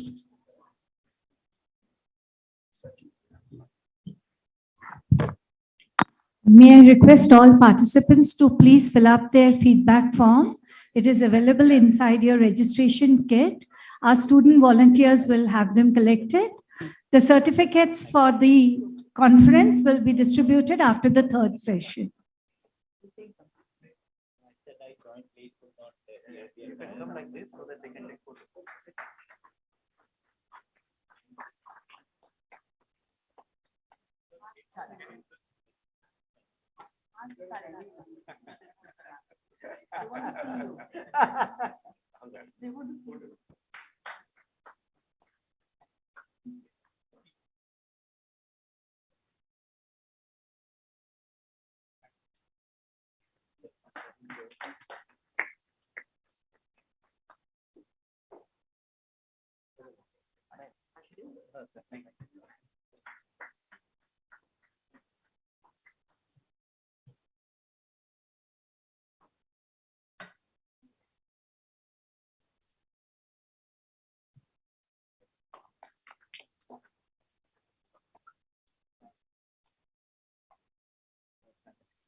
Thank you, everyone. Yes, yeah.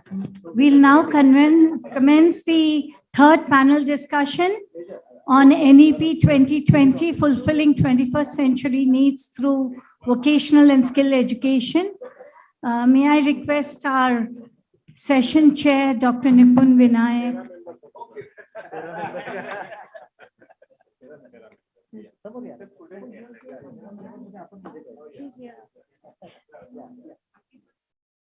May I request the session chair for the third panel discussion, Dr. Nipun Vinayak, IAS Project Director, RUSA.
Okay, we now will commence our third session. May I request our session chair, Dr. Nipun Vinayak, IAS Project Director, RUSA, Government of Maharashtra, to please join us on the dais. Our expert panel members, Dr. Prabhat.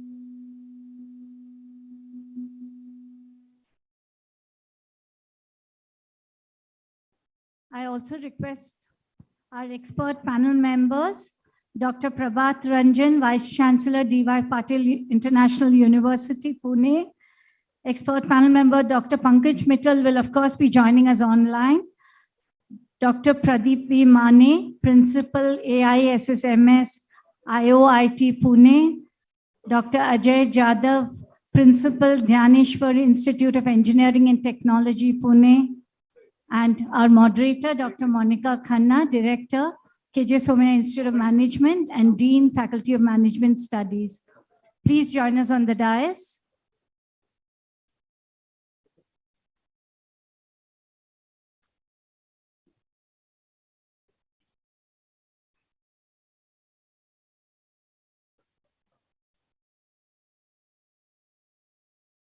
It has been aptly said by Nelson Mandela, education is the most powerful weapon we can use to change the world. 21st century skills are of immense significance and importance to students now than ever before. They provide a framework for efficacious learning and ensure that students can thrive in a world where change is constant and learning never stops. They are also of tremendous importance for our country's well-being. The third session will throw insights into NEP 2020, fulfilling 21st century needs through vocational and skill education. I consider it my honor to introduce our session chair for this session, Dr. Nipun Vinayak. He is from the Indian Administrative Service and State Project Director, RUSA, Government of Maharashtra, and Executive Director, Maharashtra State Faculty Development Academy. We are privileged to have you with us. I now take this opportunity to introduce our four expert panel members. Dr. Prabhat Ranjan, our expert panel member, is the founder, Vice Chancellor, D.Y. Patil International University, Pune.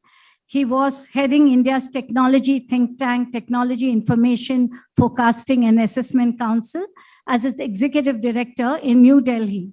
During his tenure, TIFAC developed Technology Vision 2035, which was released in 2016 by the Honorable Prime Minister. Our next expert panel member, Dr. Pankaj Mittal, is joining us online from New Delhi. She is the Secretary General of the Association of Indian Universities, New Delhi. She has been serving the higher education sector, especially university education, for over 3 decades at the apex regulator of higher education, the University Grants Commission of India. Dr. Pradeep B. Mane is our next expert panel member. He's the principal of AISSMS Institute of Information Technology, Pune. His bibliographical profile has been added in the 2010 edition of Marcus Who's Who in the World. He has been honored with the Best Principal Award in 2017 and 2018.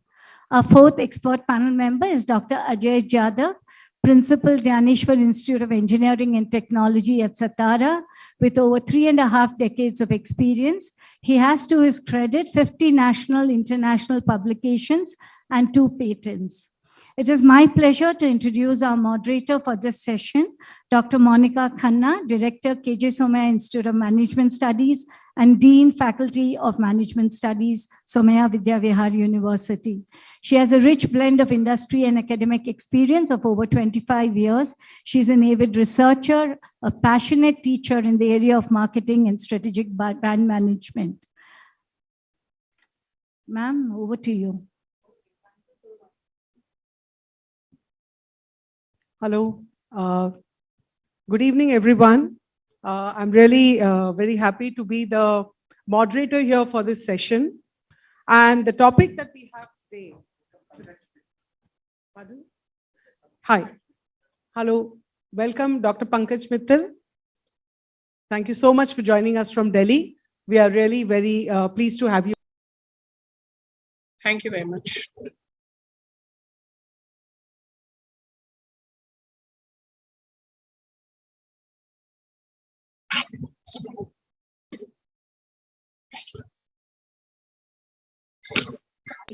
through vocational and skill-based education.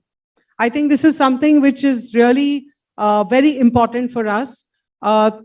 We have been discussing about the mainstream education, but I think a big chunk of our education and a lot of traditional knowledge is in our vocational and skill-based education. So with your permission, I would like to start this discussion, and I would ask you questions, and let it be a very open and a very healthy debate, and there should be good takeaways for all our delegates here. So ma'am, may I start with you? Madam, may I start with you? Being the lady, I think I can give her the honor. My first question to you and to the entire panel is, should vocational skills that are useful to all of us, to a lot of us, should it be made mandatory in our educational system? And is it really against the spirit of freedom in choosing our subjects of study? What is your opinion and what are your views on this? Because if we see today, a lot of our education is unfortunately geared towards the marks, to get good marks and, to learn something. But I think learning a vocational skill is also very helpful, and it actually helps us to broaden our horizon and our thinking also. And of course, along with that, we have our employment opportunities that are there. So what do you think? Should it be made mandatory in our educational system? May I respond? Yes, ma'am. Okay, thank you. I didn't know that whether there's another lady on the panel, you are addressing me or to some other lady, so I didn't know. Because when it is a blended mode, you don't come to know what is happening on the stage fully. Partially you're able to know, but fully you are not able to know. Oh yeah, it's a fully male-dominated panel. Okay, that is You're all. there. Moderated is women. So, thank you very much. Thanks for inviting me here and allowing me to be a part of it. As far as your question on the skill goes, you must have seen that in the national education policy, a lot of emphasis has been given to the skill education. In the policy, it is mentioned that, they have compared India with many other countries, and it is mentioned that in India, only 5% of the students get skilling, they get skill education, whereas this percentage is much higher in other countries, including up to 80-90% also. So the policy itself has indicated that by say 2035, at least 50% of our students should be getting the skilling or the skill education they should be getting. And when we say skill education, I think normally when you talk of skill education, people think of skill education as a lower order skill like becoming a carpenter or a plumber or an electrician, but that is not so. Skilling is of every level, and every level is important. I don't want to even give this message that skilling of this carpentry or electrician or this is a lower level skill. No, that is also a very higher order. That is also very high order skill, because all professions are required in the society, and actually in our society the biggest problem associated with skill is the prestige associated with it.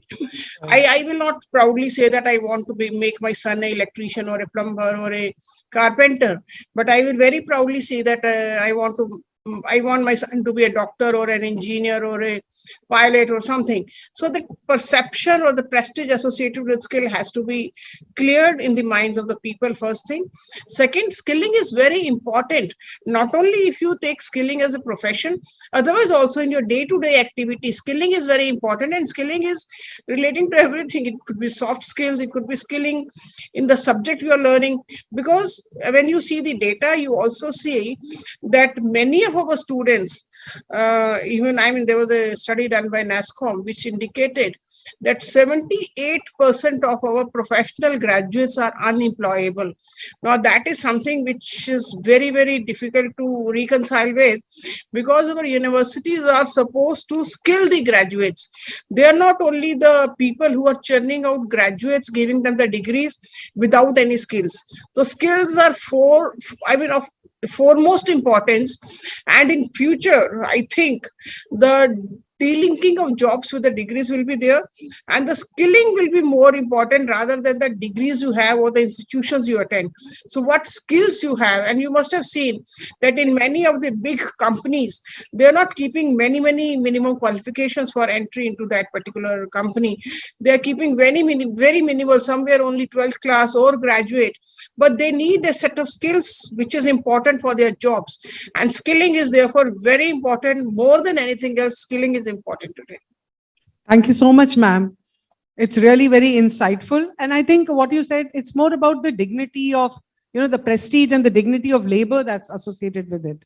Dr. Nipun Vinayak, can I have your comments on this?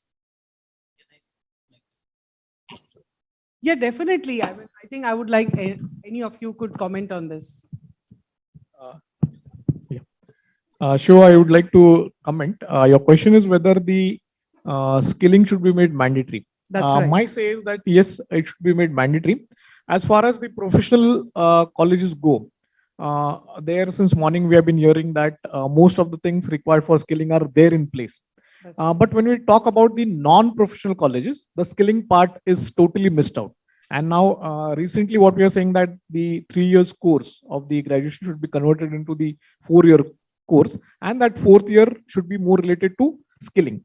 It's a classic example. Just a week back, I came across a student, rather I should say. He was MA, and I had been to somebody, he came over there to ask for a job. So he said that even if you give me a pure job, I will do it. So that itself shows that what is the quality of the teaching learning or the skills which these non-professional students do acquire. So right. according to me, I personally feel is that yes, it should be there. And then what the policy says that how much percent and other things, those things are there. But I personally feel that yes, for non-professional colleges, it has to be there. It has to be there. Yeah. Yes, sir. First, I would like to thank Dr. Pankaj Mittal for raising a point very close to my heart. The problem starts from home. Right. Very biased children against working with hand. Exactly. And that is the crucial part. And without trying to focus on working with hand from home, we can never do the skilling part that we're thinking about. That's right. So no policy can help us in this. If you go to US, children work with hand. I was in US, my daughter purchased the house. We had to do all the work ourselves because there was the cost of getting a plumber or somebody was so high. Right. Unless do it yourself is not possible. So at my time, 40 years ago, when I went to US to do my PhD, the 2 richest persons were dentist and the motor mechanic. And in India, at that time, dentists were looked at with, daant ka doctor and ghode ka doctor were considered, below dignity in some sense. Today, of course, our Indian children have also spoiled their teeth so much that the dentists have become rich now. Yeah. But problem is has to start from home. Second point is that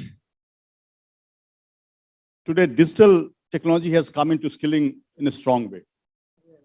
I'm happy to tell you that we started Digital Fabrication Lab in my university, and today AICT formed a committee of which I'm chairman of what they call Idea Lab. Through this, we are trying to create Digital Fabrication Lab across the country.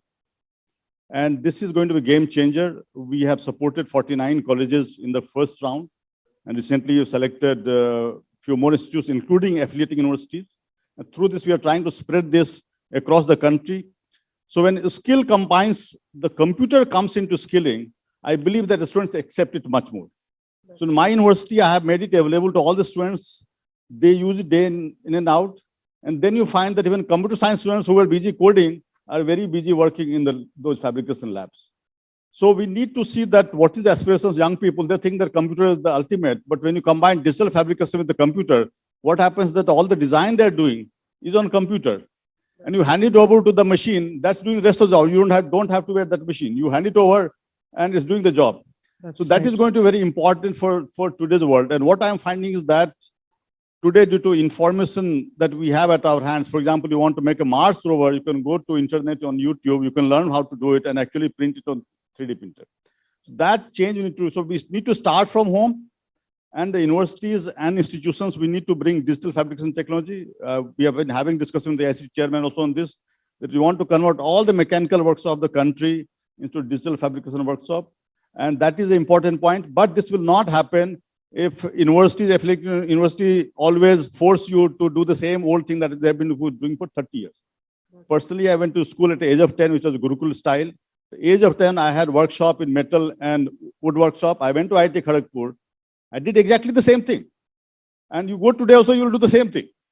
So unless we change these things and bring digital technology, we are not going to be moving at. I will stop at this point and take some other point later on. Thank you. Yes, sir. Would you like to say something? Okay. So would you like to now say something?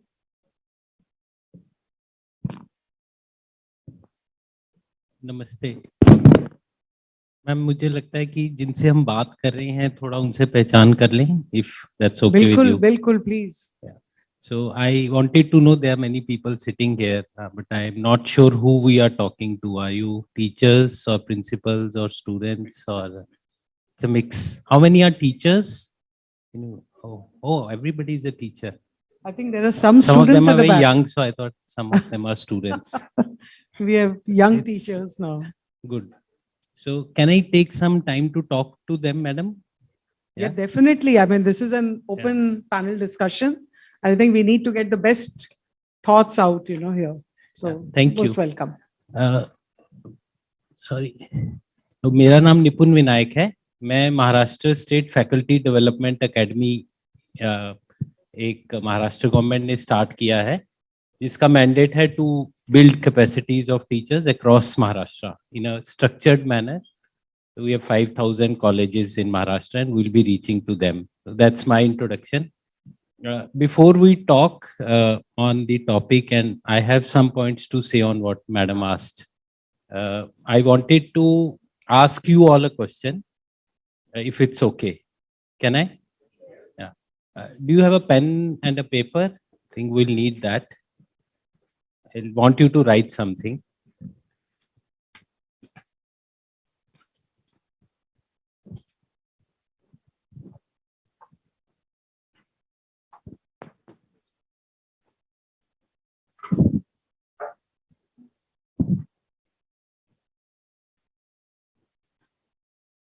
Right. Can I ask now? You've got it out. So what I want you to ask is, if there is one thing, you are all teachers, right? If there is one thing which you would like to improve in your college, one thing, what would it be? ये different होगा, सबके views अलग होंगे. अगर कोई एक बहुत सबसे important आपके दिमाग में है कि मैं इस कॉलेज में पढ़ाता हूँ या पढ़ाती हूँ और मुझे ये सुधार करना है, this सुधार I think is most important, what would it be? Like you to write it down.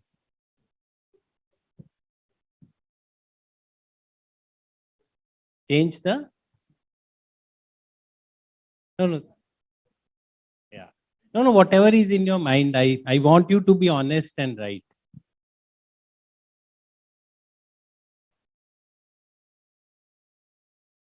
Yeah, except change the college. I mean,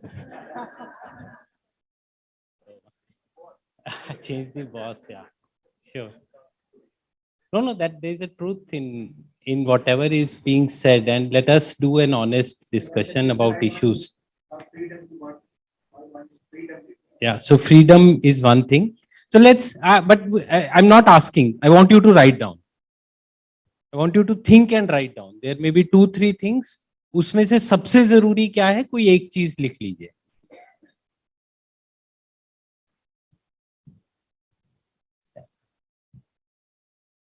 We'll collect the papers which you are writing. We'll come down and collect it. Please write.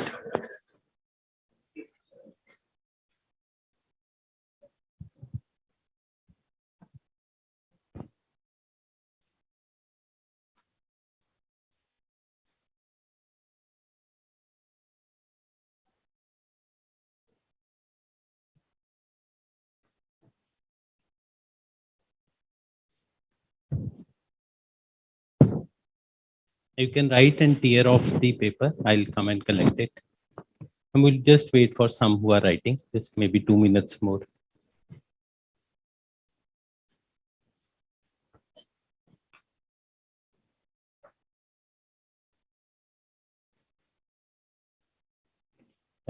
Have we written there? Apan Leela? Apan Leela, have you written? Sir, have you written? Writing. Okay, we'll wait. I don't know what is ideal. I try to live in what is. So, yeah.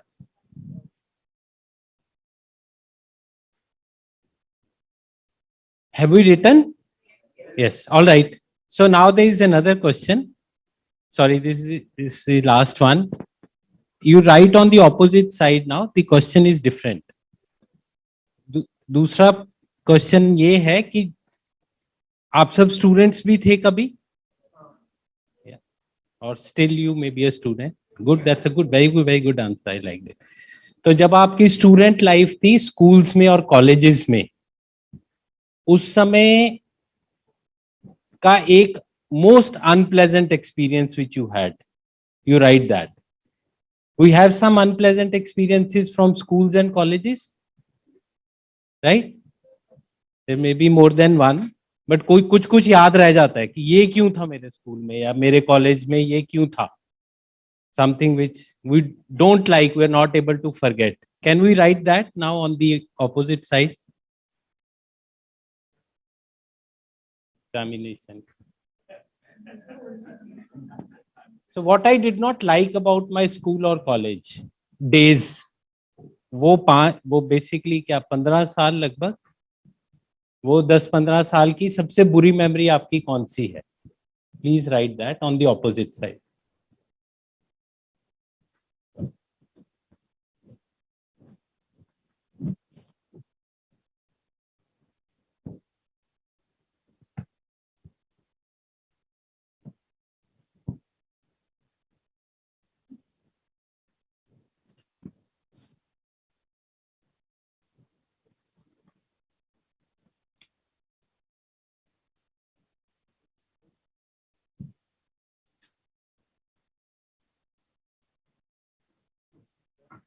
Yeah, please write that. That's a common answer, because then, I mean, all boys or all girls, then they say that then they don't pick up how to talk to the opposite sex. So it's quite a common answer.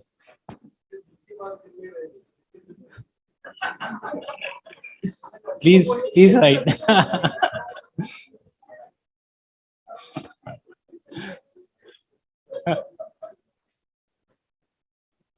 Okay, I'll come and collect now. Yeah, no, volunteers. Student volunteers all to right. collect. Maybe you can pass on. Yeah. Can we have the student volunteers to collect it, please? नहीं, वो भी लिखे मैं चाहता हूँ. अच्छा. So that.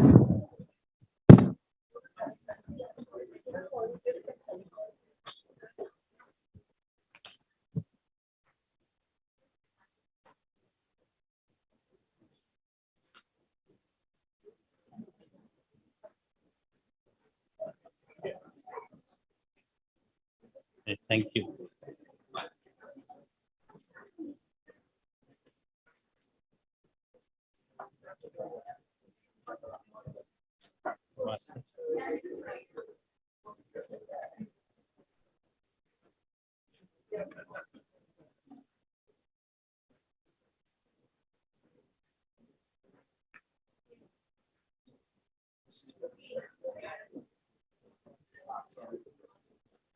Sir. Thank you. No, I will. I can understand. I'm in the same boat. Thank you. No, I think it's just for a discussion. I think picking up on from that side.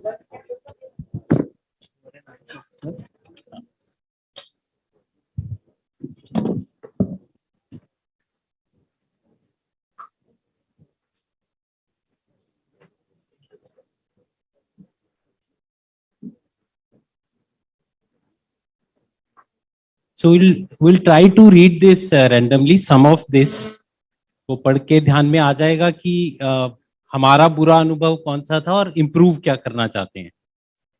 But I want to know जो आपका बुरा अनुभव था और अभी आप school college में वही चीज सुधारनी चाह रहे हो, ऐसा कितने लोगों ने लिखा है? 1 2 और आपका अनुभव कुछ अलग था और आप कॉलेज में जो इम्प्रूवमेंट की चीज है वो अलग लिखी है, ऐसे कितने लोग हैं?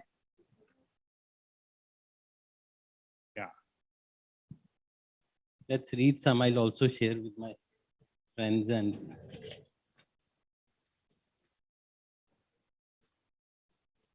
ma'am. I mean, we can see, have a look at some of them.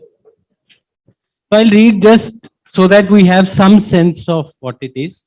Discrimination on the basis of gender, economic background, and this is not uncommon.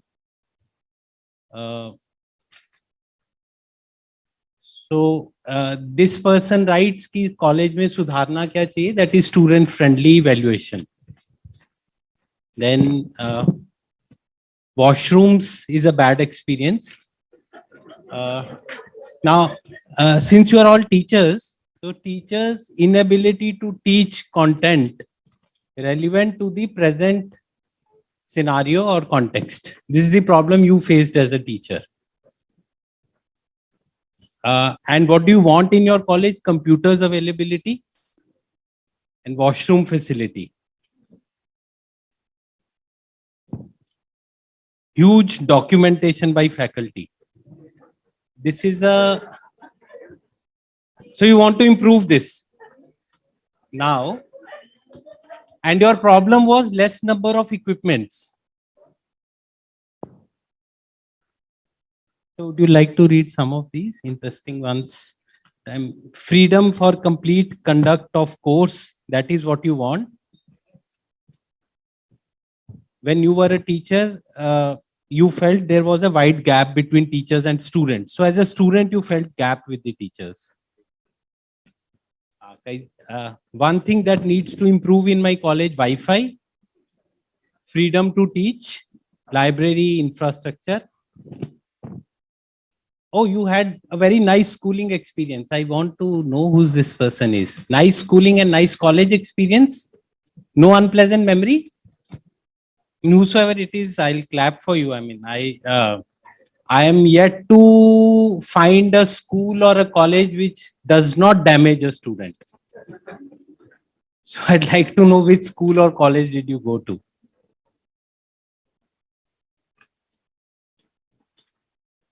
Rigidity of system is a problem. Openness to experience. I think I quite like this. So bad experiences were private engineering colleges were recently formed. Oral practical marks were in teacher's hand. Now, please, this is interesting to read. They used it as a weapon for some students from our class.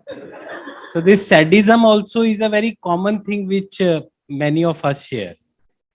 Like experiences के कोई बता रहा था वो मेरा pen ऐसा नीचे तोड़ के मेरे सामने करते थे. I was one of the sufferers. This is what the teacher is saying now. And what does he want in his college? Company formation to guide mini projects. Projects of professional repute. So I'm just leaving you with a thought. I do not want to take much time or interject in what madam or sir and everyone has to share. But I want everybody to take a pause and reflect upon what discussions are we doing and in what direction we are doing. तो अगर मेरी problem ये थी कि system में rigidity है या मेरे टीचर्स सैडिस्ट हैं, तो मेरा फोकस आज कॉलेज में ये क्यों नहीं है कि मैं उस पे काम करूंगा और बच्चों से अच्छे रिलेशनशिप्स बनाऊंगा.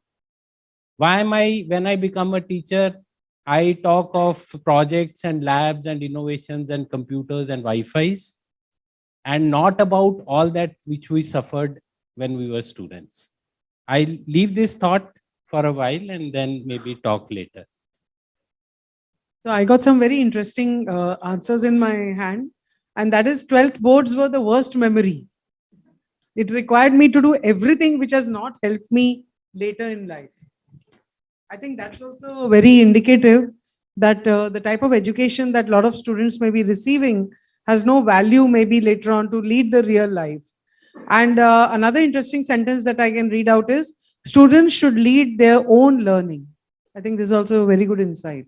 And somebody has written about bullying also, bullying. That they were bullied, I think, in the school. I mean, I think we come back with all this, we come back to the discussion that we are having, and that is on the vocational training. And I think this is where the students can really, be able to apply their mind, use their creativity, and, there has to be some freedom and flexibility in doing your own creative work. So I think this is where the vocational skills would be really very helpful. So I think that's one conclusion that we could draw, because today our education system is very much geared towards imparting subject knowledge. And my personal view is that since information is so freely available on the internet, and it's all available with the mobile, or through the mobile phone, I mean, I think there's a lot of application-based learning that should be happening, and vocational skills really fall into this category, where a lot of applications can happen rather than just rote learning and things like that. What I've also come across is that in Japan, the school children, they actually clean their own classrooms at the end of the school before they go home. And this is something which is the community service, and doing, with your own hands, all these activities, and the dignity of labor, it is brought into their psyche right from the school days itself, from the formation days itself. I did exactly the same thing. From age of 10, I was living in Gurukul. I used to clean toilets, clean dishes, clean floors every single day. And That's that right. is very, very important for skilling. That's what I've been also talking about. So one more thing is that, as we go further in the discussion, India is one country which has the biggest, youngest population, young population in the world. And all of us are not sitting in a city like Mumbai where all the facilities are available. So do you think that in the rural areas, how easy or difficult it is for us to introduce these vocational based and skill based education in the smaller towns and in the rural towns? What do you think about it? Is it easy for the institutions to do that? Or is it difficult? Because maybe even getting the right teachers may be difficult. So difficulty, good afternoon, ma'am, and thank you very much for inviting me. Difficulty will be always there, okay, but we should work with positive aspect. That's right. Okay, and then only we can find out number of solutions. That's but right. as a standalone institute, always it is really challenging. So daily we are thinking on that.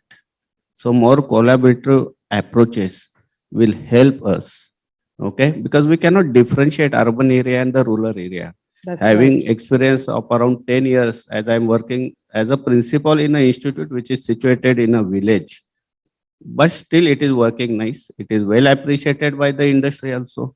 But it is not like that we can discriminate in that way, urban area and the rural area. But challenges are definitely different. Okay, so more support, with more support, those can be. So support means in terms of financing? Finance is one aspect. Okay. Some actually means ecosystem development support, then human resource support. Such should be provided. I'm always expecting for the rural-based educational system, there should be different policies of industries, of government and other things, because definitely difference is there. Okay, so finance is a major aspect for driving anything. So that is also very important. Thank you very much.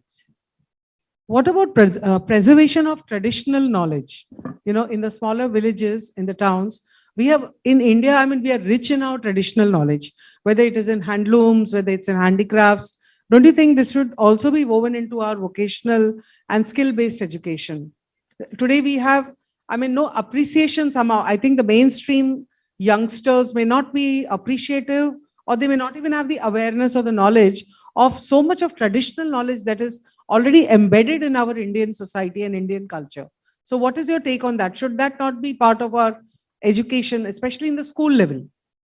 Actually, the policy says that our original Indian culture and knowledge should be there, and it should be taught right from the schooling. And the schooling pattern, again, we come back to the original thing where we had the vocational training. That's right. It was from the 8th standard. Now they're proposing that it should be from the 6th standard.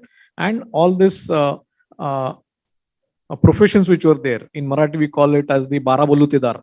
And so almost what is happening is that we are forgetting it, because every one wants that his or her son should be educated and he should be working in the city. But that is not helping at all. This is what we have observed. And now we want that we should go back to our traditional skills, because these were all the best skills. And now those skills should be upgraded in such a fashion that let us say that we have a student who is coming from a family background whose parents were in the business of, let us say, shoemaking. But today we have restricted ourselves only to seeing that it is not a big thing, but we should now start thinking that how that community should take trainings and should see to it that we become world-class shoemakers. Because this is what we should be trying to focus on. And I think that the emphasis should now be started again, giving that the traditionals which were there should be brought back, and some again, as Sir rightly said, that it should be again maybe in terms of finances or the awareness, and what opportunities do those skills have globally should be presented.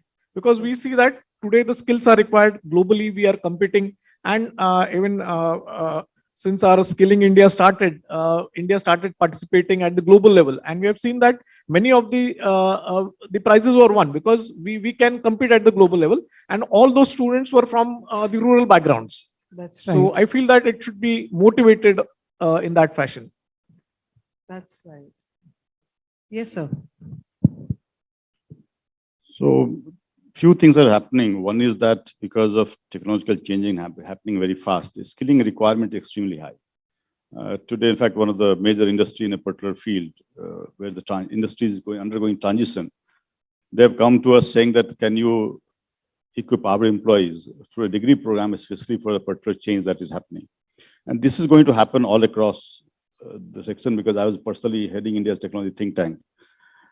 But what is also important from this point of view of preserving the traditional knowledge and skills, we need to bring in the new technologies as well.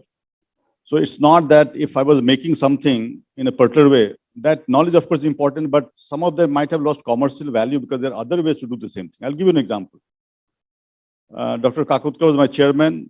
In 2017, we were celebrating his 75th birthday in Pune. That time I had not moved to Pune. I scanned him one day before November 10, 2017. 11th was his birthday. We were releasing a document on education sector, actually. That document became part of the NEP. It was used as a basis. We scanned him through 3D scanner. Next day, we made a sculpture of him in 24 hours. If I had to get the same thing done by a traditional sculpture artist, it would have taken months and huge amount of money. Right. So now we need to bring in these technologies also to equip the people working in these so that they can enhance their capabilities and they can compete. There's one more interesting concept, and I would like to, since you brought in rural part, actually, in my university, and not only my university, this is current university, but previous university also in Gandhinagar, where we started Dhirubhai Ambani Institute in 2001, where after first year, we had a requirement that every student must go for 6 weeks to rural area and stay there. Okay. We had a lot of opposition from parents and so on initially, but we found after 5-6 years when students came back, they said that was the best learning, because maximum potential for development and technology development or whatever you think of is in rural area, which we ignore. Most of the children that we come to our universities are urban children who are completely away from the ground reality. That's right. So what we have done also in our university, we are saying that you have to go for internship in the first year. After first year, focus on rural problems, societal problems, or small industry problems, not big industry problems. They need to learn to observe problems. They need to develop empathy. That's a very important factor. In fact, that's also coming in the NEP document. The second part is there's a concept of cloud manufacturing. And what I come from Bihar, actually. Bihar is one of the poorest states. Just in 2020, between the first wave and second wave, I had a chance to go to my village after 8 years. That village was such that in my childhood, I had to walk at least 5 kilometers, cross several rivers before I could reach. Today, of course, that's not the situation. But everybody had kind of moved out. Nobody was staying there. my courtyard was all empty. When I went back this time, I was surprised that people living their home in Pune, Delhi, they are staying there. And I found their quality of life was better. That access to electricity, in fact, I have more problem in Pune with electricity than the village of Bihar. That the roads, their internet, their fridge, AC, car, everything, even Amazon was delivering there. And they had open sky, the sunlight, and the fresh vegetable, everything, and they are having better quality of their health improved. So what we are seeing actually, what is likely to happen is the reversal of urbanization. That's right. And this brings tremendous opportunity into the rural area. A concept of cloud manufacturing is coming into play, which means that if I can train a person how to handle a 3D printer, they don't need to design the object. Design will be done somewhere else. The design gets transferred to that person that you print it and supply it back to me. So the skilling part is only how to handle that machine. Design is the difficult part. That somebody else does. Okay? Or you do it. You suppose you want a jewelry. Okay? You can go to website and pick your jewelry and customize it according to it, and then you say, okay, I want it. Now it goes to somebody in a rural area. There's a cluster which people have been trained, and they print it out and it comes back to you. You don't even know who has printed it. So this is the concept of cloud manufacturing. So we see a plenty of a scope of rural area playing a very important role of these new skills, but we need to work on this very carefully. And as rural population is extremely large, there's a potential within the rural area itself. And at the same time, rural area can play a very important role. US, it has already happened. I remember 40 years back when I went, most of the people who were rich to do, they have actually moved away from city. They wanted to be 20 kilometers away where they have better quality of life, they could enjoy. Downtown was for poor people. So the same thing is starting to happen. We need to take attention, need to pay attention to this. And our education system is skilling also needs to pay attention to this. Thank you. I think really very interesting observations that you have made. I think it's time for all of us as educationists to think about the opportunities that are available, not only in the traditional education system, but also the traditional knowledge that's already available, the skill sets that are already there, and create some new educational paradigms. I think that's one quick comment also. Our traditional knowledge of healthcare system was extremely good. We have completely ignored this. We need to make sure that I had given this suggestion to NEP 2020 committee. They picked up part of it. What I had said was that when you go into medical education, there should be no division between allopathy, Ayurveda, homeopathy, and so on. First couple of years, you study everything same. Because anatomy we don't say that somebody says heart is this side, somebody says heart is this side. We all agree to that. So certain common things should be done. And then with some knowledge, they should choose which specialization they want to do. Exactly. But today what happens, students don't know anything. They're forced to make a choice. That's right. Now, what NEP did was, to be frank, I had not even noticed it was there. Much later I noticed that they have said that allopathy people should learn something from that side and the other people should also learn from this side. But there's tremendous value within our traditional healthcare system. We need to bring that to the education and take care of this. Personally, I've set up something for this. We are trying to solve chronic health problems. And that cuts across, we're combining modern technical science, scientific knowledge with the traditional knowledge. That's also very important. Thank you. Yeah, excellent. I think the type of discussion that we're having, I'm sure it's good times for education sector in the future and for the students. I would like to ask Dr. Pankaj Mittal for her views. Ma'am, are you there? Ma'am is disconnected? Okay. All right, fine. Okay, I would like to also make one statement and say that, there was somebody who said that India may be a poor country. We may be poor, but we are really rich in problems and opportunities. So I think this is where an education, I think, can play a very good role in, bringing innovative solutions to all the problems and issues, challenges that the country is facing right now. So another question that I would like to ask you here is today, as far as the vocational and the skill-based education is concerned, how can we blend online and offline learning to bring the fruits of education and knowledge to the remotest village in the country? How do you think we should do that? What is the investments that would be required? And what are the benefits that would accrue with such a move forward with hybrid and blended learning? Anyone can answer, please. Yeah. Okay. Personally, I don't believe that the skilling part can be done online because it has to be hands-on. So this is my feel. Okay, certain skills maybe you can be giving online, but not all the skills. So this is what would I just want to say, because it has to be hands-on and you cannot do it online. Yeah, but we could have experts coming online, you know. Yeah, No, I mean, I think we are an integrated world now. No, that may not be helping because the skills have to be taught in front, face to face. I cannot sit and do the things. This is my feeling or say. Maybe the others can add to it. You please go ahead. Sir, thank you. Actually, I think it is possible, affordable, because now technology means when we consider technological means, those are becoming much cheaper. So definitely affordable to the institute. Okay. And that should happen because the remote from distance education, we can get good resources, human resources. So they can teach, okay, they can train, I will say, in a better manner. And at the institute level, the internal trainer will take care of the hands-on. So in this fashion, if it will work successfully, and for that definitely internal trainer must be trained initially by that trainer. But that institute, even though located at the rural place, will get globally connected. That is what my opinion. Okay. Go ahead, please. Actually, when we started implementing Idea Lab of AICT, we wanted to train the faculty members who are going to handle this. It was second wave of COVID was just kind of going down. We were not sure how many people can actually come physically. But we thought, of course, we have to give them hands-on training. So we divided it into two parts. There's a part which was a software part of training that we conducted online. We recorded it and made it available to all faculty. So we had maybe more than 100 faculty members to be trained. That training was common to all. Okay. And we recorded that, made it available to people, and the tools were also made available so they can actually practice that on their own computer at their own pace, wherever they are.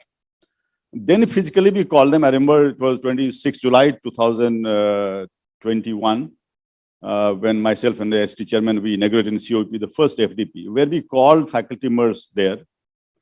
We're a little bit worried about whether a 50+ faculty members are actually going to work with hand and show interest, because most of the FDPs are very boring. You kind of go through, you get a certificate, and nobody is taking interest. So we're extremely worried about whether the faculty members actually want to come and work with hand. But when I went to validity session, I was so surprised to see that faculty were so interested that, you know, they were saying that, okay, can you give us 15 minutes more time? We want to finish our project and do it. There's so much excitement.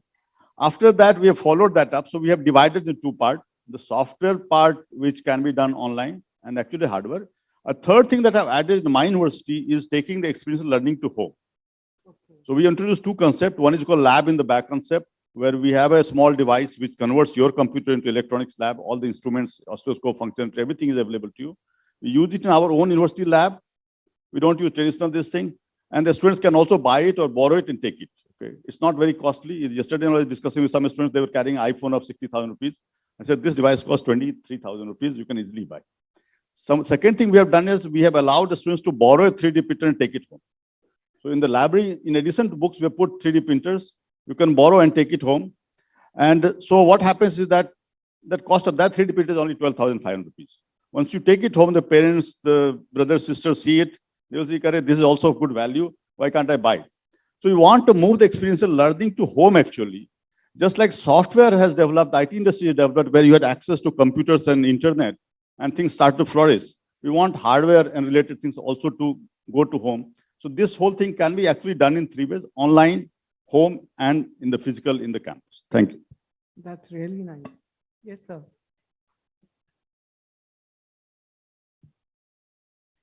तो जो मेरे colleagues बात कर रहे हैं उसमें जोड़ के कुछ और इश्यूज मैं बात करना चाहूँगा.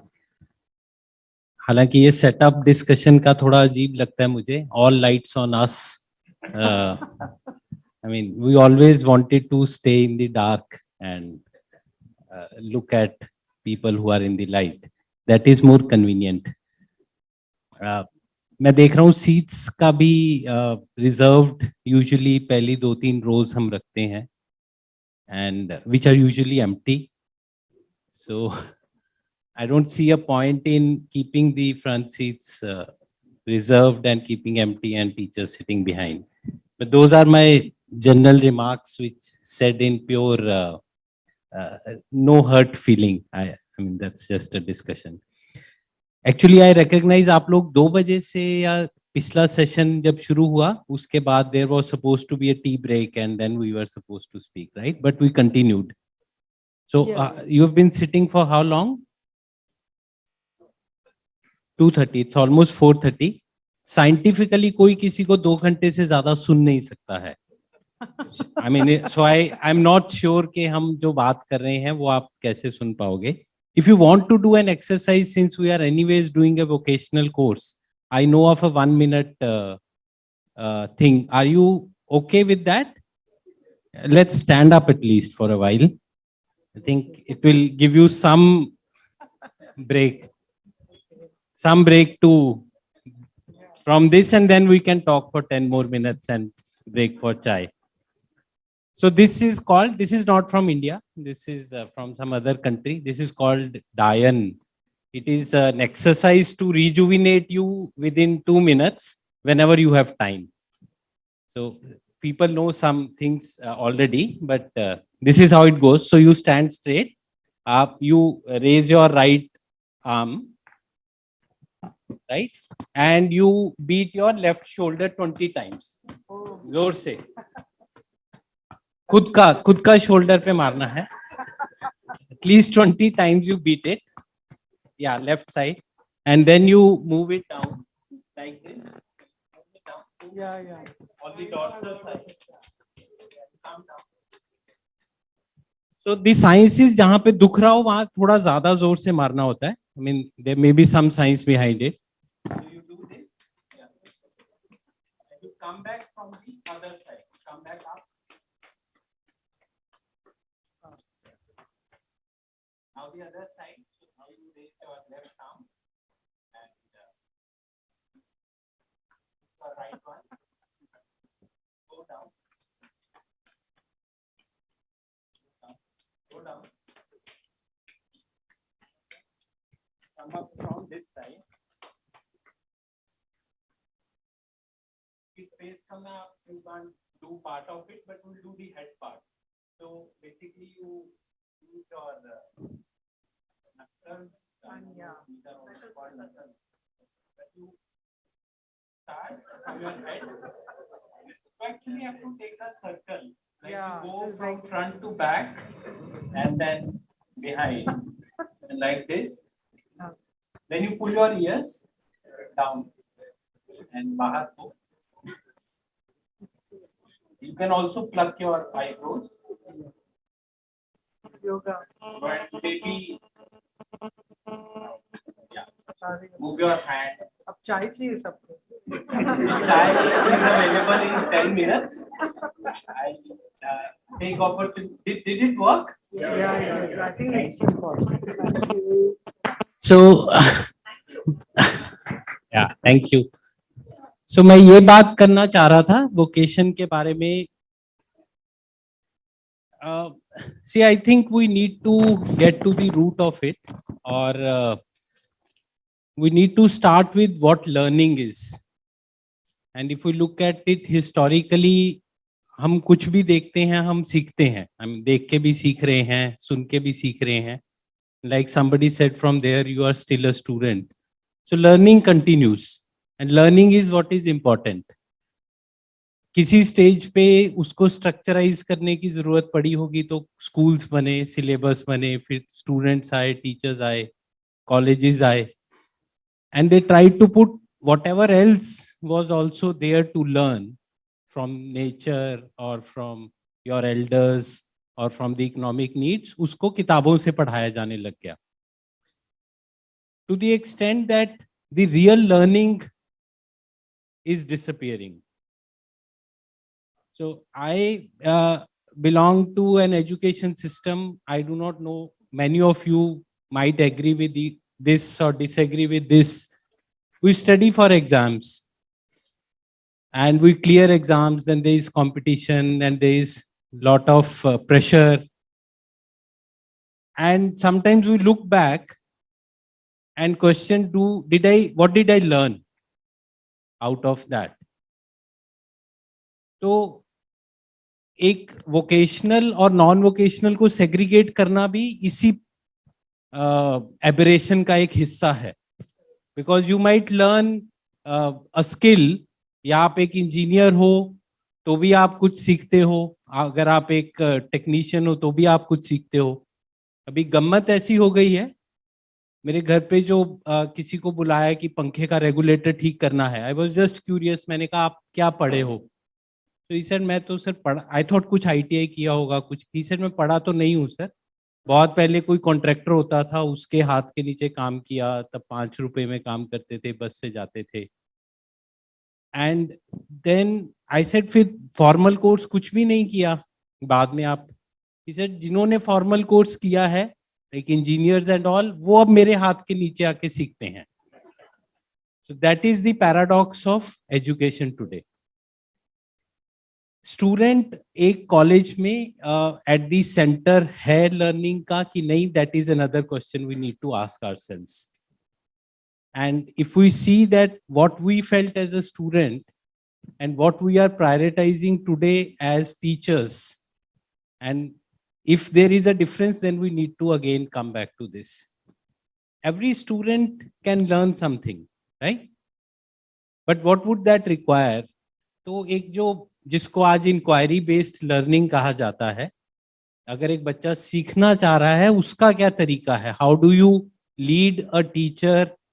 How does a teacher learn that I can teach in an inquiry based system? कि बच्चा खुद पूछे सवाल and then you go to the next step and next step and next. जो सिस्टम सिर्फ एक पार्टिसिपेटिव माहौल में हो सकता है और एक ऐसे माहौल में हो सकता है जहां डर नहीं है. Now I do not know if anybody has written in their bad experiences any fear of exams, fear of teachers.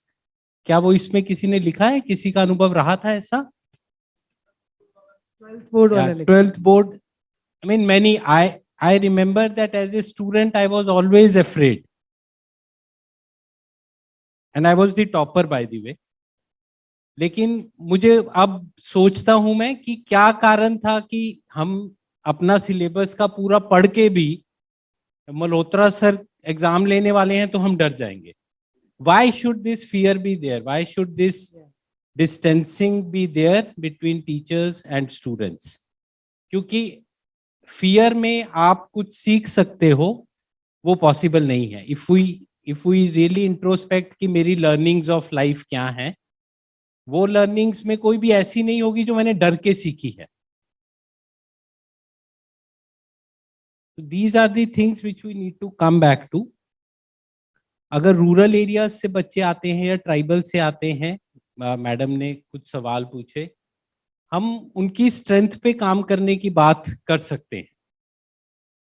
बहुत सारे ट्राइबल कॉलेजेस हैं महाराष्ट्र में और सर का भी कॉलेज रूरल एरियाज में है. अहमदनगर का एक कॉलेज है ट्राइबल कॉलेज, वहां पे टीचर्स बोलते हैं सर इनको तो मैथ्स और फिजिक्स समझ ही नहीं आता, आपको उनको मैथ और फिजिक्स पढ़ाना क्यों है?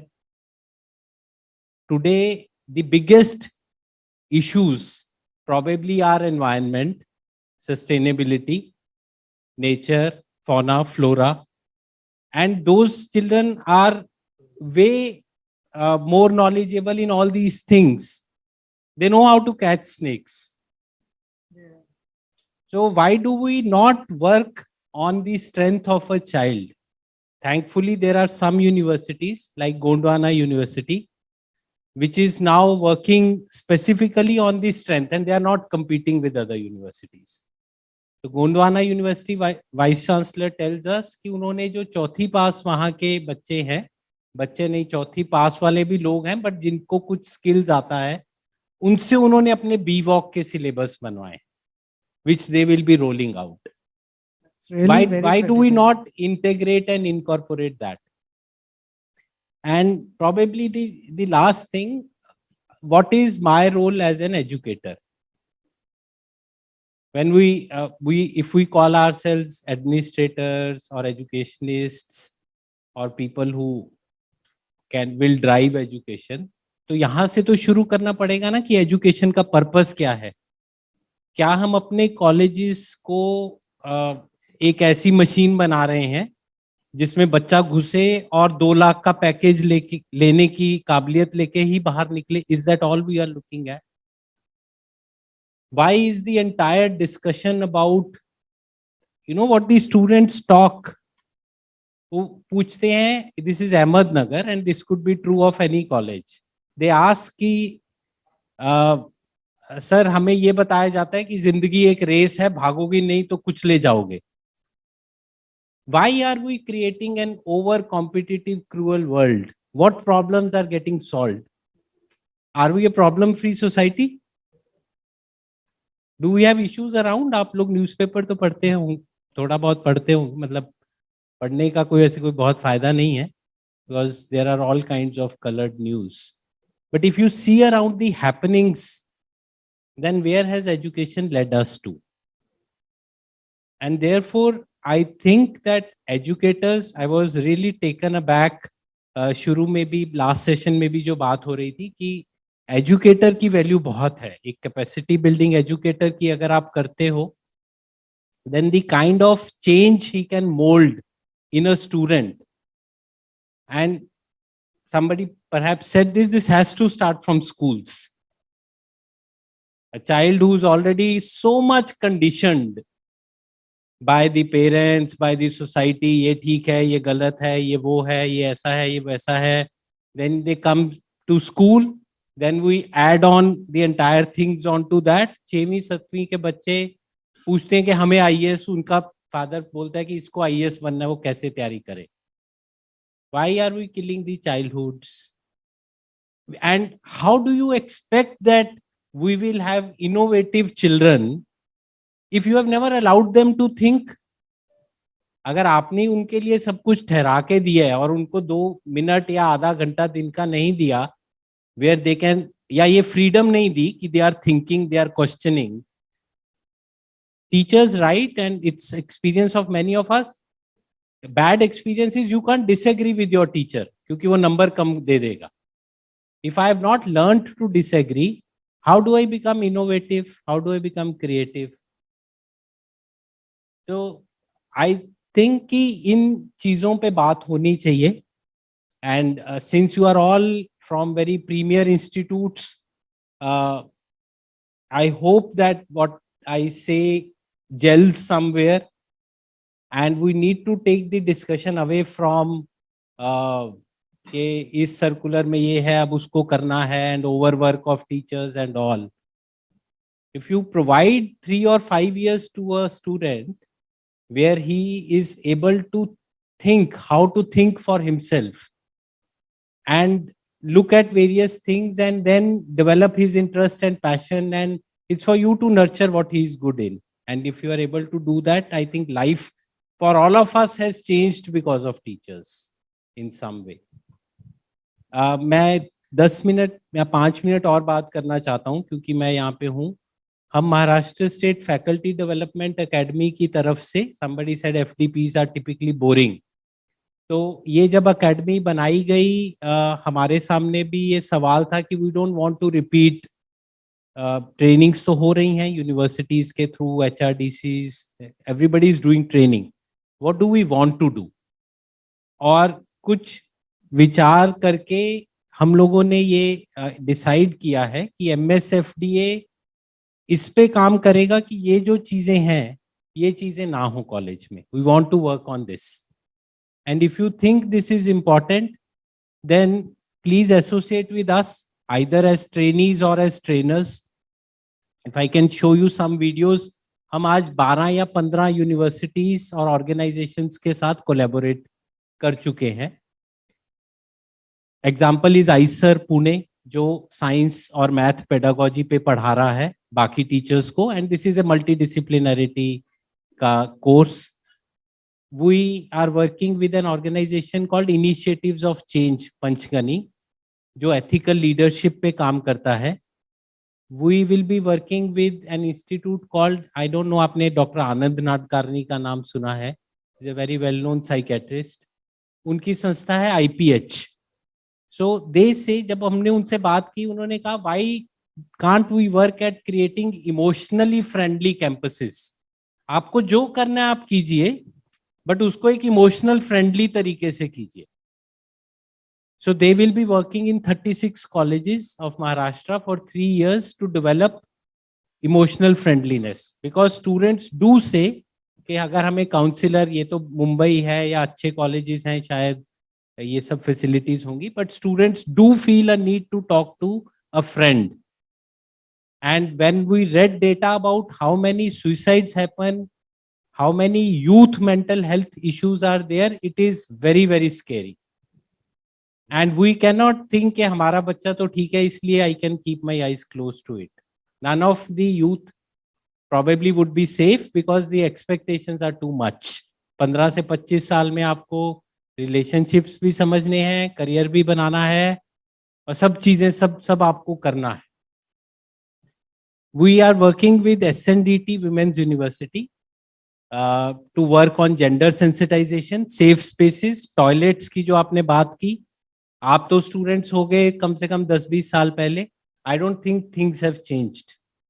कॉलेजेस में आज भी अगर बच्चों से बात करें, दे आर नॉट हैप्पी कि हम पार्किंग स्पेसेस में बैठते हैं तो देयर इज ईव टीजिंग, हमारे toilets are not safe. Why should it be the same and then new policies keep on coming? What are we doing about these things? Since you are all private colleges, I will tell you, you are ahead in realizing and working on these conditions. I'll give you 2 examples. Symbiosis University हमारे साथ काम कर रही है on techno andragogy. They have a center on andragogy, how children learn. They'll be doing trainings in that. There's another university, I think small in size but very good in their work, Vishwakarma University. क्योंकि इससे पहले हम industry की linkage की बात कर रहे थे और वो बातें सिर्फ सेमिनार्स में होती हैं. Vishwakarma University is one university which said that we will create boards which will look at specific industry groups, see what is the difference between the syllabus and what that industry requires, and give specific trainings in that. So I invite you to also let us know what you are good at. You should share that with 5,000 other colleges of Maharashtra.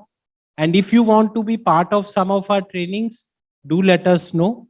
This academy is in Pune, but we want to work, it's a state level academy. I'd like to show you a 1-minute video. I do not know who's operating this set. We have a link which I can share you. But if you want, you can note my number for now. It's 9650 307575. I'll repeat, 9650307575. My name is Nipun Vinayak. You can text to me with your name and maybe your email ID and somebody will get back to you. We can see the video. It's a 1-minute video on the kind of trainings which are happening in Panchgani.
Can you play the next one?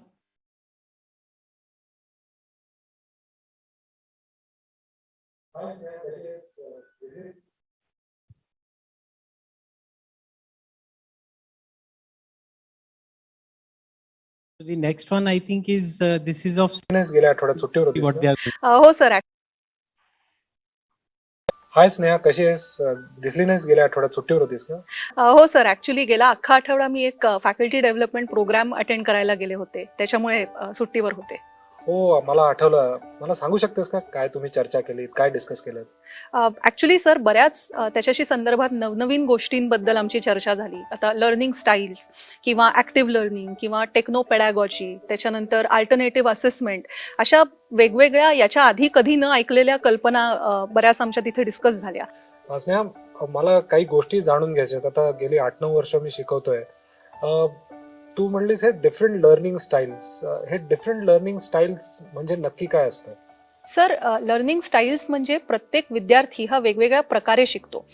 काही मुलं ऐकून शिकतात, काही जणांना आकृत्यांची किंवा डायग्रॅम्सची किंवा व्हिडिओजची गरज पडते, काही जण एखादी गोष्ट प्रत्यक्ष अनुभवातनं शिकतात, तर काही जण डेमो बघून शिकतात. तर या सगळ्या शिकण्याच्या I don't want to play the full video, but basically we request all the colleges and all the universities to let us know what they are very good at. So Symbiosis said हमारे यहाँ एंड्रोगॉजी पे बहुत काम हुआ है. Then we requested them. Can you play the next one?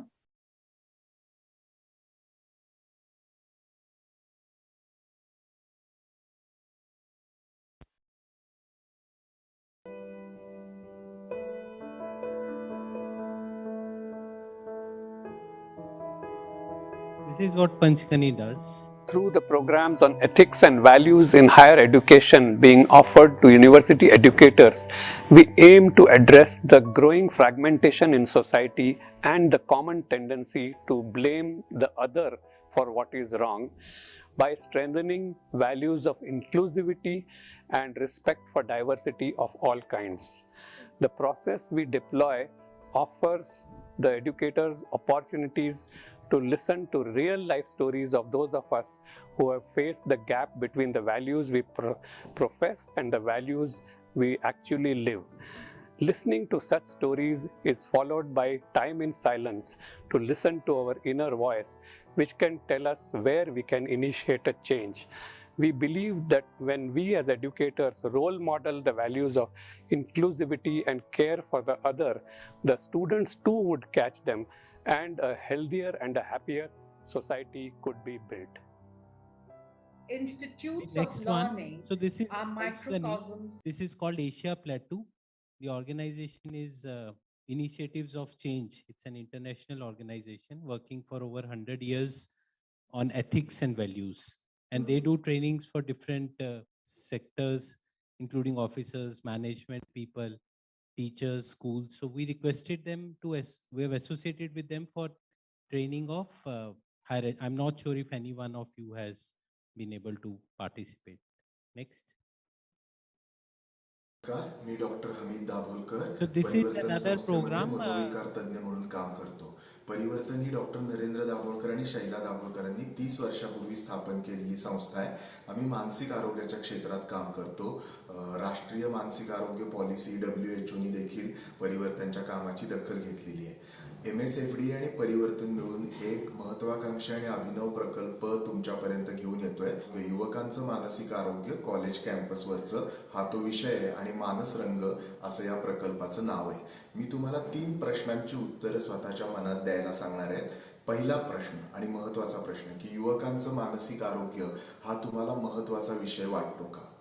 दुसरा प्रश्न, तुमच्या कॉलेज कॅम्पसवरती युवकांच्या मानसिक आरोग्याच्या बाबतीत काहीतरी करावं अशी तुमची इच्छा आणि अपेक्षा आहे का? आणि तिसरा प्रश्न की MSFD आणि परिवर्तनच्या सोबतीनं त्यांची तज्ञतेचा वापर करून तुमच्या कॉलेजवर अशा स्वरूपाच्या मानसिक आरोग्याच्या सुविधा एंड टू एंड सुविधा उपलब्ध करून देण्याची पायलट प्रोग्राम करण्याची तुमची तयारी आहे का? या 3 प्रश्नांची उत्तरं जर हो असतील तर तुम्ही नक्की MSFD आणि परिवर्तनशी संपर्क करा, कारण की या पथदर्शी प्रकल्पामध्ये आम्ही महाराष्ट्रातल्या 36 जिल्ह्यातून प्रत्येकी एक मॉडेल पायलट कॉलेज मानसिक आरोग्याच्या सुविधा जिथे कॅम्पसवर उपलब्ध आहेत असं करण्याचा प्रयत्न करणार आहे. आणि तुमच्यामधल्या निवडल्या गेलेल्या ह्या ज्या 36 कॉलेजेस आहेत 3 वर्ष त्यांच्याबरोबर आम्ही काम करणार आहे. तर ह्याच्यामध्ये तुमच्या कॉलेजमधल्या 5 पियर काउन्सिलर्स म्हणजे मुलं ज्यांना आपण मानस मित्र किंवा मैत्रिणी म्हणतो आणि 2 स्टाफ असे दरवर्षी निवडले जाणार आहेत 3 वर्षासाठी. where we will train some students who will then become kind of friends and they'll understand the basic concepts of mental well-being and they'll be nurtured and this will spread to an institutional level. We'll also create a website and share it with all the colleges which will have complete information on all aspects of mental health, and there'll be a WhatsApp number for anybody to reach out to, and we'll try to provide those services. So these are the kind of trainings which we are doing. They are in cutting edge technology and innovation. They are in inclusion and diversity, and they are basically in multidisciplinarity. तर ते जे हे सगळं म्हणजे हुशार मुलगा आहे तर science पढ़ना है, कम होशियार है तो साइंस कॉमर्स, नालायक तो आर्ट्स, उससे कम तो फाइन आर्ट्स, कुछ भी नहीं तो वोकेशनल एजुकेशन. ये जो गलत धारणाएं बनी हुई हैं उसको चेंज करने के लिए हमें काम करना चाहिए. हम MSFDA के थ्रू कर रहे हैं. हम sir JJ school of art के साथ टाई अप किया है कि fine art, value of art in human life. Because many of you would have chosen a subject whereas your heart probably lie in theater or any such other place. So we'll give you 7 days of that exposure to relive your passions. I think I should stop here. Thank you. So thank you all the panelists. It's been a really very interesting discussion. We started with the basic focus of the discussion was vocational and skill-based education. But I think today we have got on to discussing what is actually the purpose of education. And I think it's time to build the concepts of reflection within our educational system and to inculcate strategic thinking among our students. So that's something which I think has really come out. And one last observation that I want to make. I know I can discuss this again with you, but the focus of mainstream education has always been marks and the rat race. I hope the focus of vocational and skill-based education will not be marks, and it will be to make cats out of our students, not the rats. So that's my concluding statement. And I think this is another food for thought. Should we really be looking at marks again in vocational education, or it should be more grades, or I don't know.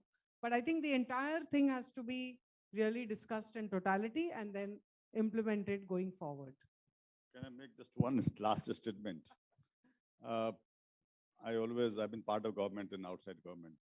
The focus, every government body that comes in policy, everything, they try to define the process. Yeah. We should forget about the process. Final product should be important. How we achieve that should be left to us. And let's not try to define you must have this size classroom and so on. That should be left to us. Thank you. Thank you. Would you like to say anything? Last comment? I think you want.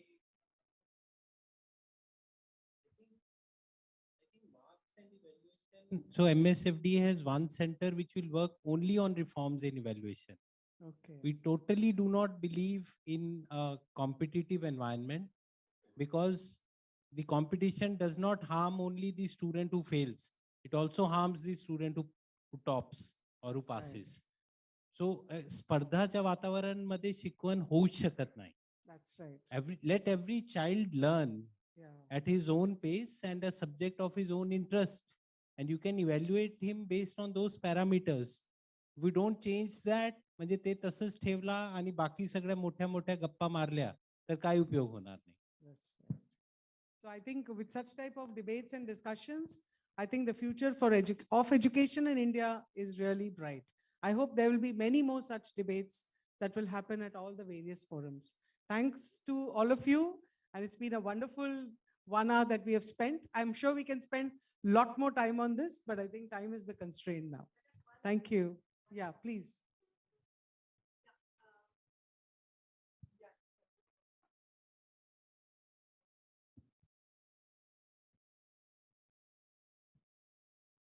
I'm sorry everybody is getting late, but one very crucial question came in my mind, and I just want to ask all these stalwarts and experts today, those who are discussing about national education policy, and then after that, the discussion, so many things, are coming up.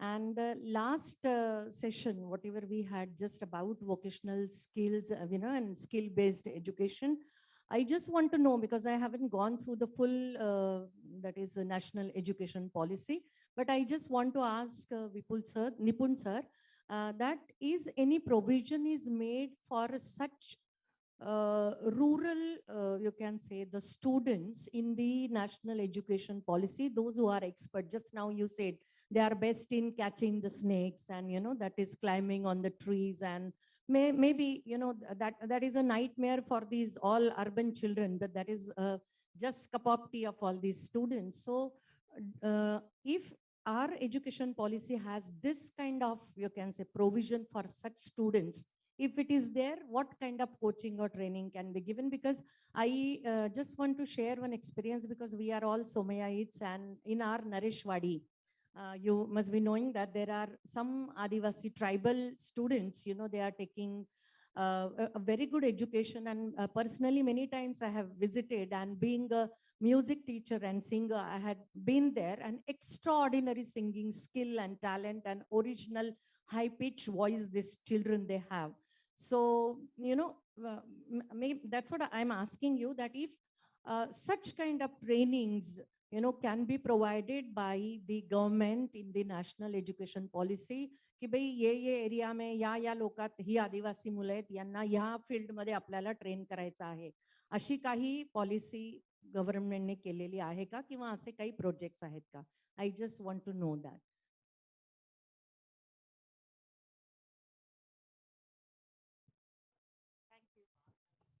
Dilats hota. You also want to say something?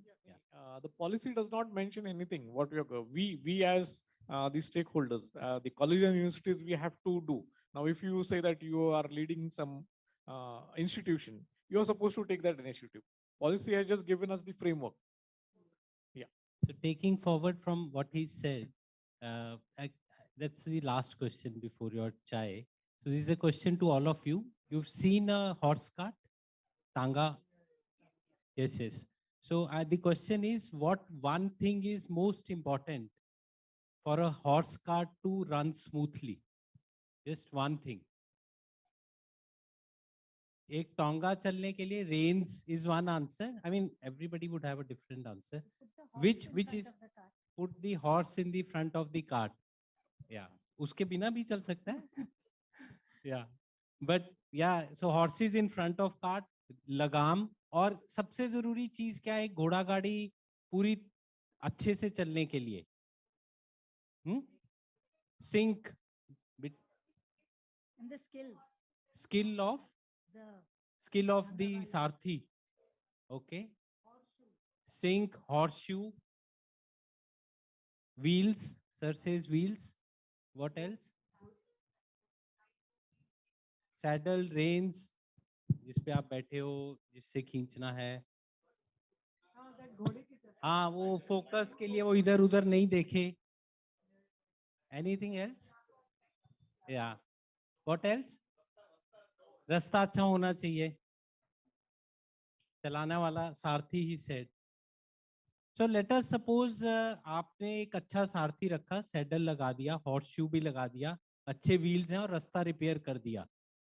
But the घोड़ा says मेरा भागने का मन नहीं है आज, मैं कल भागूंगा. Will the horse cart run? Will it run? And on the other hand, if the horse is just wanting to run today, कि आज तो भागना है, and wheels थोड़े टूटे फूटे भी हैं, सड़कें भी थोड़ी टूटी हैं, सारथी भी suppose he's drunk, still will the horse cart run? Yeah. So what is most important? Coordination, I think. The will of the horse to run is most important, right? Who are the horses here? Who are the horses of education? Students. Students? Teachers. वो तो भाग ही रहे हैं. Teachers. So if you are the horses and if you run, then what sir indicated, आपको कोई नहीं रोक रहा है. If you ask, if you keep on asking कि हमें कोई पॉलिसी में लिख के देगा कि हम ट्राइबल बच्चों को यूज करके कर सकते हैं. By the way, right now, Maharashtra State Faculty Development Academy has sent 15 teachers from across Maharashtra to Gadchiroli. Today is the third day. They are meeting Abhay Bang, they are meeting Prakash Amte. So we are trying to carry out this coordination. But the answer is that if you keep on depending for somebody else to tell you what to do, then we are failing in our roles as educators. Just remember, you are the horses. And then the things जो madam इतना hope दिखा रही हैं कि आगे बहुत अच्छा होने वाला है, फिर होगा, not otherwise. उम्मीद पे तो दुनिया बरकरार है. Thank you so much for this invigorating and insightful session. May I now request our Vice Chancellor, Dr. Rajshekaran Pillai sir, to please come up and felicitate everyone on the dais and for your concluding remarks, sir. Also.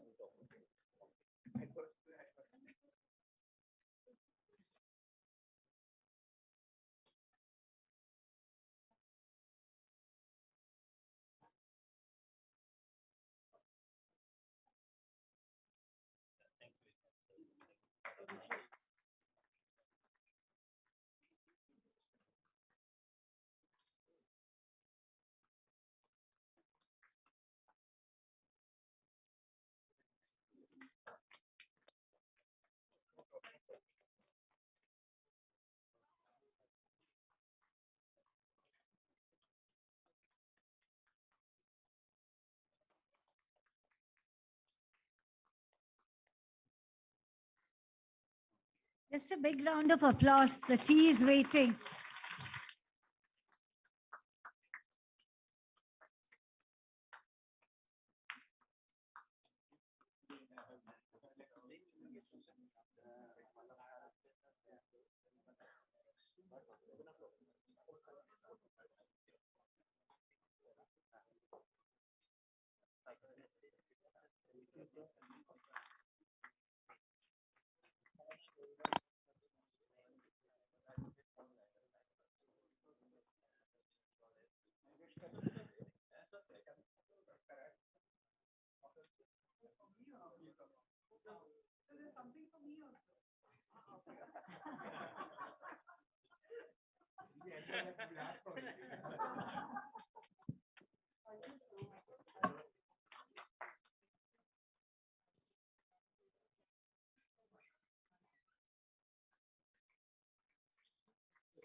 I was not expecting that I have to give a concluding remark or anything.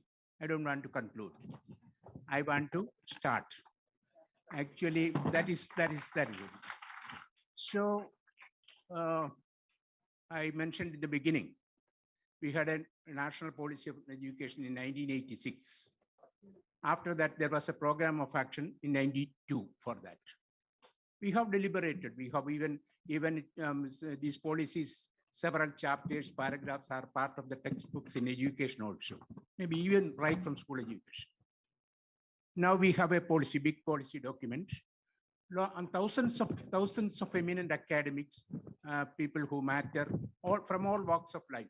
They have contributed to the policy development. The government consolidated it, of course, with the government's will, with the government's, strategy, with the government's nation's understanding of the policy. All these backgrounds are there. We have a national policy.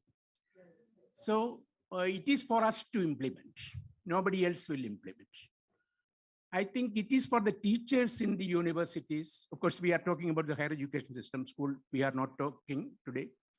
It is for the teachers who are teaching in the classroom. It is for them to implement the national education policy. They can implement. We talk about autonomy, more and more autonomy for institutions. Definitely, we need. But the teacher in the classroom, a teacher who is in the classroom for 45 minutes or 1 hour or 55 minutes, now of course we reduce that. he or she is the most autonomous person one can ever imagine in the whole society. Even a patently wrong syllabus can be taught by the teacher if he knows the subject and if he knows the context of the subject, if he knows the learners. So whatever knowledge and skills which you impart, it is for enhancing the quality of life and life management systems. Life is not just livelihood alone, life in its entirety. That is why we think about liberal arts, ethics, morality, all these things. Life in its entirety. Life of not just the mankind, life of the entire universe. That is why, of course, there was a Mysuru declaration. I wanted to, from Pankaj Mittal, to hear about the Mysuru declaration, which I saw in the newspaper, because the vice chancellors of all the universities met in Mysuru recently, and they gave the Mysuru declaration of the Association of Indian Universities. Of course, they were mentioning about the Sustainable Development Goals. So, we have the policy, and it is for us to implement. There, of course, there was even some sort of a thinking that whether we can implement all these things. Yes, we can implement many of the things. Not many of the things that is implemented. For example, government has come out with strategy. For example, in August 21 itself, Academic Bank of Credits was put it, and it is regulations now. It is regulations. Nobody can prevent any institution doing it. Nobody can prevent. Academic Bank of Credits is nothing but exchanging of, getting more teachers, collaborative teaching in an institution. That is, so no institution can have all the necessary wherewithals for conducting or providing the knowledge and skills. So it is for the teachers to implement. So when it comes to university, what is the autonomy we are talking about? If the university has the board of studies, university has the faculty, university has the academic council. I have been the chairperson of the academic council for maybe as vice chancellor for 6 universities now. If board of studies has to get inputs from the teacher who teaches in the classroom, not from nobody else, they have to design the syllabus. Of course, government policy suggests it has to have members and all that. There can be industry join the board of studies. Even without these rules and all that, I know many institutions in the country, even now doing industry, academia, joint taught programs and joint board of studies. There are the things. So once you have the board of studies, the faculty, the academic council, once the university takes a decision and it is implemented, it is implemented. Of course, government is facilitative also. They have already given the Academic Bank of Credits up to 40% credits you can take from any institution, any other institution. They have given the guidelines for, of course, it has been mentioned. They have given the guidelines for the four-year integrated program. 4-year integrated program has been happening in engineering in this country for the last several years. Why not in other disciplines also? 4-year integrated programs and 5-year integrated programs are happening in the Indian Institute of Science Education and Research in our central universities. For the last few decades, it has been happening. Why not we do it in the universities? So there are ample provisions. For example, 4-year integrated program, we can immediately say there is no space for the 4th year. Let us complete the 3-year first. Then 4th year, there will be space. So there has to be a will for that.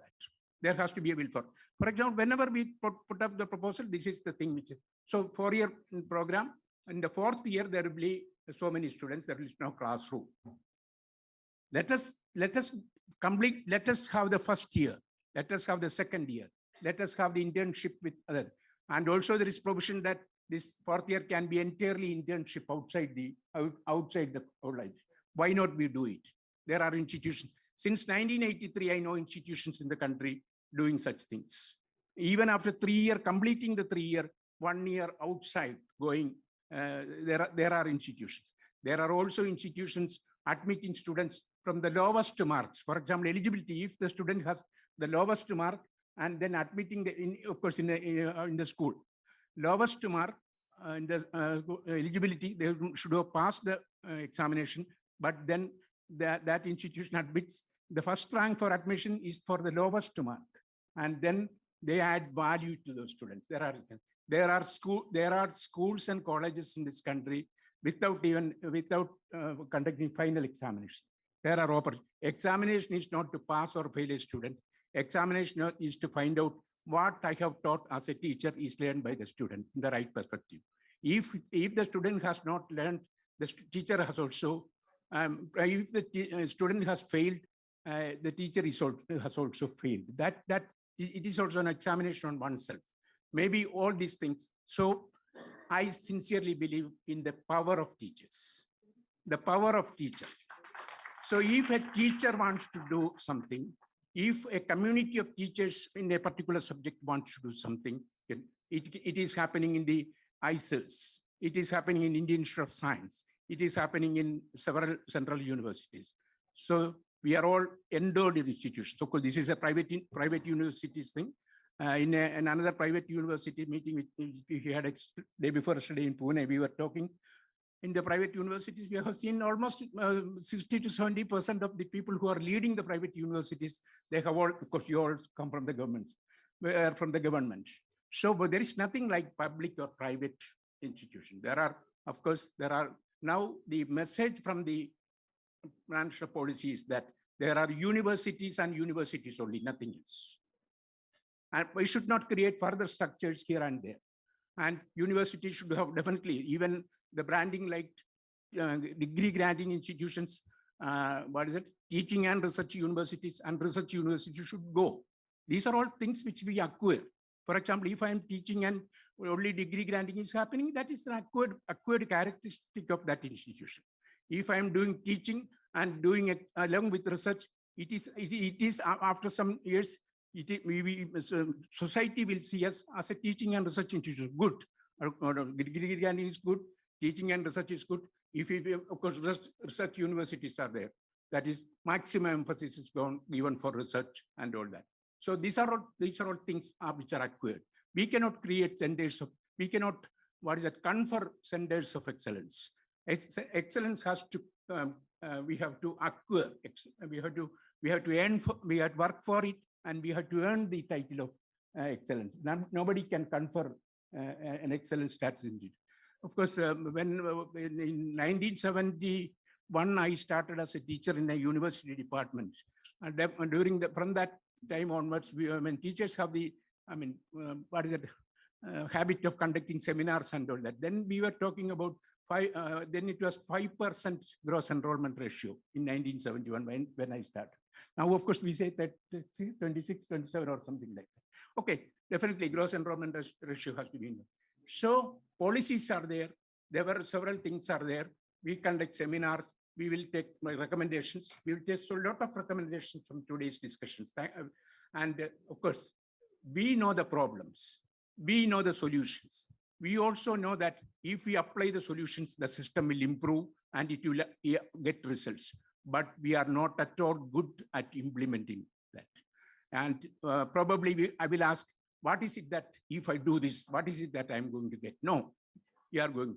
And therefore, there is a possibility, there is a necessity of people just jumping into it and doing the things. Of course, Professor Yadav, the chief guest, was telling that he had paid a price for converting the university department into ICT. Everybody has to pay some price. We all do some. If you do something, definitely we will be ultimately rewarded, and there may be some hitches here and there, but it is for us to solve that hitches. And therefore, I sincerely believe, I am an incorrigible optimist. I sincerely believe that there are very good possibilities of credit transfer, collaboration between universities. And let us, of course, now this organization, Federation of Private Universities in, Federation of Private Universities in the state of Maharashtra. Why not we think about, working together? Of course, our Dr. Vinayak has given very good examples, success stories of faculty development. There are humble opportunities, there are immense resources. There is no dearth of resources in this country. It is only the question of mindset. So we know the problems, we know the solutions, we all know the solutions. We are getting it day by day educated with the solution. Let us apply the solutions and work for improvement, then things will happen. Thank you very much. With this positive note, I conclude. Let me thank each and every one of you, all the participants, all students, and all the panelists in the 3 sessions and in the inaugural session for coming to Somaiya Vidyavihar University and encouraging us, and also we will take it forward, and we will have positive results maybe from the next academic year onwards on the implementation of the national education policy. Thank you very much.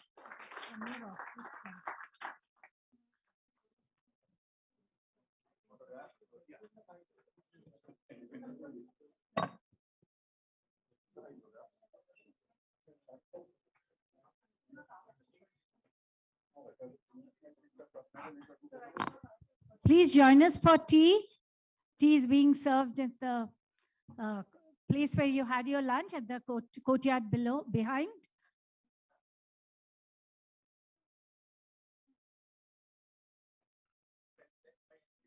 Thank you everyone for being here with us this whole day.